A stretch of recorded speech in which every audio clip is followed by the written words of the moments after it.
I've never been late. I'm in the room, it's a red alert. You wanna compete, well get better first.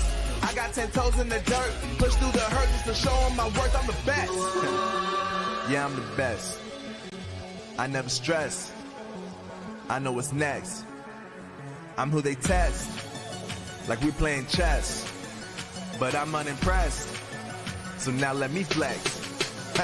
Yeah, I'ma work through the struggle and hurt. Cause I know my worth. And I gotta be first. Yeah, I gotta be first. Look, I don't want anyone's sympathy. I understand what it's meant for me. I give my focus and energy. If it's meant to be, then it's meant to be. But mentally, I'm undefeated. They hear that and say I'm conceited. Like there's no reason. Like I don't beat them and come back again just to teach them. That when you work under pressure, you reach higher measures. Don't let me flex. Yeah, I'ma work through the struggle and hurt.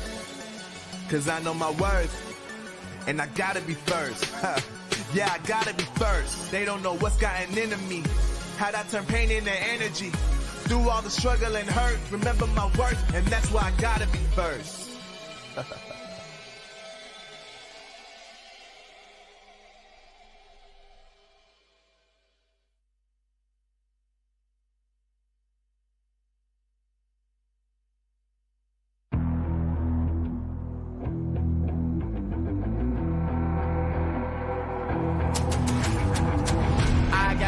I'm on the mission, snap any minute, casually when it stop tripping on me, stop dissing on me. Yeah, I got a dream, can't take it from me. My fire's burning, now I'm always learning. Tell me where to go, man, I'm on a journey. Yeah, I can't explain it, I get excited. Keep it 300, King Leonidas. Strap in, cause it's gonna be a long ride. Working on me every single day and night. There comes a time when your worlds will collide. If it's holding you back, push it right to the side. Ain't got no time for no fear. I work too hard to get here. Ain't got no time for no fear. I work too hard to get here. I don't got the time, put me in, coach. I've been going hard, time to let it show. Everything raw, give it to me now. Let me have the spot, man, it's going down. Gotta get it here, I don't wanna wait. Take what I want, then I go train. Gotta get a win, I won't lose the game. This is my year, I ain't gonna break. Strap in, cause it's gonna be a long ride. Working on me every single day and night. There comes a time when your worlds will collide. If it's holding you back, push it right to the side. On another level, I will never settle. Mind over matter, get the gold medal. On another level, I will never settle. Mind over matter, get the gold medal. Ain't got no time for no fear. I work too hard to get here. Ain't got no time for no fear. I work too hard to get here. On another level, I will never settle. Mind over matter, get the gold medal. On another level, I will never settle. Mind over matter, get the gold medal. On another level, I will never settle. Mind over matter, get the gold medal. On another level, I will never settle. Mind over matter, get the gold medal.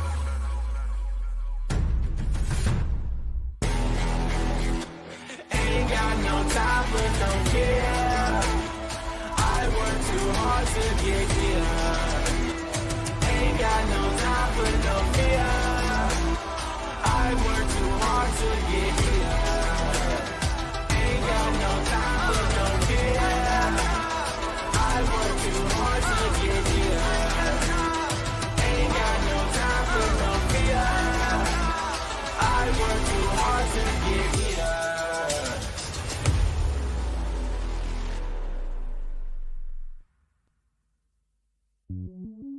Welcome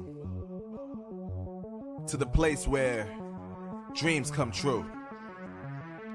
Where everything you want can be yours. If and only if you're willing to work for them. You're willing to hurt for them. But most of all, you're willing to be first for them. Ha! Look, I'm going straight to the top. I don't know how I would stop, like it or not. I got some goals that I'm hitting. You hear what I'm spitting? It's hot. Look what I got. Whole lot of passion and pain. The road to success is insane. Stay out my lane, cause I'm on a mission. I'm getting what stands in my way. Yeah, I'm a beast. I wouldn't play with me, baby. The way that I'm training is crazy, and I do it daily. You wanna talk about drive? I got more drive than Mercedes. I've never been lazy. I'm in the room, it's a red alert. You wanna compete? Well, get better first. I got 10 toes in the dirt. Push through the hurt just to show them my worth. I'm the best. Yeah, I'm the best. I never stress. I know what's next. I'm who they test. Like we playing chess. But I'm unimpressed. So now let me flex. Ha. Yeah, I'ma work through the struggle and hurt. Cause I know my worth. And I gotta be first. Ha. Yeah, I gotta be first. Look, I don't want anyone's sympathy. I understand what it's meant for me. I give my focus and energy. If it's meant to be, then it's meant to be. But mentally, I'm undefeated. They hear that and say I'm conceited. Like there's no reason. Like I don't beat them and come back again just to teach them that when you work under pressure, you reach higher measures. They'll try and bring you down, but you cannot let them, and only get better and focus on cheddar. Eye on the prize and you'll become a legend. Like when I'm in the room, it's a red alert. You wanna compete? Well, get better first. I got 10 toes in the dirt. Push through the hurt just to show them my worth. I'm the best. Yeah, I'm the best. I never stress. I know what's next. I'm who they test. Like we playing chess. But I'm unimpressed. So now let me flex. Ha. Yeah, I'ma work through the struggle and hurt. Cause I know my worth. And I gotta be first. Ha. Yeah, I gotta be first. They don't know what's gotten into me. How'd I turn pain into energy? Through all the struggle and hurt, remember my worth, and that's why I gotta be first.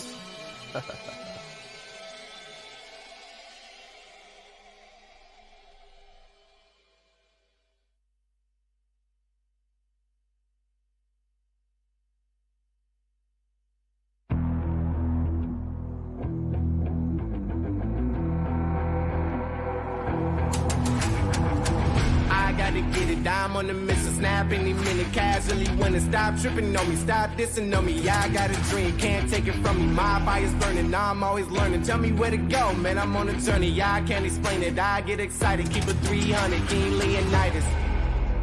Strap in, cause it's gonna be a long ride. Working on me every single day and night. There comes a time when your worlds will collide. If it's holding you back, push it right to the side. Ain't got no time for no fear. I work too hard to get here.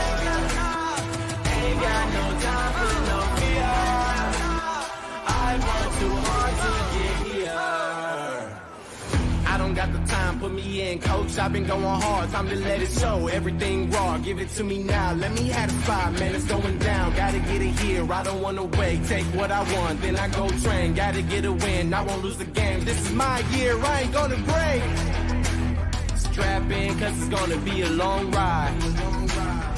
Working on me every single day and night. There comes a time when your worlds will collide. If it's holding you back, push it right to the side. On another level, I will never settle. Mind over matter, get the gold medal. On another level, I will never settle. Mind over matter, get the gold medal. Ain't got no time for no fear. I work too hard to get here. Ain't got no time for no fear. I work too hard to get here. On another level, I will never settle. Mind over matter, get the gold medal. On another level, I will never settle. Mind over matter, get the gold medal. On another level, I will never settle. Mind over matter, get the gold medal. On another level, I will never settle. Mind over matter, get the gold medal.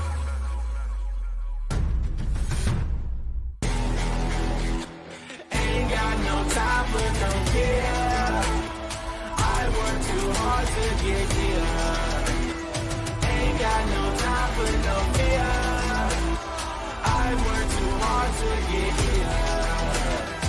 Ain't got no time for no fear. I work too hard to get here. Ain't got no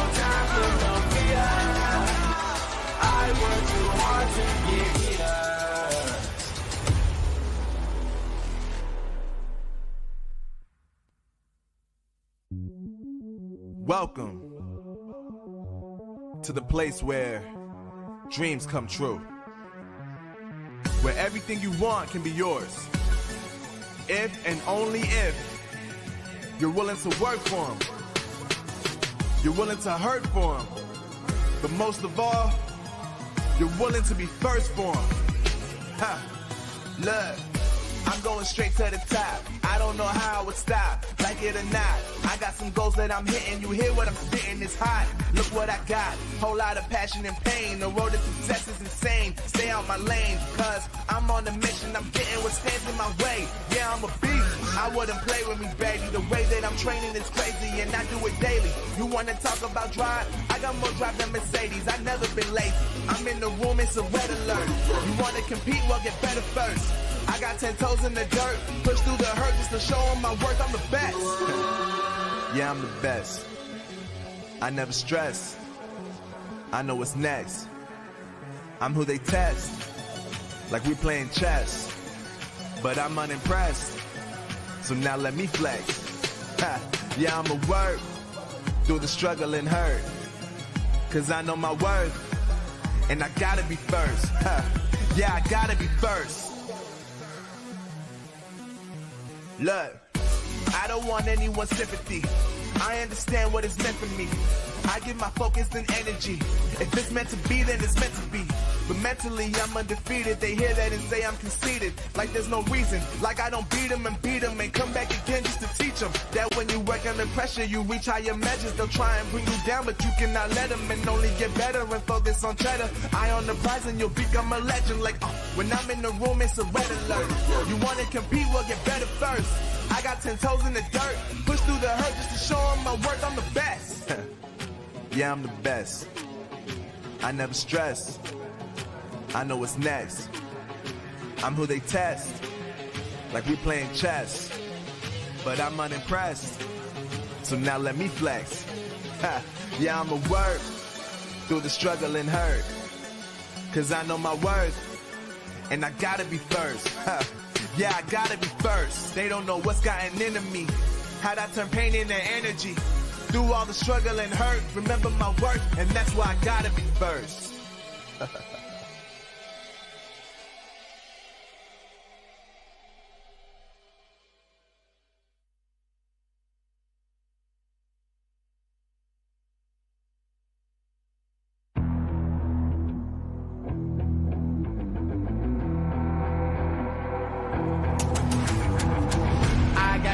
I'm on the mission, snap any minute, casually when it stop tripping on me, stop dissing on me. Yeah, I got a dream, can't take it from me. My fire's burning, now I'm always learning. Tell me where to go, man, I'm on a journey. Yeah, I can't explain it, I get excited. Keep it 300, King Leonidas. Strap in, cause it's gonna be a long ride. Working on me every single day and night. There comes a time when your worlds will collide. If it's holding you back, push it right to the side. Ain't got no time for no fear. I work too hard to get here. Ain't got no time for no fear. I work too hard to get here. I don't got the time, put me in, coach. I've been going hard, time to let it show. Everything raw, give it to me now. Let me have the spot, man, it's going down. Gotta get it here, I don't wanna wait. Take what I want, then I go train. Gotta get a win, I won't lose the game. This is my year, I ain't gonna break. Strap in, cause it's gonna be a long ride. Working on me every single day and night. There comes a time when your worlds will collide. If it's holding you back, push it right to the side. On another level, I will never settle. Mind over matter, get the gold medal. On another level, I will never settle. Mind over matter, get the gold medal. Ain't got no time for no fear. I work too hard to get here. Ain't got no time for no fear. I work too hard to get here. On another level, I will never settle. Mind over matter, get the gold medal. On another level, I will never settle. Mind over matter, get the gold medal. On another level, I will never settle. Mind over matter, get the gold medal. On another level, I will never settle. Mind over matter, get the gold medal.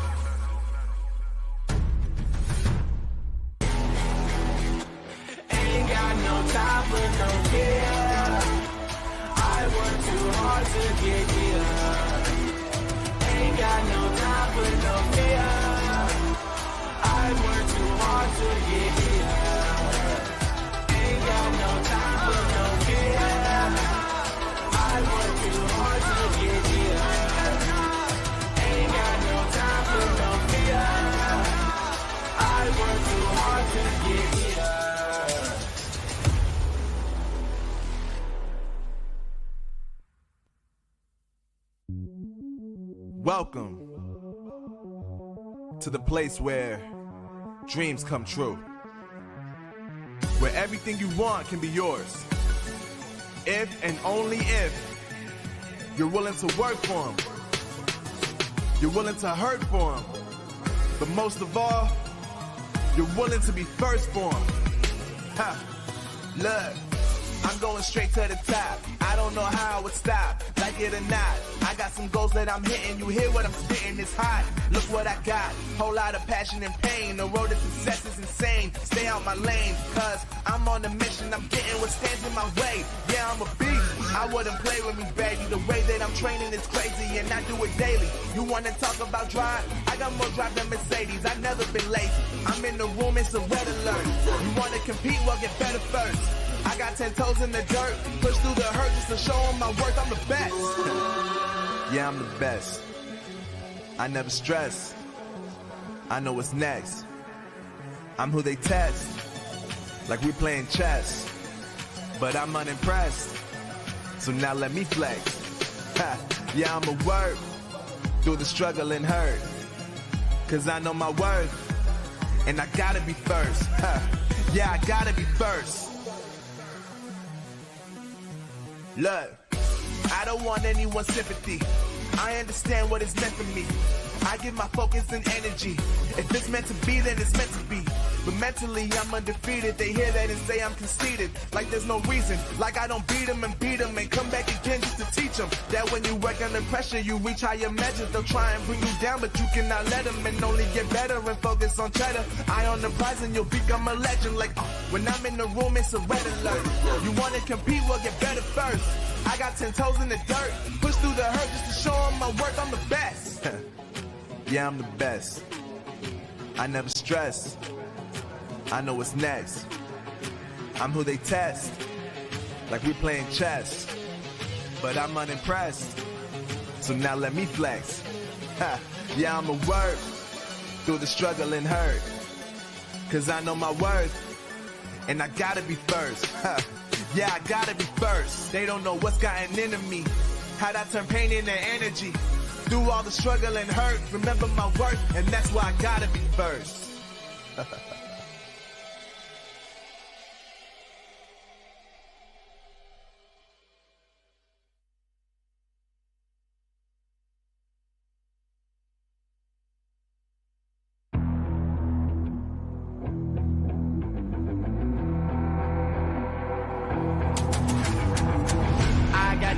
I'm on the mission, snap any minute, casually when it stop tripping on me, stop dissing on me. Yeah, I got a dream, can't take it from me. My fire's burning, I'm always learning. Tell me where to go, man, I'm on a journey. Yeah, I can't explain it, I get excited. Keep it 300, King Leonidas.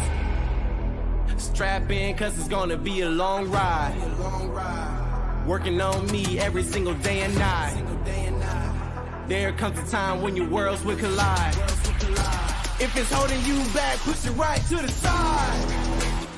Ain't got no time for no fear. I work too hard to get here.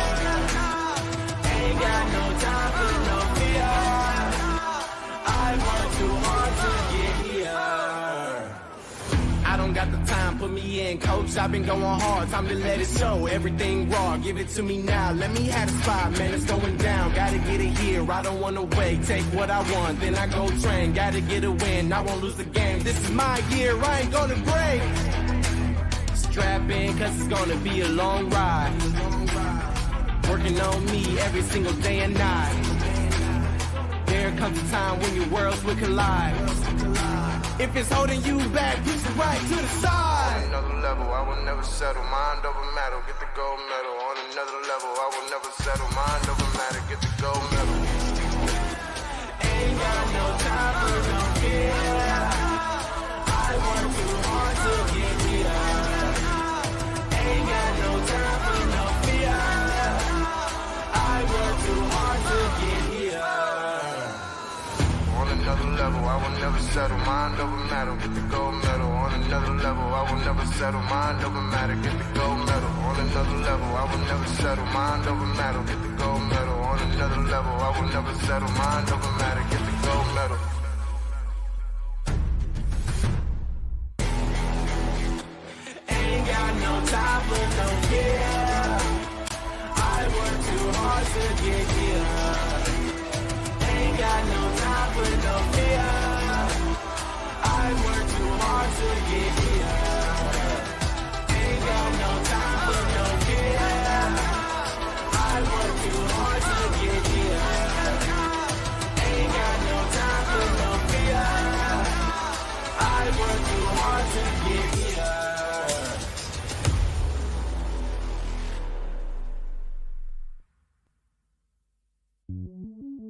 Welcome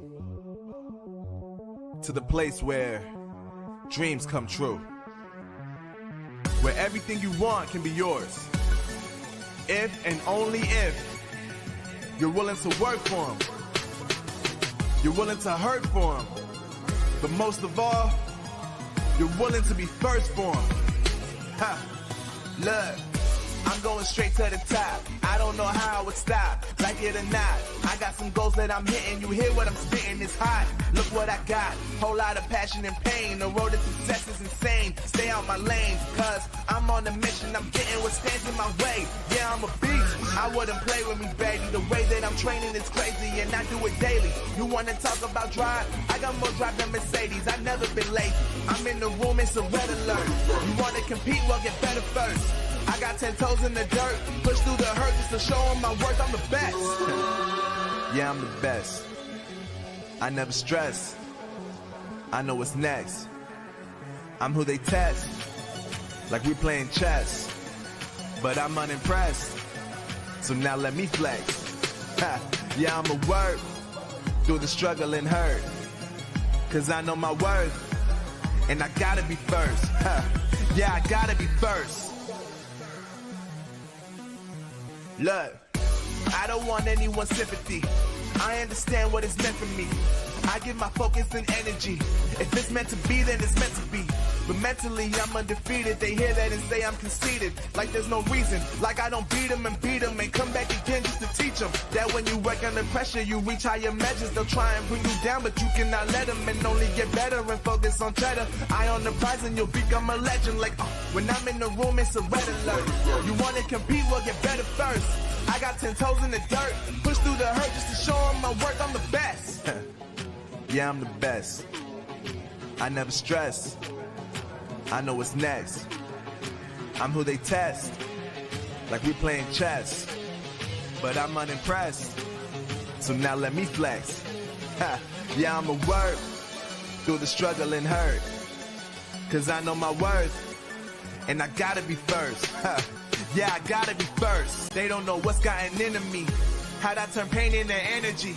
Through all the struggle and hurt, remember my worth, and that's why I gotta be first.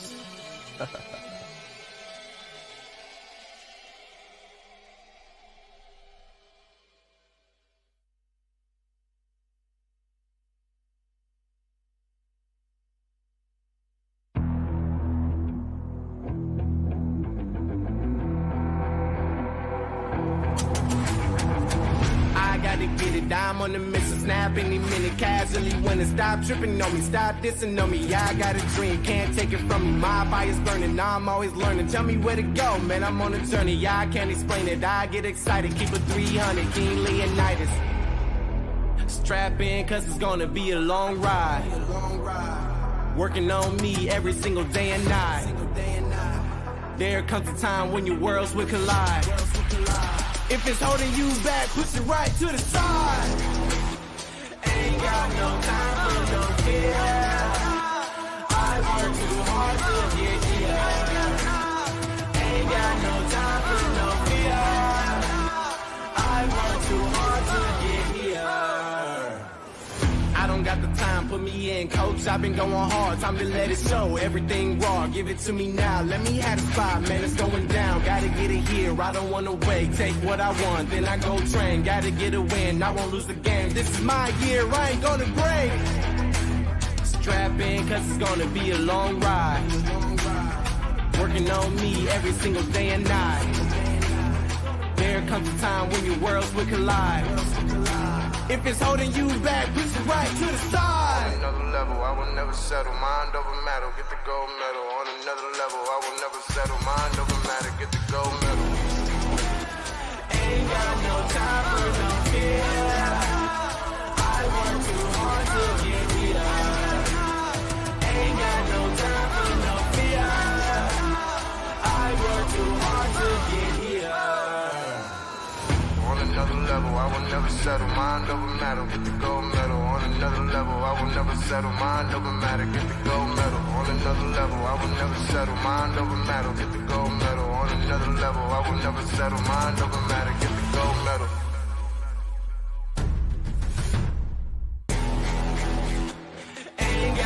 time for no fear. I work too hard to get here. Ain't got no time for no fear. I work too hard to get here. Ain't got no time for no fear. I work too hard to get here. Ain't got no time for no fear. I work too hard to get here.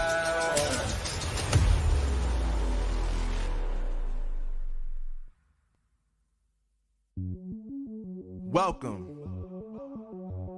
to the place where dreams come true. Where everything you want can be yours. If and only if you're willing to work for them. You're willing to hurt for them. But most of all, you're willing to be first for them. Ha! Look, I'm going straight to the top. I don't know how I would stop, like it or not. I got some goals that I'm hitting. You hear what I'm spitting? It's hot. Look what I got. Whole lot of passion and pain. The road to success is insane. Stay out my lane, cause I'm on a mission. I'm getting what stands in my way. Yeah, I'm a beast. I wouldn't play with me, baby. The way that I'm training is crazy, and I do it daily. You wanna talk about drive? I got more drive than Mercedes. I've never been late. I'm in the room, it's a red alert. You wanna compete? Well, get better first. I got 10 toes in the dirt. Push through the hurt just to show them my worth. I'm the best. Yeah, I'm the best. I never stress. I know what's next. I'm who they test.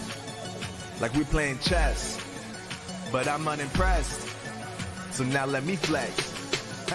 The Snapdragon Pro Series powered by Samsung Galaxy is brought to you by Snapdragon Elite Gaming, Samsung Galaxy S23 Ultra, and Monster Energy. Are you guys ready for this? Let's show them. Time for Toxo. Let's do this. What a beautiful play! He can take down anyone! Oh my god! यहाँ पर close से भी shot लेके बच गया great heist level पे और उनके ऊपर धावा बोला जाएगा elimination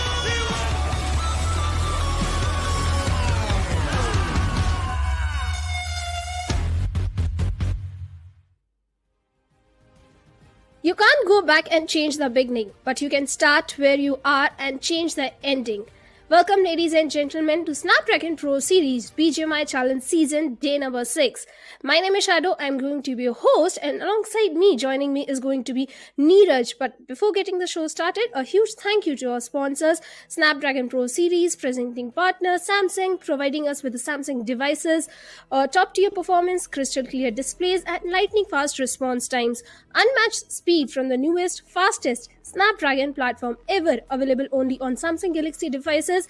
Level up your game and play like the pros with the new Samsung Galaxy S23 series. And Neeraj, since it's the last day of week number 2, yesterday few of the teams unexpectedly performed really good, but few disappointments were also there.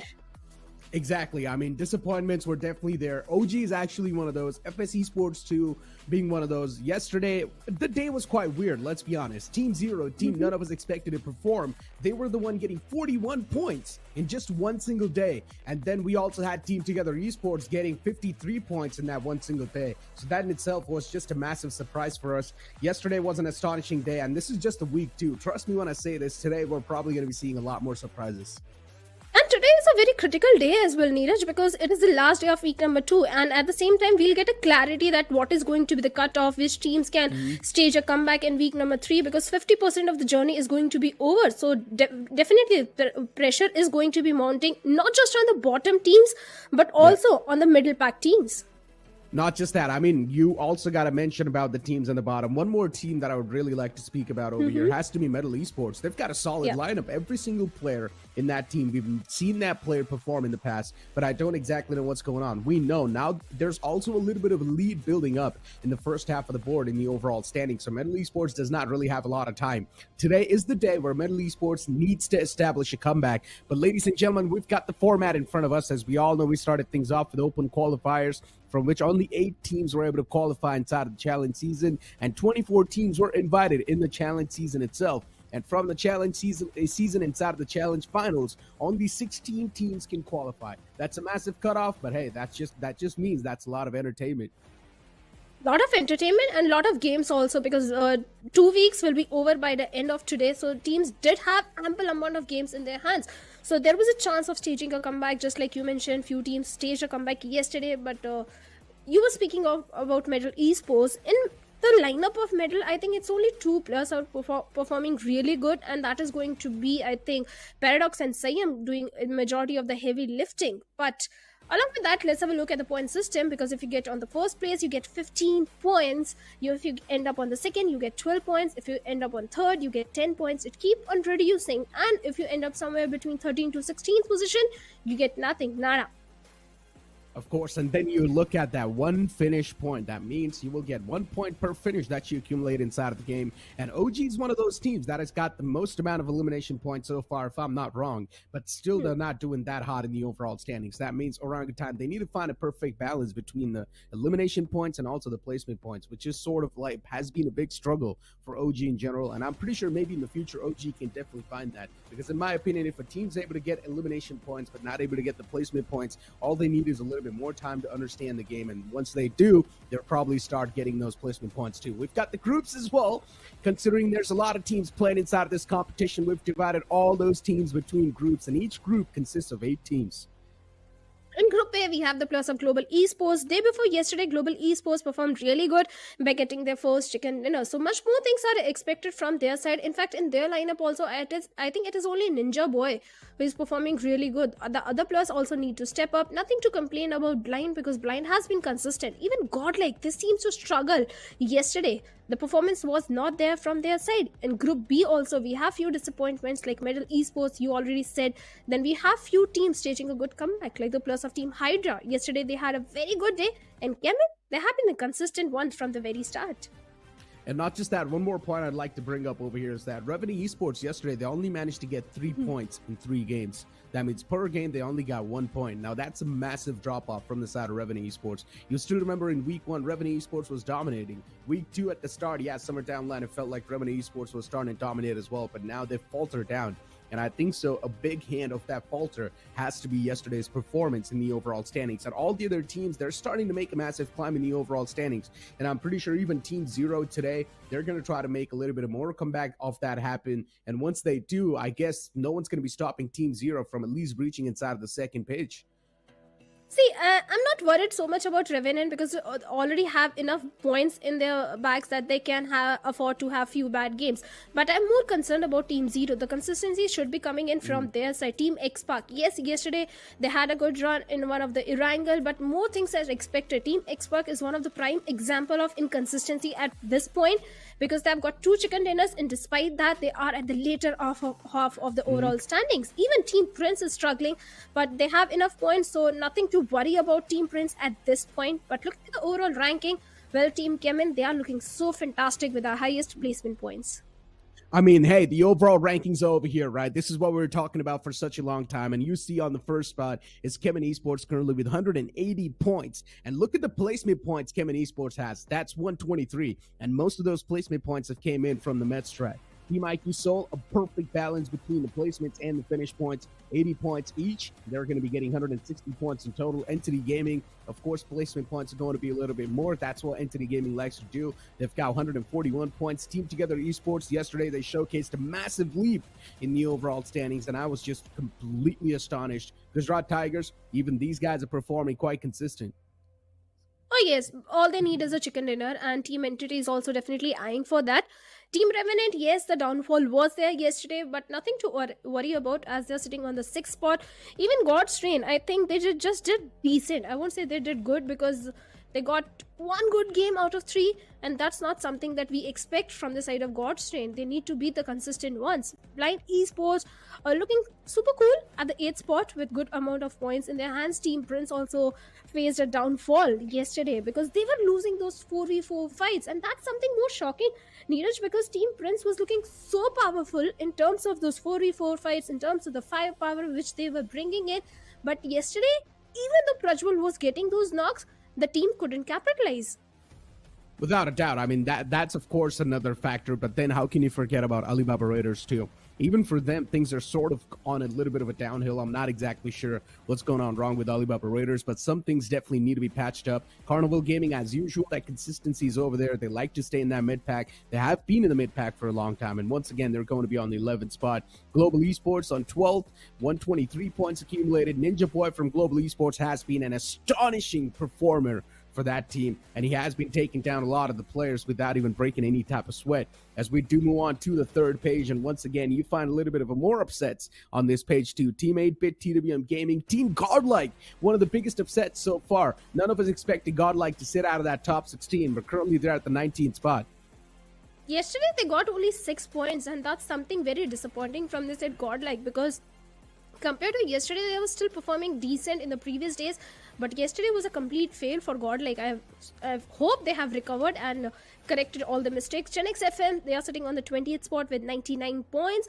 TWM Gaming, they have been impressing me in their rotation, especially on the map of Erangel. It's just a Sanhok and Vikendi they need to correct, because Erangel, the rotations are working. Slowly, they are also stepping up, but at this point, they need that chicken dinner if they want to qualify, if they want to propel themselves in the top 16, and this day is going to be critical for these teams. On the last page, 4-Shot Esports, Skull Esports, I don't know what's happening wrong with Skull Esports. Not even one good performance came from their side. Team Zero finally showed some signs of life yesterday, but they need to keep up the same consistency on this day. Otherwise, on week number 3, things won't look so easy for all these teams.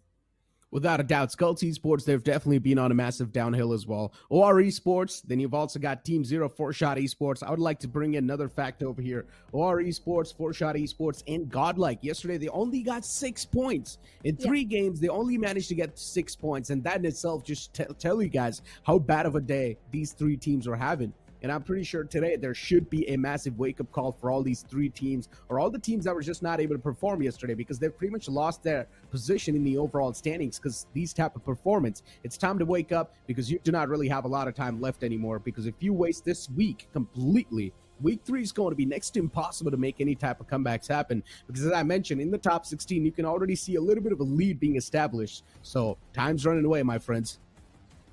Even for Orangutan, on day number 3, it looked like Orangutan is going to stage a comeback because they got 39 points. Then day number 4 was also in their favor. But yesterday, even Orangutan, they got only just 8 points. Gen X FM getting only 5 points.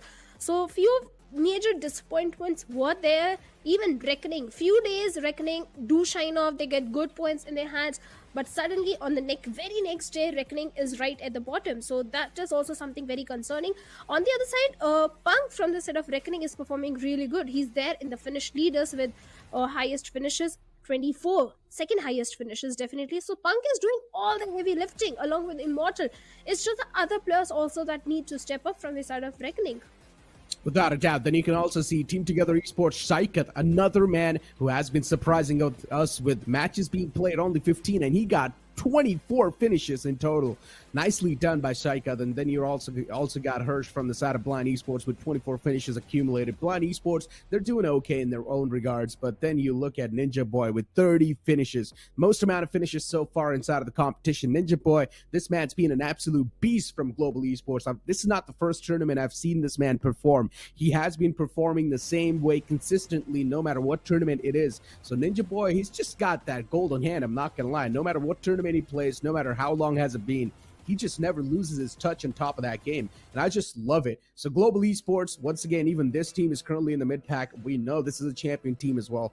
And yesterday we also saw a little bit of a change come out, right? We saw Mavi being replaced by one of the men. I think it was Acrylin as well, who was the man who replaced Mavi. And yesterday Global Esports did quite decent, but still we know what they're capable of. We know something better can be done. They're just doing okay. They can step up. They are somewhere in the leaderboard. That week 3 is not going to be so concerning if they have a good day on the last day of week number 2. So I think I'm not so worried about Global Esports. They'll stage a comeback. But Reckoning is one of those teams. Those are teams who are present right at the bottom. Or Esports is also one of those teams that really need to step up at this point. Even Carnival Gaming is also one of those big names, because Carnival Gaming, the way they started off on week number 1, it looked like they will end up somewhere between top 5 or at least top 10, but now they're not even in top 16, I think. Yeah, Carnival Gaming, they've been pushed back a little bit, but Carnival Gaming, as you mentioned, they are, I think so, in the top 16. They're somewhere in that pack, if I'm not wrong. So Carnival Gaming, they're still doing quite okay. But once again, being in the mid pack just means you getting a lot of anxiety because you never know. One bad game and your position will instantly be compromised, and maybe you can be pushed down on the 16th spot or something like that. So in general, if you are someone who's in the mid pack, you're always going to have those demons that you're fighting in the head. So it's better to have at least a little bit of a lead, be somewhere in the top 8, and maybe you can be a little bit more comfortable because you can still have that little bit of a cushion. If one bad game goes, okay, it's okay. You can still try to make a comeback in the second game. But if you're in the mid pack and if you just lose one game, that means everything else is just going to go down the drain. And do you think the approach which Carnival Gaming is having right now, the passive approach, it is working in their favor? Because this is a team that is full of firepower. They have the mechanical skills. They can go and afford that aggression, have those 4v4 fights. But on the other side, they're opting for a complete passive approach. Do you think that could be one of the reasons that Carnival Gaming is not able to perform up to the expectations? Or do you think they are trying to experiment something? No, Carnival, I don't think so there's any type of experiments over here. If you've seen Carnival Gaming perform, even when they were back in the day when they used to play for Team Seoul, this was the same play style they used to play with. So I don't think so there's any type of change. I don't think so there's any type of experiments being going on. Carnival Gaming, they like to play passive and defensive, and that's how they're playing so far as well. They like to take fights in the late game scenario, and that's what they're doing so far too. And it's actually working out for them. If they are somewhere in the top 11, you're still pretty good, my friends, because top 11 means you still have a chance to easily breach inside top 15 with 2 solid games, and you will be there. Considering Revenue Esports yesterday, they only managed to get 3 points, so there's a chance. Considering the momentum is not really in the court of Revenue Esports, their position is definitely going to be compromised. Even God's Dream, they're not having that good of a perform so far. Yeah, God's Train yesterday, only one good game came from their side out of 3. On the other side, there was a team iFlix. Like, they also had a very bad day yesterday. They were not also able to perform good, especially in one of the map where iFlix was getting third party, fourth party. The positioning and the rotation is something which is a problem, not just for iFlix. Even I had a conversation backstage with Sahi Shanu, who is saying that Orangutan is also one of those teams that are really struggling with those rotations. Without a doubt. I mean, OG, they have been going for a lot of these elimination points, right? We had to talk about this. OG, when it comes to winning those firefights, when it comes to winning those duels, they've got some of the best players in the Indian scenario. Let's be honest. AKOP, Ash, WizGod, these guys are known for a long time. We know their firepower as well. I would say it is a powerhouse. OG is a powerhouse. The only problem is they don't know how to rotate, when to rotate, and where to position themselves. Positioning game has been sort of lacking from the side of OG, and I would say once they sort of do get those things sorted up, once the IGL sort of gets his mind a little bit more freshened up, maybe OG can start doing things better, because they've got the firepower, don't get me wrong. Just the problem is with the IGLing and the positioning of the team. I would say once things do get sorted in that regards as well, in those fields as well, I'm pretty sure OG is going to be untouchable without a doubt. Well, they are certainly going to be, but let's have a look at the schedule, that how this day is going to pan out. We'll start definitely with Erangel, where Group B and D will be trying in for Erangel, Miramar and Erangel. For Group B and D, we have double Erangels, but then after that, Group A and C will come in, and they'll play on Sanhok, then Vikendi, and end things on Erangel. Now, in Group B and D, we've got some upsets over here. For example, Metal Esports, Cult Esports. These teams are not doing that great. You even got Team X-Park inside of Group B, who's not been able to perform that well. But then if you look at Group D, you've got Team Zero. Currently, the momentum is in their court. Team Zero yesterday, they performed fantastically well. And now if they're able to carry that momentum on forward in day 3 as well of this week, that means Team Zero will establish a massive comeback in the overall standings that everyone would be talking about. And I'm pretty sure Team Zero is probably going to be looking forward to that. But Team Prince, a team that was supposed to be on the first spot in the overall standings, or that was in the overall standings at the first spot too, now Team Prince, their performance has been on a massive downfall. The momentum is not currently in their court, and Team Prince as well is going to be chiming inside of Group D. So in general, Group B and D, these teams, they've got so much to live up to. Oh yes, because Team Prince yesterday they got only 14 points. On the other side, there was a team in Group B, Team Hydra. They performed really good because yesterday was a good day for them. They ended up getting somewhat 37 points. So definitely Team Hydra is looking good. Carnival Gaming also did decent. So I think the teams in Group B and D that need to stage a comeback definitely is going to OR Esports, Gen X FM, because Gen X FM also faced a major disappointment yesterday. Exactly, yeah. Gen X FM too. Things were looking way too tough for them. So in general, a lot of these teams were just not able to perform. As I mentioned, yesterday's day was filled with a lot of astonishing moments, but today's day, we're expecting things even better.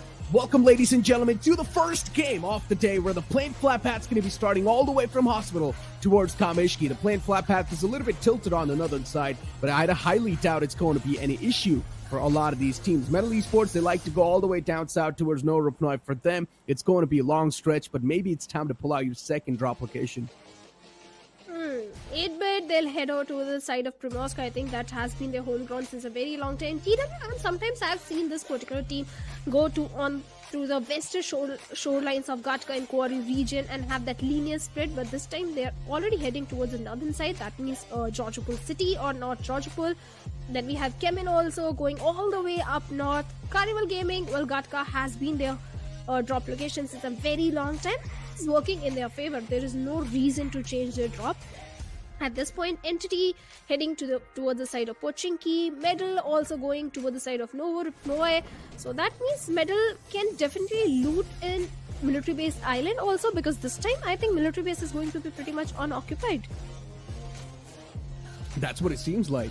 Chemin Esports is going all the way up north towards Zarki. It's going to be a massive stretch for Chemin Esports too, but let's see what the game plan's going to be looking like. I highly doubt the players are going to be able to even parachute to that location. It's way too far away. Maybe they'll need to get their hands on a vehicle first and then go towards Zarki. And Chemin Esports always has been one of those teams, as I mentioned, they like to prioritize those placement points way much more than the elimination points. And they have been going for a lot of these met strats too, but that does not mean that they do not really have any type of firepower. No, that's not the case. The players are extremely skilled. It's just that they don't really want to include themselves in a lot of these fighting scenarios because they know things can definitely go bad. And they're playing inside a professional circuit. Makes a lot of sense too to avoid all those fights. The more you dodge these fights and the more you try to go for the placement points in the heal battle, it will be better for you. But then once again, you also need to understand one more thing. You're practicing for the grand finals too. And sometimes getting your hands warmed up in the pre-phases of the finals is much more better than directly stepping inside of the grand finals without having a clue of how teams are actually going to be performing or fighting against you. There's always two ways to look at a point. And for now, you've got Team X-Spark in a drop collision with OR Esports. Once again, this drop collision has been happening for a while, but no one really goes for any type of shots against each other. Not in the city of Yasna, but yesterday also we noticed that OR and Team X-Spark, they tend to collide paths with each other during their rotation. So that could be a possibility because both these teams tend to follow the same path of rotation. Then we have Team Zero in the city of Lipovka. This time they are definitely being rewarded with the very first circle because we have an eastern circle. And Lipovka is definitely one of the good position to hold on to. Even Team Hydra can do really good because they are near the shelter area. They can head over to Milta Power because we don't have Team Together Esports. This time Team Together, they have went all the way up towards Sivorni instead of Milta Power. So definitely Hydra can make the best use out of it. Even Medal, they are near the bridge area. They haven't crossed the bridge. They are not going towards the side of Novo Rupno and change of plans. Interesting. Metal Esports and Team Zero, these guys have always been having a drop collision. But this time, Metal Esports dropping towards somewhere near Ferry Pier is, of course, putting the players of OG in a bit of a state of discomfort. You can see OG, they're not inside Ferry Pier anymore. They're towards the quarry side, looting up. It's a little bit of a trifecta of death going on. 8-bit against OG against Metal Esports. I'm really intrigued to find out how that scenario is going to fold out. But then you also see Gujarat Tigers quite close to the players of Team Skulls. Even that fight can potentially happen. And Gujarat Tigers, they're like the Wounded Lions. They've lost their first spot from the overall standings after the week one. And Gujarat Tigers, they're pretty much here to retain that first spot once again. Let's see how the retention is going to be happening, though. It will take a lot of hard work and dedication, that's for sure. Skull is also one of those teams that really need to step up, and this day is very crucial for them. But now they have got their sight onto Jackson of Gujarat Tigers. As he was trying to rotate, a few shots were definitely exchanged, and The vehicle received some damage. Jackson is safe for now. He needs to scuttle back to the safety. The good thing is Crore Esports, they're not overextending any sort of thing right now. They just tried to dish out some damage, and now Jackson is trying to regroup with his teammates. Even the position of Team Prince is towards the side of farm. So they're having a little bit of the split. Along with Skull, Hydra can also be a big problem for them. So Team Prince need to be a bit cautious. They're very well aware of both these teams' position because Skull and Hydra, they have been dropping on the same drop spot since a very long time. Along with that, we have Team Big Brothers Esports also in the school area. Even they are looking fantastic because the circle is favoring their spot. But Chemin, this is one of those teams that tends to go for the late rotation. I think in this particular circle, late rotation should be the key for them. Should be. Chemin Esports, slow and steady approach towards the Georgepol Apartments. And they've also got their hands on a couple of vehicles too, so I like the prep work. Rotating out of the city, though, it's going to be a challenge, that's for sure, considering the circle is on the opposite side. And the more time you waste in the looting phase, the more tougher it's going to be, because all the good spots will be booked away by the teams in the circle already. So it's better to be quick, on your feet, and get that good spot inside of the circle as quick as possible. And that's what Carnival Gaming is doing. As I mentioned, that defensive playstyle really just pushes these players to be quite quick in the early game phases and go for a better spot inside of the circle and try to hold that centric spot for as long as possible. That's how Carnival Gaming likes to play. Yeah, that's a good thing that Carnival is going for an early rotation, eyeing for the center spot, because they already have the information that Team Hydra tends to rotate quite early from the sheltered area. They're already in the city of Milta Power. So shelter and prison are pretty much unoccupied. We don't have Revenant playing in this particular groups. So even Milta is also completely unoccupied. So Carnival Gaming can definitely eye for all these spots where they can have the secondary loot also, because look at Omega. Yes, he have those throwables, those utilities, but the level 1 gear is something that I'm a little bit concerned about. So they need the secondary loot. Even for the plus of Team Hydra officials, I think they'll do really good in the city of Milta Power. They'll get all the level 2s, level 3s, and those M4, DBS, everything will be there. So loot and resources won't be a problem for the plus of Team Hydra. It's just the consistency that they need to work on, because yesterday was a good day, but at the same time they were playing on the map of Sanhok and Vikendi, where it's kind of little easy to get those points even if you go for the mid strat. On the other side today, it is Erangel and Miramar. So Team Hydra, they need to work on the survival game this time. Without a doubt. Survival game has to be the way to go for a lot of these teams, right? Including OG too. They have been getting those elimination numbers flowed in, but then the problem is the survival, the placement points. And once they find a way, or once they find a crack to that problem, then OG will be one of the best teams without a doubt. But as I mentioned, the problem is in the decision making from the side of OG. They're doing a great job in the individual skill, yes, but as a team, they're failing. Team X Spark, the same thing can be said for them as well. Team X Spark, the 4v4 fights have been quite shaky from them. They're not able to get any type of flawless squad vibes. And Team Zero, with that recent improvement, I'm not exactly sure if I still would want to trust Team Zero or not, because week 1, Team Zero's performance was completely degraded. Week 2, yes, one day they have performed quite nicely, which is yesterday. But does that promise consistency? I would still say no. Because even Orangutan, same thing happened with Orangutan. They showed some promises on one particular day. I think that was day number 3. Day 4, they continued the same performance, but boom, day 5 comes in and they are right at the bottom. So yeah, consistency is something that Team Zero and Orangutan, they both need to work on. Because before that, we can't make any sort of judgment that yes, they have staged a comeback, because just by 2 days you won't be staging any sort of comeback, especially for Team Zero, who is sitting right at the bottom. For OR Esports also, the consistency is a problem. Team Xbox, the main problem which they have is not those 4v4 fights, is the drop clash, especially in the map of Sanhok and Vikendi and Erangel also. Although in Erangel they don't go and have a fight with the players of OR Esports in the city of Yasna. But in Vikendi and Sanhok, they take a head-on fight with the opponent, like with the players of Metal Esports in the map of Vikendi. So that is something concerning for the players of Team Xpark. That is the drop location really working for them? Even if they try and eliminate the opponent, they still do suffer those casualties. And that is something that's not working for Xbox at all. I mean, look, Metal Esports later on went all the way down south towards Northern Pinoy. So Metal Esports, that the spot that they dropped in was pretty much like a temporary spot to get their hands on the vehicles and some basic loot. And then later on, once again, moved down south towards the Northern Pinoy side. It has been their home ground. It has been their home turf. So it doesn't really make a lot of sense to give up on that spot just because of one bad plane fly path. OG, this time quite a slower approach. They're going to tank the zone 1 damage, or they have been tanking the zone 1 damage for a long time now. We're also looking quite good when it comes to the meds, but Drigger, he does not really have a lot of first aids though. He's only got one single medkit to back himself up. OG, as usual, it's a sign of an aggressive team. It's a sign of a team that likes to dominate the arena.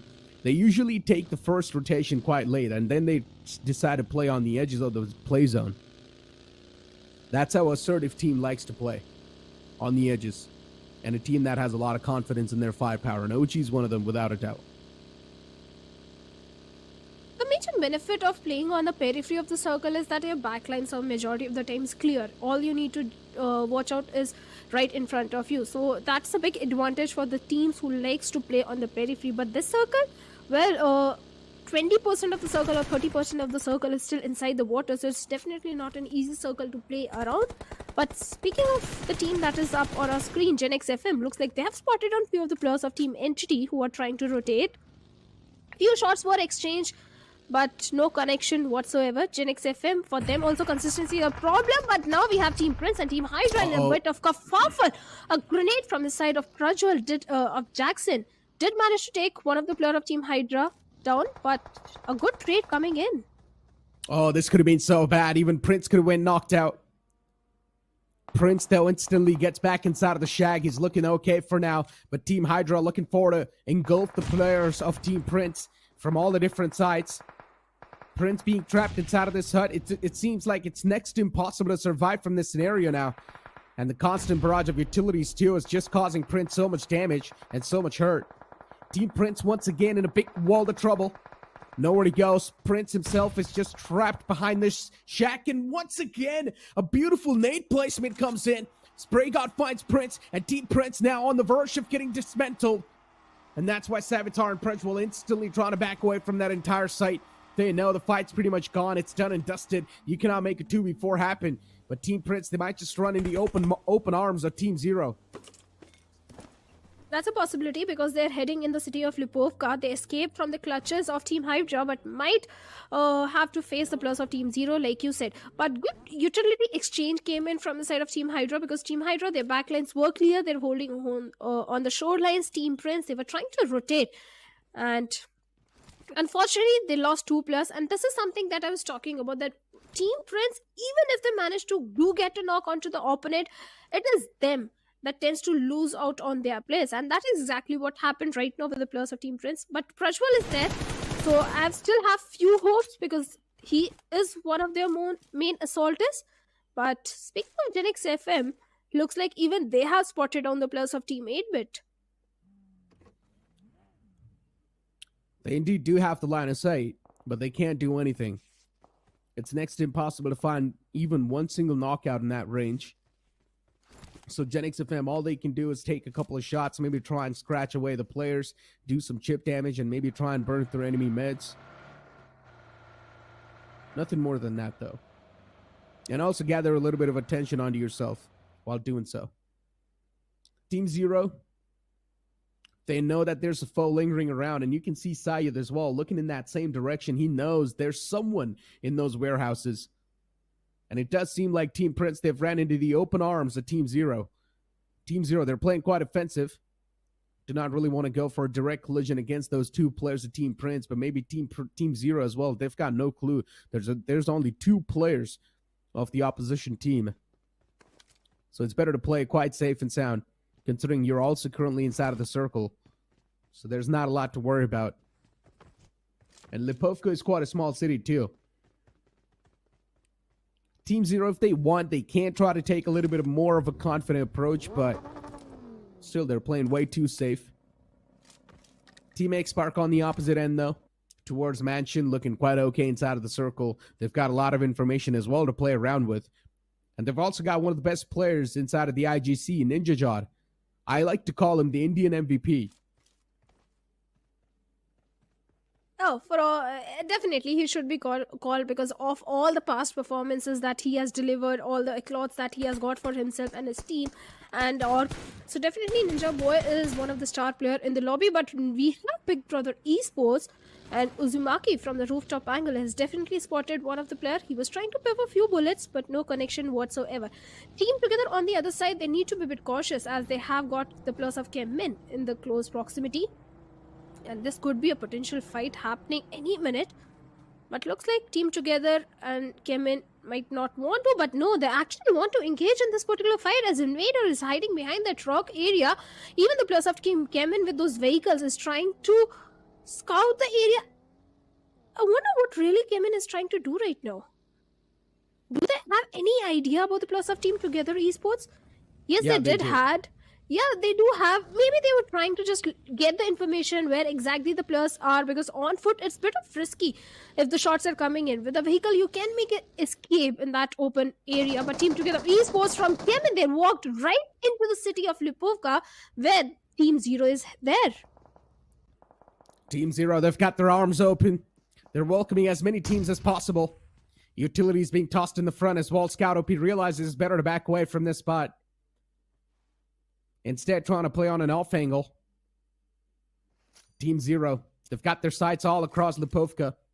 And it makes a lot of sense, too. They do not want to be surrounded by the foes.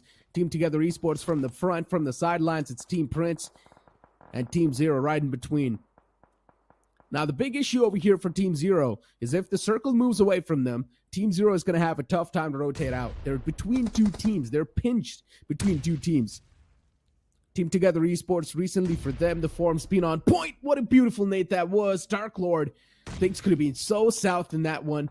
But Psychic has been found by Shadow. Beautiful placement with that utility. Sevi Place is now going to try to go for the resurrection onto the fallen comrade. It's not going to be an issue at all. It's a 3v3 fight, considering one of the players from the side of Team Zero is a little bit in the back lines. So I highly doubt he wants to engage. Syed is still looking at the players of Team Prince. He's busy over there looking at the back lines. But Team Together Esports, they've got the fallen man back up on his feet. Team Together Esports, they've also got some nice compound to play with. Everything's good in the hood for now. Well, looking at the mini-map, we have the players of Genex FM also present on the shoreline. In fact, inside the water, there's the possibility of a third party happening in this scenario. Although Team Prince is also in the city of Lipovka, but they have decided not to chime in as they are three-man army and they need those points. So Team Zero, I think they have got the idea about the players of Gen XFN, so they are going to be a bit cautious, and Dark Lord is trying not to come out in the open, stay in the hard covers and keep an eye on the players of Gen XFM as well, because a third party is something that Team Zero doesn't want at all at this point. The position is a little bit off at this point because Syed OP, like you mentioned, he's way too far away from his teammates. Shadow 7 is also trying to fall back or maybe create some sort of a flank angle onto the players of Team Together Esports. The only problem is if the players of Team Zero are not cautious about the players of Team Prince, then there will be a big problem. Shadow's moved back a lot. And I guess Team Zero, they've learned one thing, and that is it's better to adjust with the foes sometimes instead of just trying to brute force things. And that's why Team Together Esports, all the three players in that one single house. And Team Together Esports, they're going to be quite happy. It's okay. They've got a small territory, but it's completely fine. But there's another team in the corner in the water lines. I'm not exactly sure what team that is. Soon enough, if we do get to see the map feed, we'll be able to look at that. But 8-Bit taking a massive rotation. Team X Spark spots him out. A couple of shots were taken. Nothing more than that, though. Team X Spark as well. They themselves, they need to make it inside of the safe zone. It's going to be out in the open, but they've got no other option. They need to take that leap, and that's what they're going for. 8-Bit right in front of them. Team X Spark. This can be a little bit of a Lockhorn moment, but Team X Spark instead, they're not trying to take any type of shots against 8-Bit. And 8-Bit, they just want a peaceful entry inside of that compound. On the other side, we have the players of Team Hydra, where Dura OP is hiding in a wooden shack, and Dragon came in with no information all by himself, no backup, and Dura OP puts an end to him with the DBS. He comes out in the open in a close frontal battle with AKOP, shuts him down as well, and Orangutan, what was that? A big blunder coming in from their side. They could have rushed at the same time, both the players of Orangutan, but they chose not to do so. On the other side, Vizgod is having his own troubles as he finds the players of Metal out in the open, takes on one of the player and gets a finish point. Orangutan, the way they are playing, I don't know what's happening. They're engaging in multiple fights, and that was a problem yesterday also in the map of Vikendi. And look at the split which they are having, both of remaining players. I mentioned this too a while ago. OG, individually, they're quite solid. But when it comes to a team play, that's where OG really struggles. And once again, the same thing's starting to happen. Duar OP gets a 2K against the players of OG. OG is now completely on the verge of getting dismantled. Even TWM, they lose out on one of their players. Team X Spark, a solid opening being found. And an instant confirmation too returns back with the nades. TWM now taken down to a 3-man squad, but TWM is not a team you would want to underestimate. They have got some flawless squad wipes in the past, and they can wipe out the entirety of Team X Spark if you do see any type of overcommitments in this scenario. X Spark looking forward to toss some utilities to get themselves, or at least to create themselves, a little bit of cover. Smoke walls being created, and now Spray God looking forward to maybe push up close and personal against the players of TWM, but Team X Spark looking forward to reposition. Spray God closes on up. Ninja finds Spray God instantly. Sarang, though, goes for an off angle against the players of TWM. All the 3 players in the front lines. Now the situation's balled down to a 3v3 scenario. Sarang needs to find another opening. If he's not able to do so, it's going to be a massive problem once again for Team X Spark. Team X Spark, this is a battle of grenades. Even the plus of Team Entity, Somraj, he said, I'll take a rain check. 2 teams are fighting. I don't want to a third party.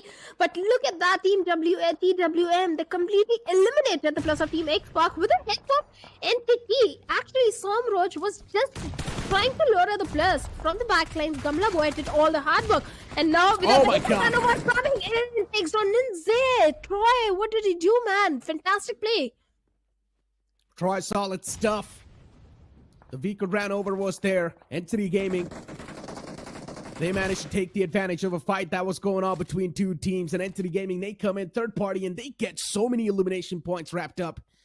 Nicely done. At the same time, they eliminate 2 teams back-to-back, Team X Spark and TWM. The third party was perfectly on point. And both the teams, Team X Spark and TWM, they're probably going to be super disappointed in themselves. It was a fight that was out in the open, and Entity took the advantage of that, and now Team Prince starting to get pounced on by the entirety of Team Zero. Scout OP gets knocked out in return, which is not a good news at all. Team Zero now things are down to a 3v2. Crutchwell up close and personal, ready with the DBS around the corner, while Savitar closes on up from the back lines, but he gets knocked out instantly. Team Prince, it's all down to Crutchwell, but Crutchwell was just staring in the front, and Dark Lord takes the advantage and shuts him down. Oh, the perfect third party also that came in from the side of Team Hydra. Actually, it was Team Hydra that got the first knock onto the plus of Team Zero, but still they held on to the calm and composure and managed to take down both the plus of Team Prince. Otherwise, it could have been a big blunder that could have happened from the side of Team Zero. But on the other side of the map, on the eastern shoreline, we have the plus of Metal, where this god has been knocked out. There is no help or rescue mission coming in for him, and the plus of Team Metal are just trying to toy with him, trying for the vehicle run over, and Top Dog finally with that M416 is going to put him in out of his misery. And now Orangutan, they are left with only 1 single player. Metal Esports, those individual frags is definitely going to help their case, but they are also a 3-man army. On the other side, on the northern periphery of the circle, we have the plus of OR Esports, and looks like even they have a little bit of the information on the plus of Chemin Esports, where Genix FM, they are also trying to chime in. That buggy is still full. It could have been a big disaster, but somehow he survived the shots that were coming in from the side of OR Esports. But 8-Bit out in the open, 2+ knocked out. Oh, that's not looking that great. OR Esports, of course, now starting to convert this fight in their favor, but unfortunately, Admito gets knocked out. It's getting shot at from all the different angles. Teammate Pit 2 from the top now, just raining down hellfire against Entity, but Troy's going to be the one to get the confirmation flown up. Even Team Zero starting to take the advantage of all the fights that are currently happening all around them. Hydra officials too starting to chime inside a fight. So many fights breaking down at the same time. It's so tough to keep track of all of that. Even Metal Esports now starting to get rammed up by the players of Team Zero, and Team Zero out and over. This change in the pace, we're just loving to see it. Shadow and Dark Lord working together. They shut down the entirety of Metal Esports, and they've been eliminated on the 9th spot. Team Zero, 9 finishes strong. Although Scout has been knocked out, but it should be an easy revival that could come in. And he's again back on his feet without any casualty. Team Zero, they have managed to get 9 finishes, and they're looking super strong in terms of the position also, as they're holding on to the edge of the circle, northern edge of the circle. But in the center, we have the plus of Team Hydra. But as per the finish feed, even the plus of Big Brother Esports, Uzumaki with the grenade has managed to take down one player, gets a confirmation point also. But Big Brothers, they need to be cautious, and so do the plus of Carnival Gaming. Look at that, they're out in the open, and Scout has got a clear line of sight onto them. Carnival Gaming under fire. There's just a lot of bullets against him. Team Zero looking forward to pump a lot of lead in the chest of Carnival Gaming, but they're just not able to find that connection, the flesh connection that's needed. And Team Zero, 3 players are quite softened up. It's time to patch yourself up, and that's what they're trying to do. Wall of Death 2 now starting to make some moves. While Gujarat Esports, they will be forced to make it inside of the safe zone, and that's where maybe Big Brother Esports can take the advantage. Gujarat Esports, it's quite a massive split between them. Abishalish stops on the left side, tries to pinch the entirety of Big Brother Esports, but a DBS of close and personal will seal the deal. S12K is the one to shut him down instantly, and Big Brother Esports, 2 players will the casualties, but there is going to be a quick recovery as well. A single grenade could mark an end for the entirety of Big Brother Esports, as Phoenix with the M416 is going to take down Seth. Oh my God! Grenade from the side of Lucifer will mark an end of Big Brother Esports. Now 17 remaining, where Team Hydra is literally creating a lot of problem for the players of Carnival Gaming, as they have managed to take down 1 player, knock down 1 player. Let's see if they can get the confirmation point. But NPT, Gabla boy, he got eliminated in his own wall. He decided not to give away his finish point to the opponent. Maybe he ran out of those post-its also. But now we have Carnival Gaming. They're literally struggling because Team Zero, they are aware about the position. Then we have the plus of Team Hydra right in the center of the circle. Even they are aware about the position of Carnival Gaming. It's not easy with the vehicle. They were trying to move inside the circle, but Team Zero, Dark Lord managed to take a goblin from the moving vehicle, gets a confirmation on to Hector also. But Neo is trying to find some relief as he finds 1 good trade on Shadow. Team Zero, it's time to flip the odds against the players of Carnival Gaming. Meanwhile, Dark Lord has got his own troubles brewing up. Scout, OP, and Shadow, they're quite in a critical condition. Team Zero, it's not an issue at all. The resurrection will be there on the fallen player. And look at this, Dark Lord just mowing down the lawns in the front, finds Neo through the smoke. And considering Omega is all the way back in the blue, it's next to impossible to survive the amount of damage the blue is going to be inflicting. If he's got some type of medkits in hands, then maybe he can't try to go for the med strat. And that's what he's doing. Team Zero, what a big change in the pace from yesterday. And the momentum is still in the court of Team Zero. Now it's all down to Hydra and Team Zero. Top 2 teams alive, ladies and gentlemen. But Dark Lord unfortunately gets shotted all the way from the blue by Omega. Omega grieves the game of Team Zero before getting taken out himself. And now Hydra official, they get that unintentional help from Team Carnival Gaming. But Lucifer in the backlines can also play a spoiler for Hydra. There's so many possibilities at the same times. Oh, it's so tough. This Erangel turned out to be so unpredictable. Who could have imagined such a change of pace from the side of not just Team Zero, even Hydra also. They have managed to get 5 finishes. And mind you, they didn't engage in any sort of 4v4 fight. It is an individual frag they were picking off. It was a position-oriented gameplay which Team Hydra was playing all along. But Team Zero, the performance which is coming in from their side is so impressive. Well, Rolling Stones gather no mass, and exactly that is happening with the plus of Team Zero. They have got the momentum rolling in their favor from yesterday's last Erangel, and Syed OP, he is very well aware where the plus of Team Hydra are, and the barrage of grenades that is coming in from the side of Scout. Good market in for them, and fourth grenade comes Oh my in, God, and that's it is Lucifer also trying to help Scout OP. Ultimately, it is a play zone that is going to take Lucifer down, but before going down, he did manage to eliminate the entirety of Team Hydra and Team Zero. Well, they ended yesterday with a winner-winner chicken dinner, and they're starting this day with a winner-winner chicken dinner.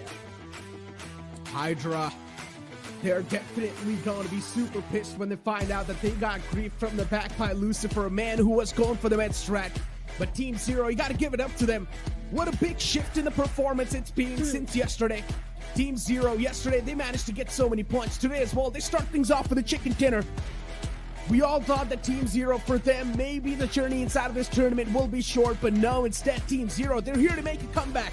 They're here to make a stark statement, and already the start has happened.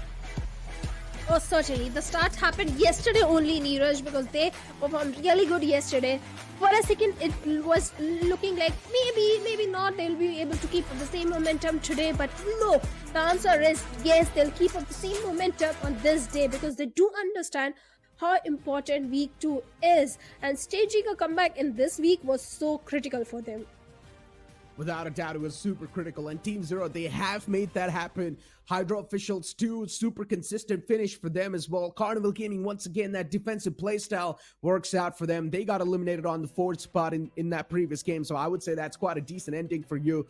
But still, quite a lot of these teams were not able to perform that well, including Team Prince. I genuinely had a lot of hopes from Team Prince, considering today is the last day, and they only have got 3 more games from this week left over, from which they've already played 1 game. That means now they've only got 2 more games, from which one of them is going to be Miramar. So let's hope that maybe Team Prince can establish a comeback in the map of Miramar. But then once again, the same thing happened with OG2. Team play completely down the drain. Every single player from OG is going for those individual fights, which is of course quite bad inside a competitive circuit. And if you look at the position of the players, they were so far away from each other that there was no chance they'd be able to provide any sort of backlane support or cover fire to each other. In case a now comes in, the revival would have been so difficult. And that is exactly OG has been playing this particular week. So it is not working for them. They need to play as a unit. They eye for the center spot. That's a good thing. They managed to go to the center, but then the split that comes from their side is something that is so questionable. But speaking of Team Hydra, they started off by getting 2 plus of Team Prince, then they went ahead. Duro OP getting a 2k on the plus of Team Orangutan. They also did some damage towards the side of Team Zero. They did a perfect third party onto the plus of Carnival Gaming. So even Team Hydra was playing really good in this one.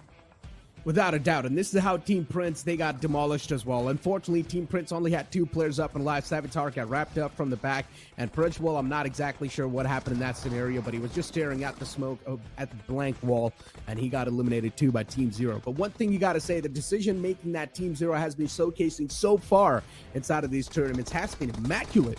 No matter where they decide to position themselves, it's been so phenomenal, and I'm not exactly sure what Carnival Gaming was trying to pull off over here as well, considering they knew that there's Team Zero in front of them, and still Carnival Gaming decided to make that push happen against them like that out in the open through the vehicle, and they of course got taken down quite easily. Unfortunately, Team Zero, this could have been much more of a flawless chicken dinner as well, but then Omega all the way from the blue managed to take down one of the players from the side of Team Zero, which is quite unfortunate, but hey, in the end, it was Team Zero to seal the deal and get the chicken dinner as well, so it's completely fine. Now, as we know, Team Zero, for them, the momentum is still in their court. A lot of these teams are still looking forward to find that momentum, though. Team X-Park, them themselves, is going to be looking forward to at least get the upcoming game of Miramar in their hands. Yeah, they have to, because only 2 games left for the players of Team X-Park to stage a comeback, and still they are at the bottom. Team Zero is definitely making good progress in the overall leaderboard. Team X-Park, they also need to do the same thing, not just X-Park, I think Team OR Esports, because this one also didn't go entirely in their favor, and with 2 games remaining, the pressure is definitely mounting on their shoulders. Carnival Gaming is also one of those names. Maybe they do have 1 or 2 placement points, Carnival Gaming, but other than that, I think Carnival Gaming was also not able to perform up to the expectations in this Erangel. Exactly. I mean, Carnival Gaming, I would still say them being inside of the top 4, that's still a solid outing. That's how Carnival Gaming likes to play. They just like to play defensive, and they, of course, managed to get a decent amount of placement points with okay-ish amount of elimination points. I would still say that's an okay outing from that game. But as we do see the MVP of the previous game, it's going to be Dark Lord from Team Zero with 7 finishes and 54% of finished contribution. Team Zero, the confident approach inside of the games has been changing the way they have been playing so far from this week too, and I'm just loving it.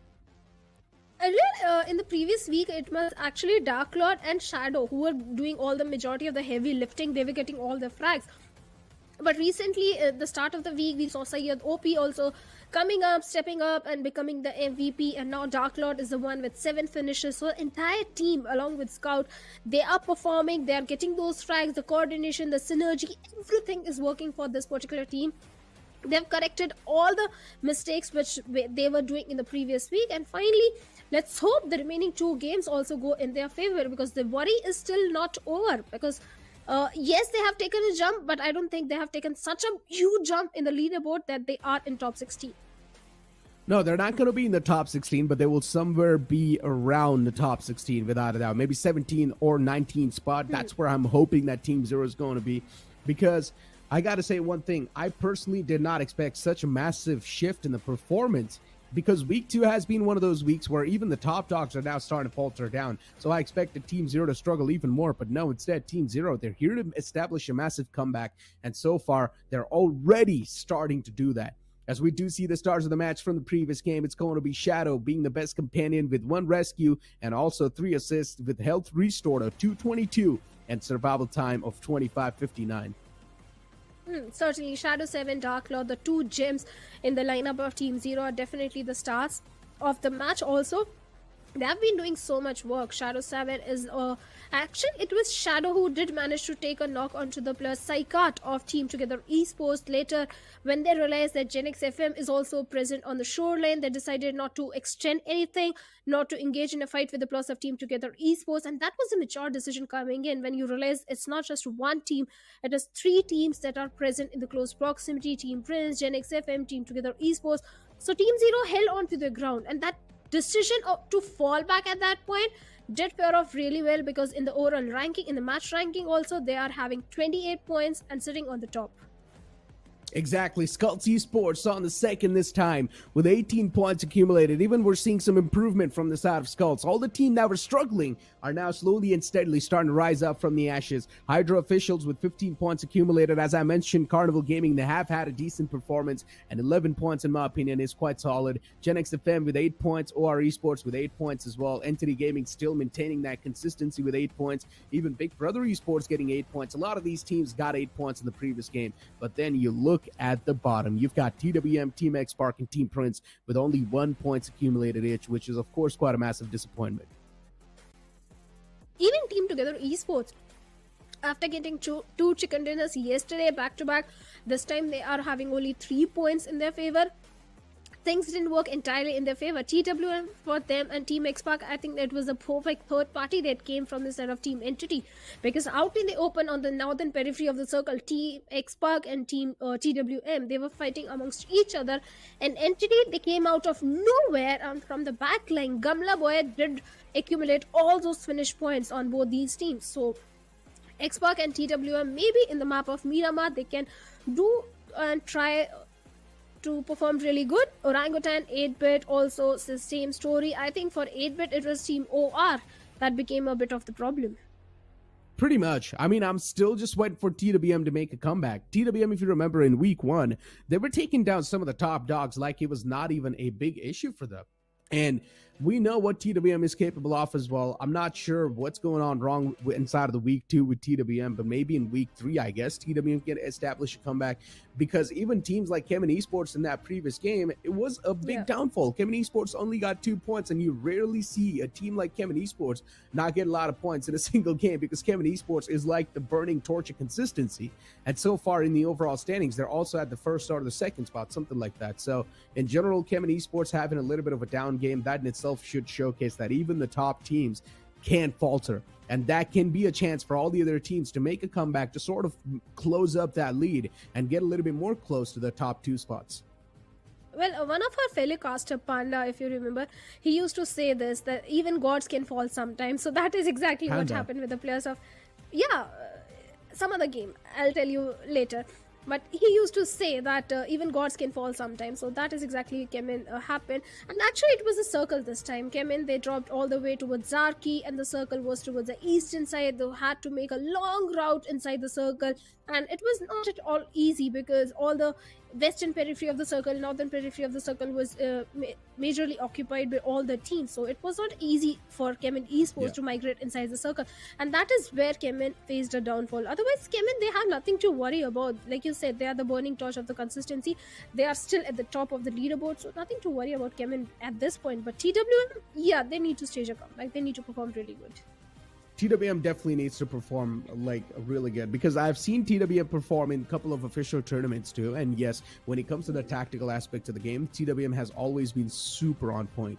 But I'm not exactly sure what's been the problem inside of this tournament though, because their tactical nature, it definitely seems like it's not really working out anymore. Maybe they just need to update their books. Maybe they just need to update and do a little bit more research on the teams and around the lobby, because TWM, all the 4 players, Ninja as well is one of those impressive players that I've been looking at from the past. And unfortunately, so far, TWM, they have been a little bit on that down curve. They have been deactivated, but maybe we just need to give them a little bit more breathing air. Same thing can be said for OR Esports too. As you know, I was a big fan of this new OR Esports lineup. I was a big fan of the playstyle that OR Esports was showcasing, a little bit more on the aggression side. But so far, that aggression's not working out anymore. Yeah, the only four finishes which they have are on the players of Team 8-bit. They have got a total of 8 points, but 8 points, if they were standing somewhere between 17 to 20th spot in the overall leaderboard, I would have said, it is decent performance. They're getting the average points. But at this point, in the overall leaderboard, right at the bottom, 8 points, the average points is not going to help the case of OR Esports. They need to do something. Just like Team Zero, they need to get those winner chicken dinners. If not a winner chicken dinner, at least a very high fragging game if they want to propel themselves in the leaderboard. Otherwise, I don't see just by getting those average points, OR can be in top 16.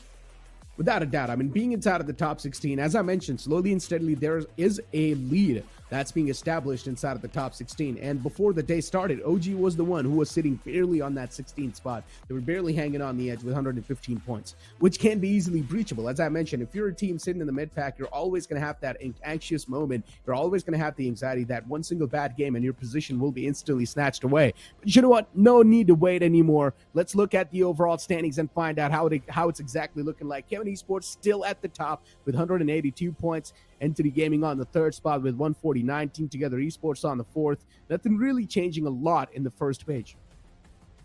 Yeah, Entity, Team Soul yesterday played so phenomenally good, especially Knuckle. So I'm really looking forward to that particular group to come in. Let's see if Team Soul can replicate the same performance, because just like Chemin, Team Soul has also been so very consistent, not just in the placement point but in the finish points. They're ranking up those finishes also. Gujarat Tigers is also one of those teams. But Team Together Esports yesterday, they made a huge jump in the overall ranking. They came all the way in the top 5. But in the previous game, they did falter down. So Team Together Esports, they also need to keep up the consistency. Otherwise, in the week number 3, if they do continue to face a downfall, maybe they won't end up looking so good in the overall ranking. Oh man, we've got the 3rd page now. And as I mentioned, Team Zero should be somewhere around 18th or 19th spot, and yes, they are at the 20th with 99 points accumulated. Yes, it is going to be a decent climb once again for Team Zero, but the upcoming game of Miramar should be a massive closure for them. Godlike on the 21st, TWM Gaming still on that 3rd page with 99 points as well. 3 teams tied up with 99 points. Let's see who's going to be the one first to breach inside of the top 16. Then you've got Team Xpark with 93 points on the 24th spot. For Xpark and 8-bit, the woes are continuing. Even for Genex FM, yes, they are sitting on the 18th spot, but yesterday also it was not a good day for the players of Genex FM. And this game, yes, they did manage to get at least those average points, so that's going to bring some sort of relief for them. But this page is where my concerns are. Vanguard Esports, a team that looked so promising in the open finals, now they're struggling. And same goes for Skull Esports, but Skull did manage to get at least good placement points in this one and decent finish points, so that is going to bring some relief. But they need that winner chicken dinner consistently in the remaining 2 games. Not winner chicken dinner, good game in the coming 2 games. games. That is only way for Skulls to propel themselves in the leaderboard. Even iFlix, I'm waiting for their game also to come up, because iFlix was also struggling majorly yesterday. Yeah, pretty much. iFlix, the struggle has been there, including Metal Esports. Even in the previous game, Metal Esports, once again, they have been spotted struggling. Skulls Esports, a little bit of a step up, I would say, considering with how things were looking like in the previous few games. I would still say in the previous games, Skulls Esports, they have definitely stepped up in the first game of the day. So maybe from here, it's only going to be uphill, because if Skulls Esports falter down a little bit more, maybe then there's a chance even 4Shot Esports can topple them over easily, and maybe, you know, they will be all the way on the 16th spot, and I'm pretty sure Skulls Esports would not really want that. And speaking of Skulls Esports, I've been looking at this team as well for a long time now. And Skulls Esports, when I saw them for the first time, they definitely sort of made a little bit of a space for themselves in my heart, because with the aggression they showcased, with the confidence they showcased, in my mind, I was like, okay, these are 4 young players. These are 4 new players inside of the competitive scenario, and still they're being this aggressive, and still they're showcasing so much confidence. So I knew that Skulls Esports, they had this burning torch underneath them, that they really wanted to dominate this entire era. But unfortunately, something is going wrong right now with Skulls Esports, but the firepower is definitely on point, and Skulls Esports, I personally know what they're capable of too. I think majorly the Skull Esports in week 1, they were struggling with the drop spot, because their usual drop location is also clashing with some invited teams drop location. So at this point, I think Skull Esports didn't want to take any sort of early fights, and they decided to go somewhere else on the map, and that rotation was not working for them at all. Even in the map of Miramar, because in the previous week number 1, they kept changing the drop location consistently. That was not working for Skull Esports at all. But finally in this Erangel, maybe they finally realized which path to opt for, and maybe things would look good for Skull Esports after this point. Maybe that's a big Exactly. maybe. Yeah, I mean, we've got the schedule now in front of us, and as we know that the upcoming map is going to be Miramar, once again, Group B and D will be performing onto this map. Group B and D will be playing their first 3 games, and then later on, Group A and C will be chiming in for Sanhok, Vikendi, and Erangel. But for the upcoming 2 games, Group B and D will be performing once again. A chance for them to make a comeback. Team Zero as well, a chance for them to breach inside of the top 16 and take a massive sigh of relief, because Team Zero, they have seen a lot of ups and downs in their entire journey inside of this tournament. So, for example, Team Zero, if they do start a breach inside of the top 16, once again, all the teams in the top 16, they will start to break a sweat, because they know a massive comeback is on the horizon for all the other teams that are still on the latter half of the board. Oh, certainly, because if Team Zero is coming in top 16, definitely one of the team of top 16 is coming in the danger area. So the pressure is mounting on the safe teams. The teams who are sitting in the safe area in the top 16, the pressure is mounting on them also, because all the teams from the bottom are also staging a comeback. So that means the competition is increasing. It's not going to be so easy. One bad game can throw you out of the top 16 and put you in the danger area. And one good game can put you in the top 16. So I think from week number 3, things are going to be much more difficult for all the teams. Without a doubt. From week 3, things will be, I would say, all the room for error that you had in week 2 and week 1, that room for error will vanish away in week 3. You would not have a chance to make any type of mistakes. Week 3 has to be on point, and week 3 has to be for the victory. Because after week 3, week 4 will start, and then inside of week 4, everyone will just try to rush to get inside of the top 16. So week 3 can be a start for the teams that are looking to get close as possible to top 16, but then week 4, top 16 is the only way to go. But here we go. The upcoming second game is going to be on our screens too, ladies and gentlemen, while the plain flat path starts a little bit from the southern side of Los Leones all the way towards El Hazar. Once again, the plain flat path is completely towards one-sided, and that means if the teams do want to go towards El Pozo, Monte Nuevo, it's going to be a long stretch, including Entity Gaming. They like to go towards El Pozo, so I want to see where Entity Gaming is going to be dropping out now. For Entity, I'm not so worried, because let's be honest, Entity is looking so fantastic in the overall ranking, the drop location. Usually, even if they face any sort of drop collision, they come out as victorious. Usually, they like to head over to the city of El Pozo, but like you said, it's not going to be so easy. Vehicles are something that they can resort to, but sometimes that also backfires. That also don't go in your favor. But a good decision coming in from their side. They have changed the drop location. They're heading towards the side of Los Higos. That is usually Gen X FM's drop location. So maybe there is a possibility we can see a fight brewing up between the Plus of Genix and Entity. But no, Genix, they are heading toward Vale Dilmar. Then we have Team Zero in the city of Youtube, Team Together Esports in the city of Impala, Big Brothers going all the way up towards Campo Militar, Orangutan in the city of Ilhazar, or maybe Cruz del Valle. They can also stretch a little bit. Skull Esports, finally, they have decided to go all the way towards north. Exactly. 8-bit towards Los Leones. No issues on that regard. Even Hydra towards down south of Los Leones. They're going to be dropping in those small compounds, get their loot scooted up. Team Zero towards Puerto Paraiso. Team Together Esports towards Impala. No issues over there as well. Genix FM, they're going to go towards Valle del Mar. Entity, though, this time they have changed their drop location towards Los Higos now, which is quite interesting. They've dropped on the prison island. I'm not exactly sure how well Entity is going to be familiar to make the rotation happen from this island. So it is, of course, going to be quite a challenging task for the entirety of Entity because they need to get their hands on some basic loot first and then move out of that Los Higos island, which is going to be a challenge considering Genix FM is camping that bridge where you can take a rotation out from towards Valle del Mar. So it is still going to be a massive collision happening towards that Valle del Mar side. Let's see how this fight's going to be panning out. Let's see if there will be a fight, because by the looks of it, yeah, this is definitely looks like this is a bullet that the Plus of Team Entity needs to bite. But Medal, they're looking pretty comfortable in the city of Montenegro. They have the entire control of that. So good resources will be in their backpacks. Team X-Park also, they usually go for a split drop, and that is exactly what they are doing towards Graveyard. The players are there. They just need to be a bit careful, because if Team X-Park head a little north, they might have to face the Plus of Teams called Esports. Then we have Kevin also in Saint Martin. A few of the big teams are not there, so Saint Martin has seen the war pretty much unoccupied, and Team Kemin decided to drop over there. Then we have the Plus of Team Prince also in the city of Power Grid. This game is important for the Plus of Team Prince also, because they have been facing a major downfall in their performance.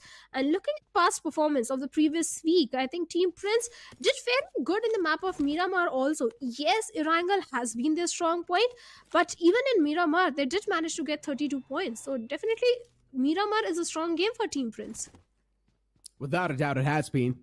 Oh, but Entity Gaming finally now starting to make that rotation out of that bridge. Either there's going to be two chances. Either there's going to be nothing happening at all, or Entity Gaming will just find a clear pathway and they can rotate out of that spot without any trouble. And that's what it seems like is happening right now. Genix FM, they've got no intentions in going for the fight as well, which makes a lot of sense, I would say, because Genix FM, they've got a lot to lose. Entity Gaming, on the opposite hand, they're already inside of the top 8. They're looking pretty comfortable in the overall standings. So even if Entity Gaming do get wiped out right here, right now, it's not really going to be affecting their positioning in the overall standings whatsoever. But Genix FM, on the other hand, if they do take some heavy hitting onto themselves, then they've got a lot to lose. Genix FM, they still need to establish a comeback inside of the top 16. So yeah, it makes a lot of sense that Genix FM let the players of Entity Gaming just scoot away like that, because they do not really want to lose any of their players this early inside of the games. They do not want to go for that early risk. Carnival Gaming inside of Picado, as usual, that's where they like to drop, right in the centric spot of the map. So Carnival Gaming, they're not going to have that big of a deal to rotate out of this spot. It's going to be an easy rotation for Carnival. And I think so they're also done with their loot. Meds, yeah, a little bit problematic on that side, but soon enough they will get that looted as well. Yeah, Picado is full of the resources. So Team Carnival Gaming, nothing to worry about them. But speaking of Team Kemin, they need to be bit cautious because they are in the city of Saint Martin. They can head over to Hacienda as well and grab those resources and eye for the center spot. They just need to be cautious of those rotations that are coming from the western or the northern front. Okay, on the northern, it's just one single team that is going to be Big Brothers. But the rotations that are coming from the western front, like we have Entity, then we have Medal, we have Team Prince, Genix FM. Kemin just need to be a bit cautious of those rotations. Otherwise, Team Kemin is also looking pretty decent for now. And this game is really important for Team Together Esports also, because yesterday they got 2 chicken dinners, and looking at the performance of Team Together, Miramar, they have been getting decent points. So it's not like they are having a shabby performance in this particular map. So Team Together should be eyeing for that winner chicken dinner. Considering the position also, they are in the city of Impala.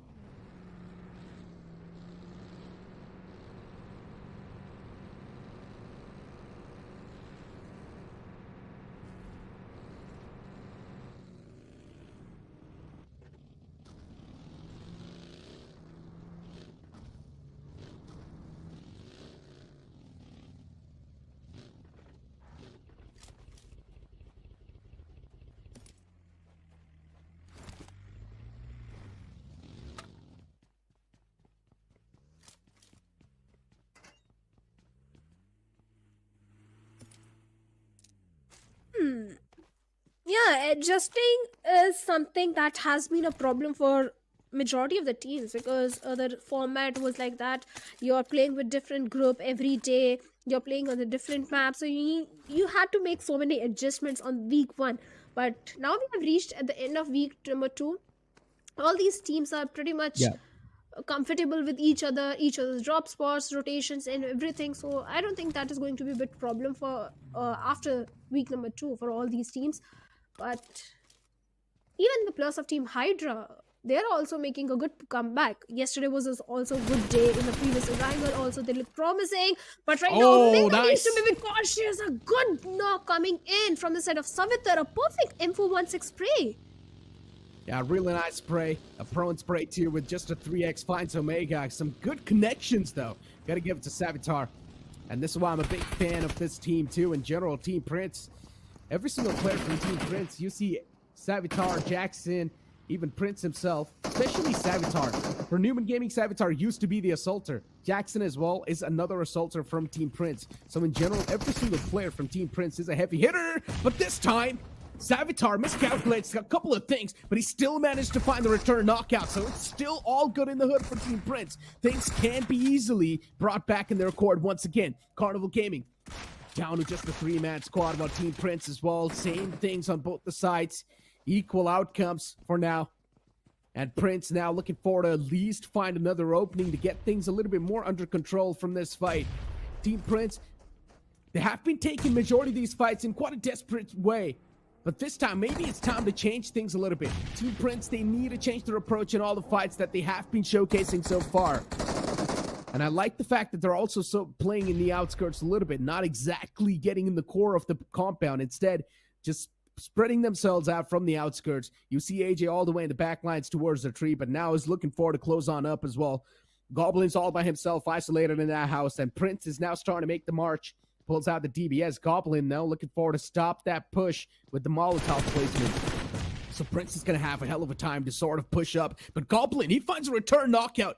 Nicely done. Team Prince now taken down to a 2-man squad. Carnival Gaming, they've got the momentum in their hands in this fight. They've got the flow in their hands. AJ, man's position's compromised, but Goblin is taken down way too low as well. AJ is only down to a single HP. One single bullet will seal the deal onto AJ, and that's it. Carnival Gaming, they shut down the entirety of Team Prince, while Team Prince had the advantage in that fight.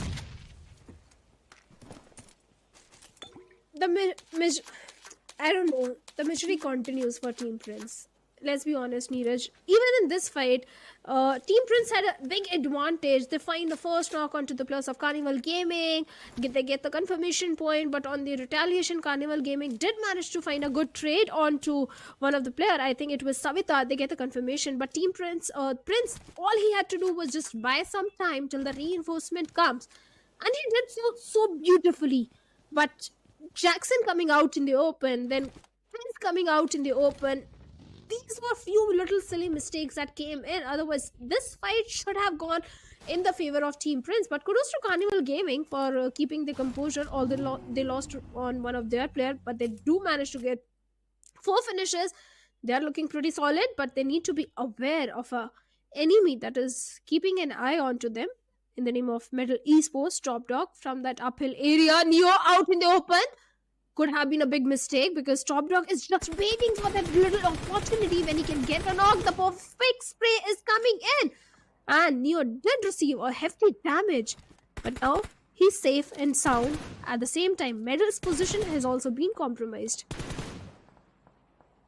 Metal Esports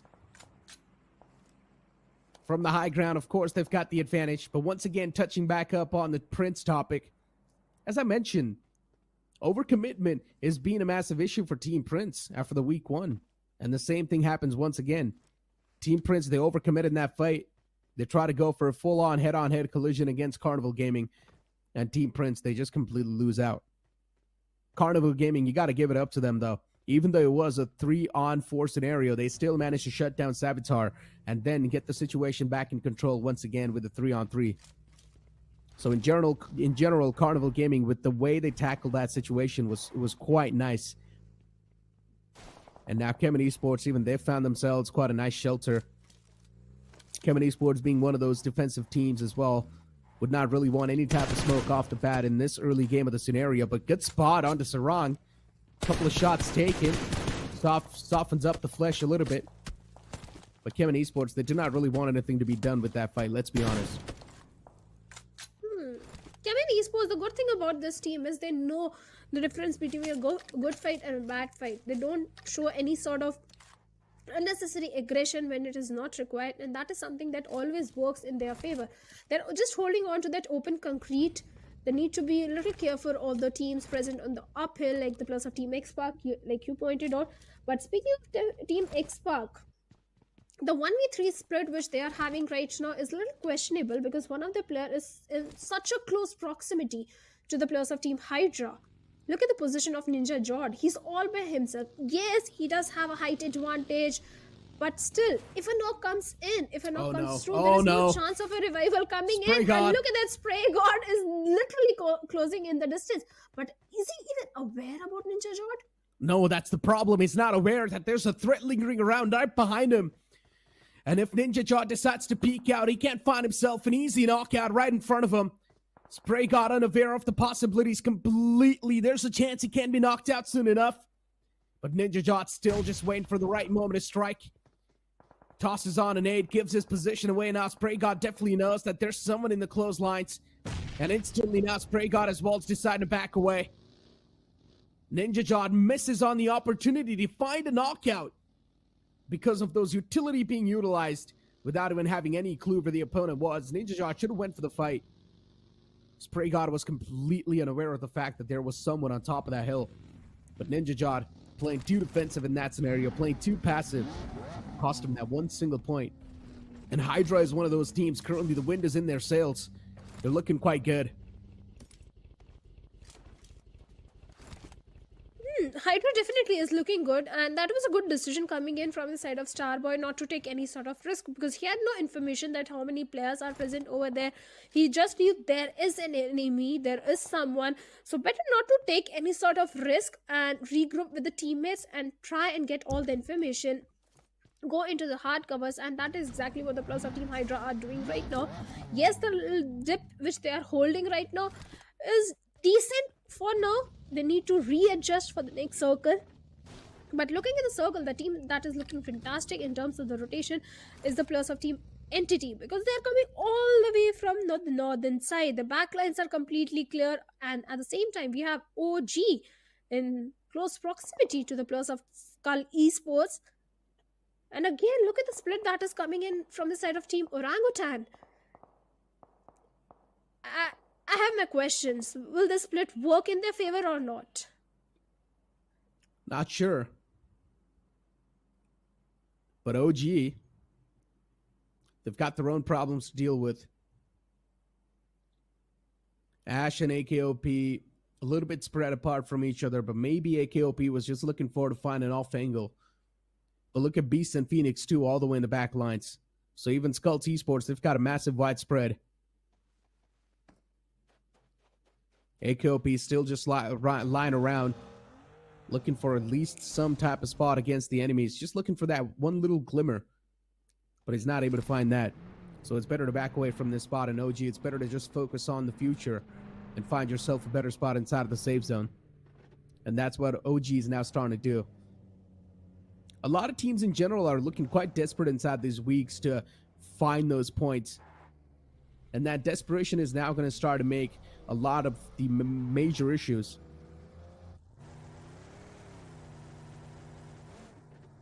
And Trigger, even this man's on move. OG, yeah, they are quite spread out, to be honest. And I'm not exactly sure what the game plan is. Maybe they're just trying to accumulate as much intel as possible. But still, it's filled with a lot of risk.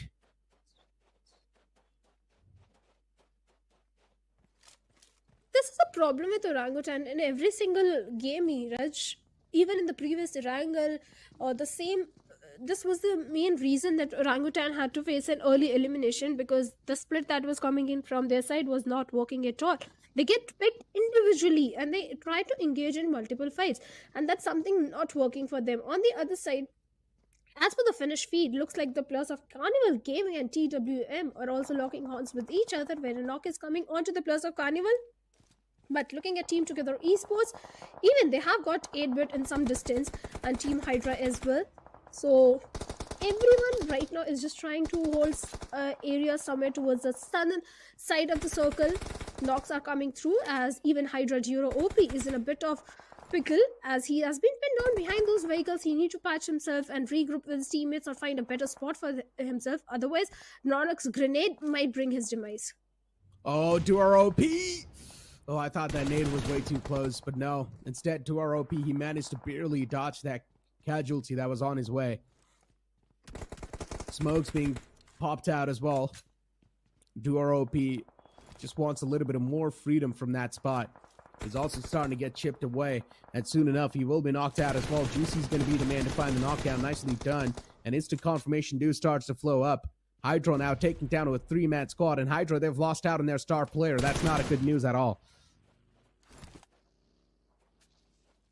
Even Genix FM, they have got a knock onto JD Gaming of their team, and they need to go for the rescue mission for the revival. But now we have Karan on a screen as he's trying to pop a few bullets towards the side of TWM, and TWM, they need to scuttle back to the safety because the shots that are coming in, they are on the receiving end and they're receiving hefty damage, especially Kyo Lamau. Karan, yes, he's holding on to an off angle, and that's a good position, which TWM needs to be a bit cautious about. Otherwise, that could result in the end of Kyo Lamau because the vehicles are already blown, and Kyo Lamau is having no help at this point. Team X-Park, look at that, the perfect line of sight which Sanhok had onto the Plaza Big Brothers. Uzumaki, he could have been taken down, but the grenade, he's trying to fight with the plus of Team X-Park on the uphill. No connection whatsoever. Now, Big Brother Esports, they also need to be a bit cautious. But if one of the player of Big Brother, look at the minimap, he's holding on an off angle. He's a bit far away from his teammates. He can definitely try and do some damage towards the side of BB. Definitely can try. Oh, that could have been a knockout right there. Kilamau still finds the rotation inside of the house. Kilamau being able to reposition himself that quickly. And Genix FM, the man did not really have any type of gun in his hands. That's why Kilamau is still up and alive. And look at Big Brother Esports. This is such a massive red flag. All the players of Big Brother right underneath the players of Team X-Park. One single nade can actually find the opening, and then X-Park can easily pounce on top of the prey. But instead, X-Park, I guess they're too complacent in the spot they've already found. It's a high ground too. They're looking quite okay. Even an airdrop right in front if they want, they can definitely go for it. But so far, X-Park, they don't really need to make any type of forced errors. Instead, they can just sit down over here and relax and wait for the upcoming zones. And there's also a little bit of a split. You see that? Two players from X-Park on top of this hill, and then there's one man who is spread out a little bit more inside of the circle. And even he's got a little bit of a high ground to play with himself. So X-Park, one thing is for sure. There's a lot of intel flowing in right now. Yeah, they do have a lot of information and the position is definitely helping their case. But the only concern is if the circle goes away from the side of X-Park and then they have to make the journey downhill, that won't be easy because Big Brothers, will be waiting for them. Then we have Hydra, 8-bit, Team Together Esports. So that is my concern for Team X-Park because if the circle goes a little east, Orangutan is going to be pretty much happy because the only compound then would be in their control. On the other side, Medal Sayan has been knocked out by the plus of Genix FM as he was trying to migrate inside the circle. A knock has come through. I think a confirmation should also be coming in. But also, we have a third party in the name of Carnival Gaming as one of the player of Genix... Actually, no, one of the player of Genix FM was way too far away from his teammates. And he has been knocked by Carnival Gaming. Now, Genix FM, there is no chance for a revival coming in. They are standing as a 3-man army. The next victim of Genix FM could be the plus of Medal Esports and Encore with the vehicle is trying to migrate inside the circle. The perfect spray is coming in and Encore definitely has received a hefty damage. Genix FM, shots were definitely taken, but even they've lost out on one of their players in the name of Skillful. So Genix FM, even they cannot really go for those extra commitments inside any of these fights. It's better to just play a little bit from the outskirts, a little bit from the far phrase, and that's what Genix FM is trying to do as well. Just chip out a little bit of more damage on the opponents, put them in a state of discomfort, and then just rotate away. Genix FM, they've found themselves barely on the edge of the circle. Skults, though, they take a lot of shots against the players of Chemin Esports. Phantom is quite chipped up as well, quite low, quite bruised up. One more shot from the DBS should seal the deal onto Phantom, but Phantom is just jiggling around the vehicle quite nicely, and he finds the knockout against Beast. But the play zone's going to start to deal a lot of damage, and maybe the man from Chemin Esports will be knocked out, and that's what happens. Phantom gets knocked out, and the last man, Fury, is not able to keep up with the players of Skults. The entirety of Chemin Esports, they come collapsing down because they take a massive hit from Skults Esports. But Entity Gaming, they're here like vultures with a third party, looking to shut down the last man of Skults Esports. But Vigilo is still firing back and replying back in style. He finds 2 knockouts against Entity. Pukar and Gumla Boy knocked out. It's all down to Vigilo from the side of Skults. A 1v2 scenario. Will he be able to pull it off? Will he be able to pull off one of the biggest clutches in the history of SPS? And the answer is going to be no. Entity, some good utility utilization will shut down the last man of Skults. Skulls, after having a good performance, the previous Erangel have been eliminated pretty early in the game, but good effort from their side of Skull as well. But Entity, they did a perfect third party in that scenario. Entity, they had a good cover of the terrains, of the ridges over there. They made the perfect use out of it. Those throwables, those utility usage that came in from their side definitely helped Entity get those finish points. But now we have Carnival Gaming and Genix FM up on our screens, and Genix FM, their position is not really a good position. They are walking on a thin. It's a single grenade per result in the knock on both the players, but looks like the Carnival Gaming is definitely going to take down one of the players, Spider Jord.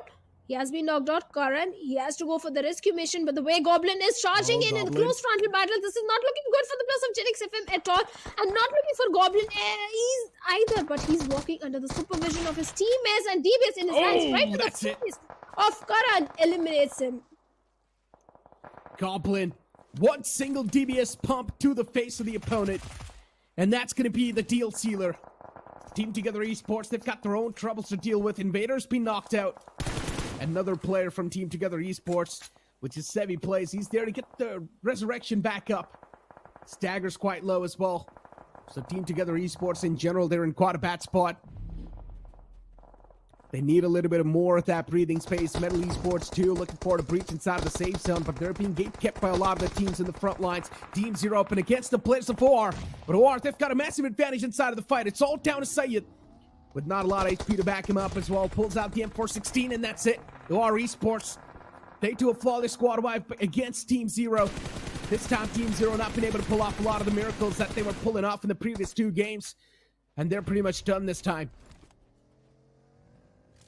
Yeah, Team Zero, early elimination coming in, but OR Esports, they did manage to rank up those 4 finishes. And Team Zero and OR, they both were trying to migrate inside the circle from the eastern side. That's when they collided paths with each other.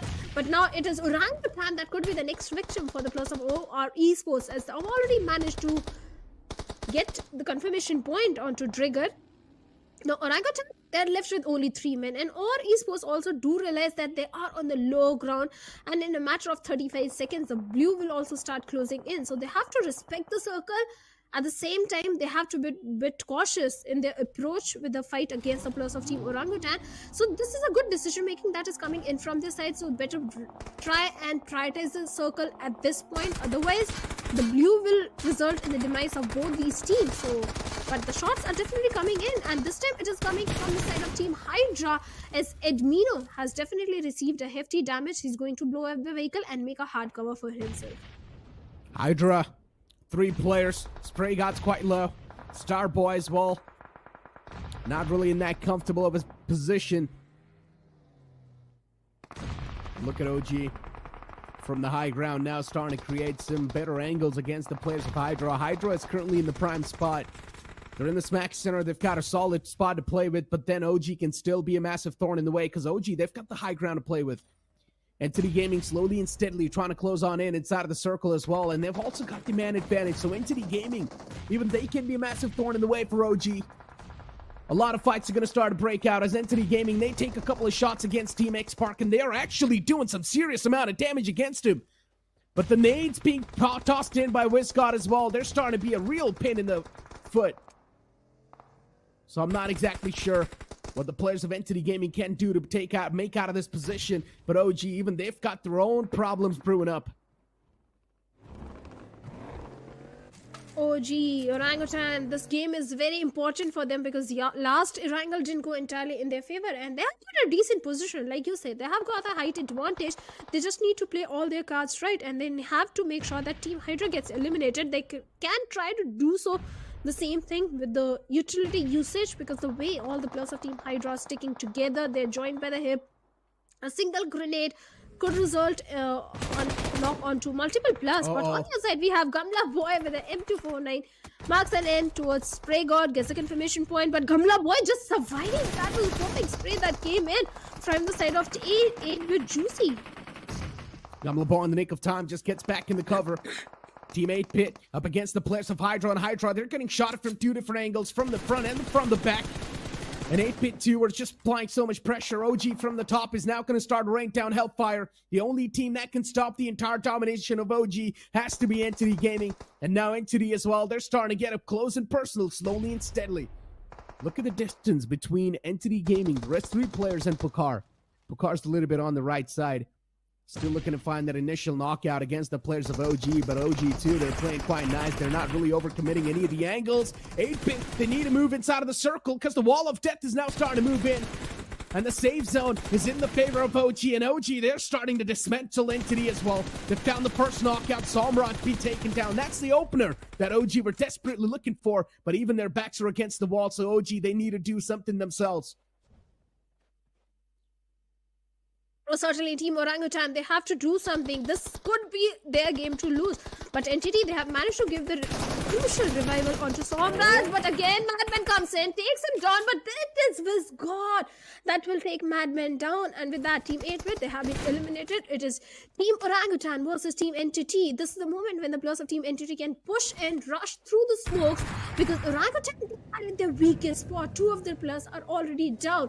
And this is the moment when they have to strike in. Because Ash is all by himself. Vizgod, AKOP on a very low HP, but now they have patched themselves up. They're again back on the field, but again AKOP takes a hefty blow from the side of Team Entity. Even Team Entity, they have the numbers advantage. They have the majority of the real estate control. This looks like the entire game for Team Entity is favored, but Ash did take a FT HP out of Pokar. And Tron coming out in the open, and AKOP instantly shuts him down. OG, they're now slowly and steadily moving in, inch by inch. Some heavy amount of damage being inflicted onto Entity, though. And the same thing can be said for the side of OG, too, because OG, they've lost out on Witzgod, and Pokar now finally makes the go call. AKOP trying his best to fight back, but that's it. Entity, they've got the man number, and they will take this chicken dinner home. Solid stuff from Entity Gaming, but OG this time, they showcased a massive improvement in the battlegrounds. OG, they needed this game desperately, and they actually got that as well. OG, they had a lot of elimination points to back them up, but the same thing can be said for Entity Gaming too. Entity, they were already looking way too comfortable in the overall standings, but after this game, Entity, they're going to propel themselves even in a better spot. Oh, certainly, Team Entity is definitely going to propel themselves after the winner chicken dinner. Maybe they're already sitting on the top spot because they were on the 3rd at the start of the day, 3rd or 4th spot. After these 15 placement points and good amount of finishes, Entity is looking fantastic. And Entity, they performed really good because they started by taking down the plus of Team Skull. Then from the northern side, then they went ahead and got few finishes onto few other players also.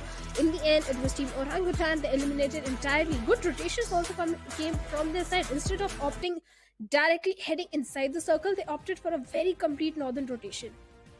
Without a doubt. I mean, the northern rotation, as you mentioned, was quite nice from them too. And OG, as soon as they got the high ground, it just felt like that OG, they made the right call in that decision. And we all thought for a moment that, okay, maybe Hydra is going to be in the powerful position. They're probably going to be in the prime spot. But OG, with that high ground contention, instantly sort of shook the world of Hydra. And as soon as they got that high ground control, Hydra, even they themselves knew that, okay, now winning this game is going to be even more tougher because there's a team on top and there's a team on bottom in the name of 8-Bit. And Hydra, they were pretty much in a massive sandwich scenario, and that's what exactly happened later on because even 8-Bit started taking shots against him. Even from the top, it was OG just raining down hellfire against him. And the players of, unfortunately, in the team that was in the between, they just had nowhere to go. And Hydra, they got easily eliminated from the game. So in general, later on, even Entity Gaming, they tried to push up. Of course, Entity, they had the man advantage, and Entity in general, they just played really safe. They just played really defensive in that final moment. They did not really showcase any type of overcommitments, and they just waited for that. They just waited for their moment to strike, and they just waited for their moment to shine, and they pretty much shined through, and they got the chicken dinner. But let's move on and take a look at the highlights, because we will be able to relive all the moments from the previous game. Yeah, things started with the Team Prince and Carnival Gaming engaging in a fight with each other, where few blunders were definitely there from the side of Team Prince, because it was Team Prince fight. But on the other side, Team 8-Bit and Team Hydra, at the start of the game also, they did engage in a fight with each other, and towards the later end of the circle, later part of the game also, Team 8-Bit and Hydra, they locked horns with each other. But after eliminating Skull Esports, they had the entire Northern control in their favor.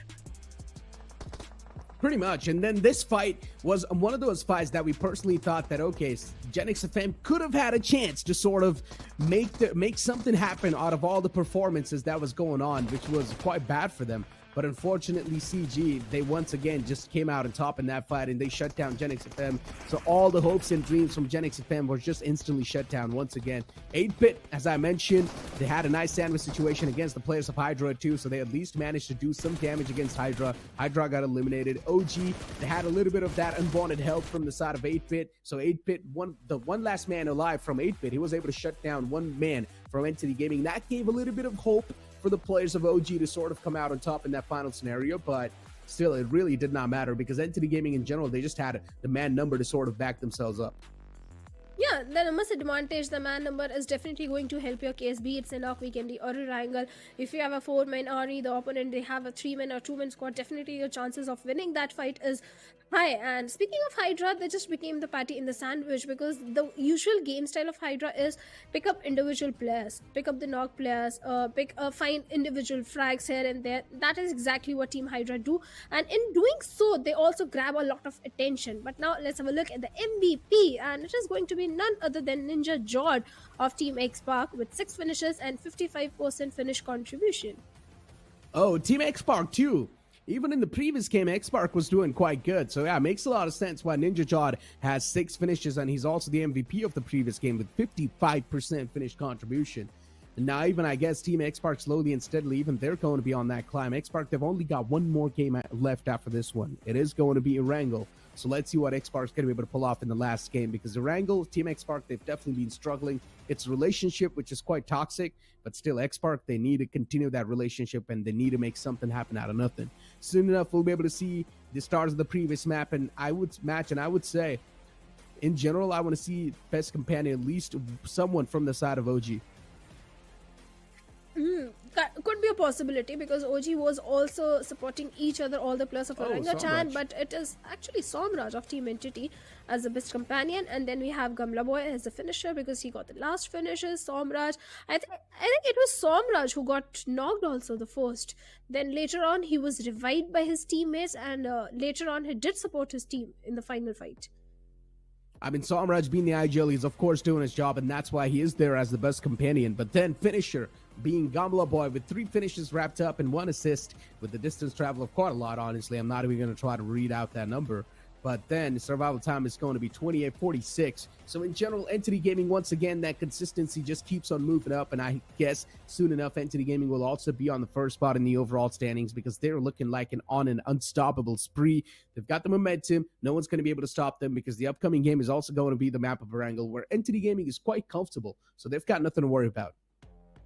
Oh yeah, Entity, they are pretty comfortable, and after this winner chicken dinner, they're looking super strong in the overall leaderboard. So let's have a look at the match ranking, that which team got how many points, because Team X-Park, as far as I know, on the western front, they were engaging in a fight with the plus of Team Together Esports, where they got good finishes. Total of 11 finishes they have ranked in this one. Total 15 points, and Entity, they are on the top with 25 points. ORANGUTAN on the second spot with total of 18 points. Even 8-Bit, they also did fairly good in this one. Total 14 points in their favor. And then you also see Genix FM with 5 points accumulated, Hydra with 7 points, Gen XFM, as I mentioned, they had a solid chance to prove themselves right in the previous game. They had a solid chance to pretty much make their hopes and dreams come true. But unfortunately, CG, I mean, as soon as they were able to find that initial knockout in that moment, then Goblin just pushed up close and personal, and he just shoved that DBS right in his face.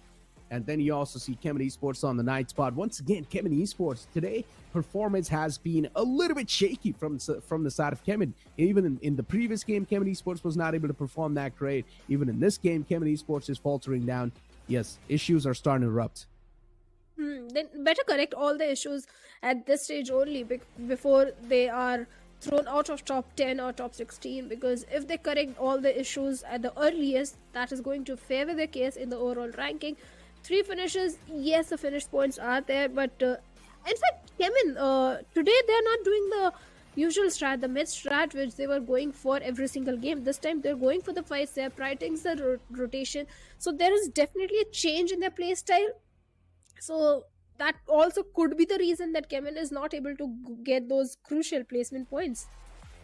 Exactly. I mean, Chemin, as you mentioned, they're not able to get those crucial placement points, but I guess Chemin, maybe they just need to go back to the roots and stop taking all the fights and just go for the med strat, I guess. Just trying to accumulate as many meds as possible, sending the 3 players inside of the circle, 1 player Altu, which is going to be all the way back, just going for the med strat. And I guess that strategy has been working out for Chemin Esports for a long time, so maybe it's time to dial back to that strategy. But as you mentioned, it's better to patch all the holes as soon as possible before moving inside of the final stage. And I guess Chemin Esports, they sort of need to get their hands warmed up. They sort of need to get their hands a little bit bloody as well, get used to all the firefights before you're going to be moving inside of the grand finals, and do all your research over here right now instead of pushing things later on over and over again. So Chemin Esports, we know what they're capable of. They have got the firepower too, and they are quite good when it comes to the tactical standpoint of the game too. So I guess maybe one single bad day, we can let it slide, right? Yeah, even best of the best teams sometimes do have few bad days. Chemin has been very consistent. The previous week, every single day, they have been the consistent ones. Yeah, we can give them the benefit of doubt. Maybe they're trying to change the play style. They're preparing themselves for the finals. They're just looking at the bigger picture and trying to change their play style. If it works, it's okay. If it doesn't work, they can always switch back to the previous play style. So nothing to worry about for Chemin at this point. But even along with Team Zero, Team Xpac has also started making some progress, because this game did go in their favor. The previous one, Erangel, not so good, but Miramar was definitely in their favor. Without a doubt, it was in their favor. And as I mentioned too, right, if you're a team who's currently sitting inside of the top 8, and if you want to experiment a couple of things, go for it. This is the right time to experiment, because you do have a little bit of a cushion. You do have a room for error too, so you can definitely try to experiment, try to bring in some new strategies that you want to experiment or play later on in the finals. Try and test it right here, right now, because if you test it in the later phase of this challenge season, then the real problems are going to start to erupt. But if you're somewhere inside of the top 8, you can definitely go for all the type of experiments you can. But as we do see the overall standings, Chemin Esports, once again, they will still be at the top. No one's able to shake them away from that top position. But Entity Gaming slowly and steadily marching their way towards the first spot. They're not that far away from snatching that spot away. So maybe Chemin Esports, it's time to wake up and get a little bit more of those consistent points. Yeah, they need those points. Entity, they are sitting on the 2nd spot with 174 points. Team Soul, they are yet to play their today's matches, but based on yesterday's performance, they looked fantastic on the 3rd spot with 160 points. Team Together Esports, they got 2 back-to-back chicken dinners, but then there was a downfall in their performance. Let's hope they have recovered from it and they replicate the same performance today when their matches come up. Orangutan definitely did showcase some signs of life. They had a good performance and they're sitting comfortably on the 9th spot with 134 points. In fact, like you pointed out, they have got good amount of finish points, and now they have started focusing on those placement points as well, because the perfect balance between the finish points and placement points is very crucial if you want to stay in top 16. Without a doubt, WSB currently at the 16th spot, barely marking themselves in and barely hanging on the edge as well. Soon enough, there's going to be someone else from the third page, slowly and steadily looking forward to breach in. So I guess WSB is probably going to be kicked out of that top 16. Same thing can be said for Global Esports too, not that far away. There's not that big of a difference between the points between 16th and the 15th spot. So in general, the teams in the mid pack, now they're having a big red flag on top of their heads, and they need to deal with the danger zone as quick as possible. Because as we know, this is the week 2, and today is the last day of the week 2. You do not really have a lot of opportunity left in your hand to sort of establish a comeback and make it inside of the top 16. Some teams, they have managed to wake up on the time, for example, Team Zero, so that's why now they certainly do have a chance to breach inside of the top 16 quite easily, but you cannot take that chance as granted as well. You need to work hard and super consistent. As you do see AUTOBOTZ 2 towards 22nd spot with 102 points, OR Esports with 107 points, quite close to that top 16. Even Team Xpark quite close. 8-Bit as well, slowly and steadily taking those baby steps towards top 16. But once again, when the remaining group, they chime in, maybe Team 8-Bit, Xpark, and OR Esports will be pushed down once again. That could be a possibility. That could be a possibility. 4Shot Esports, Kyle, Reckoning Esports. These are the teams. Medal Esports. Their 2 games are already over, and Medal, they have not been able to perform even on day number 6 as well. So Medal, I have my worries for them because they have already played 17 games, and by the time 4Shot and other Reckoning Esports, they do also complete their remaining 3 games, maybe there is a possibility that if they perform better than Medal can be pushed right at the bottom where 4Shot Esports is sitting right now. Exactly. I mean, 4Shot Esports, there's a big difference between 31st and the 32nd spot. So 4Shot Esports, they need at least one solid game. They need one chicken dinner to get themselves out of that 32nd spot, and then only they can sort of start slowly and steadily marching up in the overall standings. And I'm pretty sure, considering how the momentum is looking like for 4Shot Esports, expecting that chicken dinner can be a little bit too much. I mean, just look at Reckoning Esports and Medal Esports too. Reckoning Esports and Medal Esports, these are some of the top tier teams inside of our region, and still they're struggling so much. Medal Esports, they've played 17 games and they're still on the 29th spot. They're not able to get any of the points, Shadow, and it is now a big concern, not just for this tournament. In general, a lot of fingers are going to be lifted on this lineup if they're not able to perform well. See, Medal Esports and Reckoning, the major problem of both these teams are it's only 1 or 2 individual who are getting all the frags, who are doing the heavy lifting. From the side of Reckoning, it is Punk who is getting all those frags, and you can't just rely on a single individual or just 2 players that they'll carry you, they'll do all the work and you'll qualify for the LAN finals. It's just team gameplay. All the 4 players need to step up. They have to give the backline support, they have to do the scouting, they have to fill in their roles. Otherwise, there is no chance that a single individual can get you all those points. But looking at the schedule, now it's time for Erangel, and that is going to be the last game for the players of Group B and D. I mean, as you mentioned, it is going to be the last game for the Group B and D, and then Group A and C will be chiming in for the rest 3 games that will be left over for the day. But Group A and C will be kicking things off in Sanhok, which is, of course, for the later. Before now, the upcoming game is going to be Erangel. One last chance for all the teams to make a comeback inside of the week 2. For example, I'm still waiting for Team Prince. I'm still waiting for Medal Esports to have that solid game and once again get themselves back in that groove. And we know these teams can easily make that happen as well. There's just something that's missing from these teams, and I hope they find that in the last game of Erangel, because Erangel is once again the classic rounds. Every single team seems quite comfortable on this map, and if you're not able to gain a lot of points in this map in total, then it's a big problem. It's a really massive problem. Yeah, Erangel is definitely the bread and butter map of all these teams. They are very well aware about every nook and cranny of this map.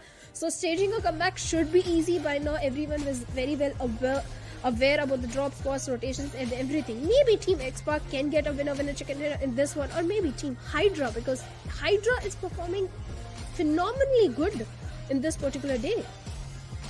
They indeed have been. But ladies and gentlemen, the last map for this group is now in front of us, as the plane flat pad starts all the way from Lipovka towards Primorsk. And considering we know Team Zero, they like to drop towards Lipovka, or at least they're going to go towards Lipovka once again. Usually they like to go for a drop collision against Medal Esports, but this time, considering the plane flat path is a little bit far away from Novorupnoy, it's better to just settle down in Lipovka and maybe go for that initial loot as quick as possible. And once again, you can try to position yourself in a better spot inside the circle, as quick as possible. So Team Zero, their positioning game has been looking on point, especially from yesterday, and I want to see them play the same way once again. Well, certainly they have to replicate the same performance. Team Hydra again going to where the drop spot, that is going to be Milta Power. Team Zero towards the side of Lipovka. Genex FM, they are going towards the side of Kamishki, this time back to their home ground.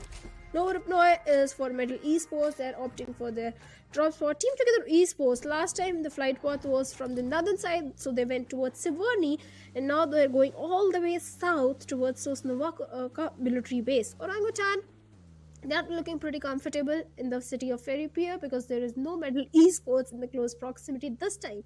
Entity towards Pochinki, Big Brothers towards school, so no major changes are coming this time. OG once again back to that classic drop spot toward 3 players towards Ferrypier, Ash all the way down south towards military base. That's how OG likes to drop. Ash is going to be the one to loot and scoot those compounds a little bit that are currently around the bridge side. So that's how OG likes to drop. And also Ash will be able to get his hands on one vehicle that is around the bridge. So OG pretty much as usual just trying to play around the vehicles. The same thing can be said for Chemin Esports as well. They've managed to get their hands on a US.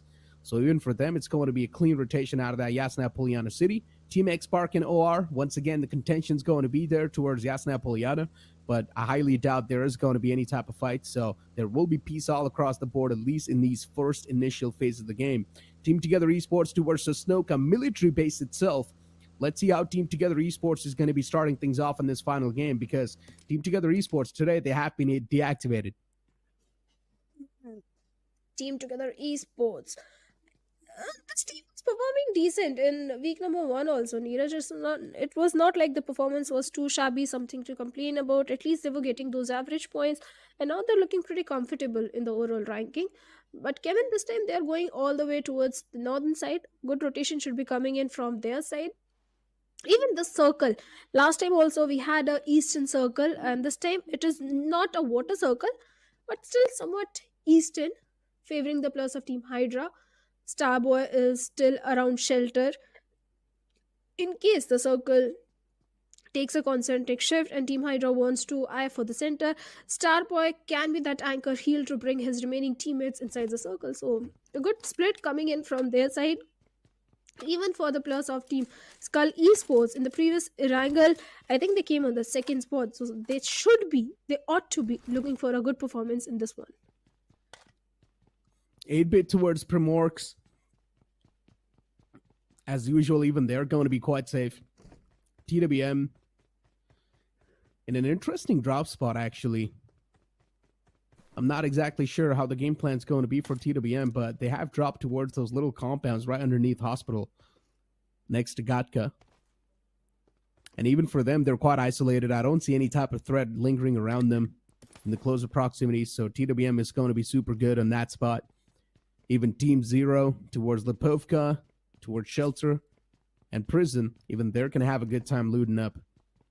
The only team that can be in a potential massive red zone has to be Team Prince and Skulls Esports, and OG next to the players of Team Prince as well. Look at that split that's currently there between Team Prince. Savitar is all the way towards Ferropier, and then the rest of the players of Team Prince are towards Farm. I'm not exactly sure what's going on over there, but I hope that's not going to be costing Team Prince their game. Things are already not working in their favor, and this kind of unorthodox split that is coming, I think it happened by mistake or something.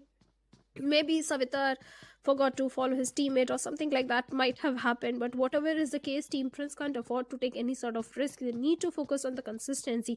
They have a bigger fish to fry. They have to eye for the top spot as they were trying to do so on day number 1 and day number 2. But now looks like things have changed in the city of Yasna.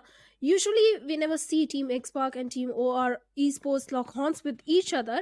They just mind their own business and say, hey, we'll take a rain check. We are not going to engage any sort of kerfuffle in Yasna.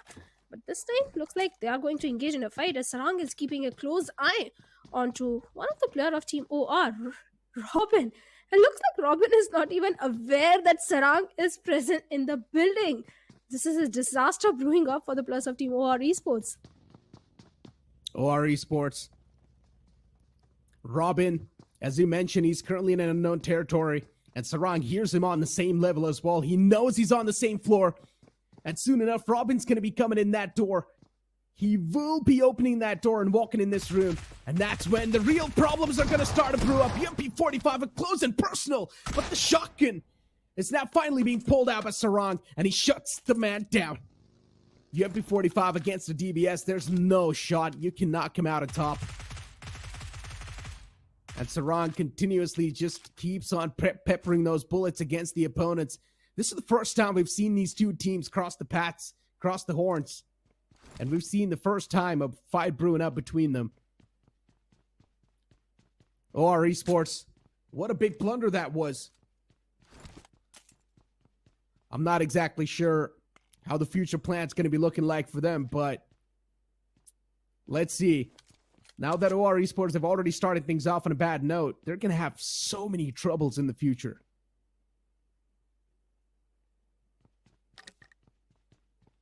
Oh, wait, who are you, man? Hey, where did Shadow go? He just took her position away like that? All right, well, you know what, ladies and gentlemen? Yeah, I guess, well, Fritz was a little bit too eager to see the action happen live in front of him. So now we've got Shadow sitting back, and we've got Fritz joining alongside with me on the casting panel. Fritz, you're joined alongside Necro. How you feel?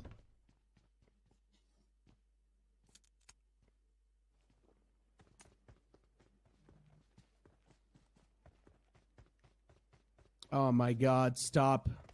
Stop licking me off like that. Stop licking me off. Okay, buddy.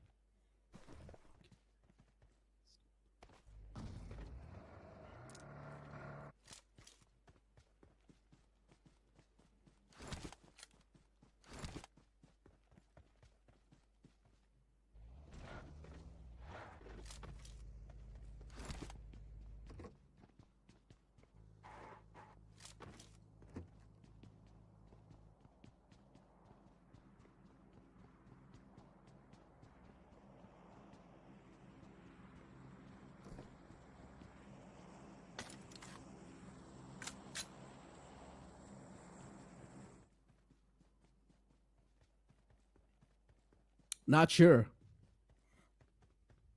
But Hydra, for them, the momentum is quite good. The wind is in their sails, Fritz.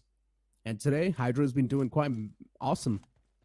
They've been looking pretty good inside of the battleground so far. Starboy, Spurs, Spray God, Duoro OP, especially Duoro OP. One of these star players that this team has to offer, even Spray God as well. And we've seen Spray God. Spray God's an absolute legend. He's been in the competitive scene for a long time. So Spray God brings in that experience as well for this roster. So in general, Hydra, they're quite a well-balanced roster. Sometimes the team play can be a little bit off. But sometimes Hydra can actually punish quite nicely as well. So yeah, the main issue is inconsistency. And I hope Hydra, they find a cure to that.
Oh.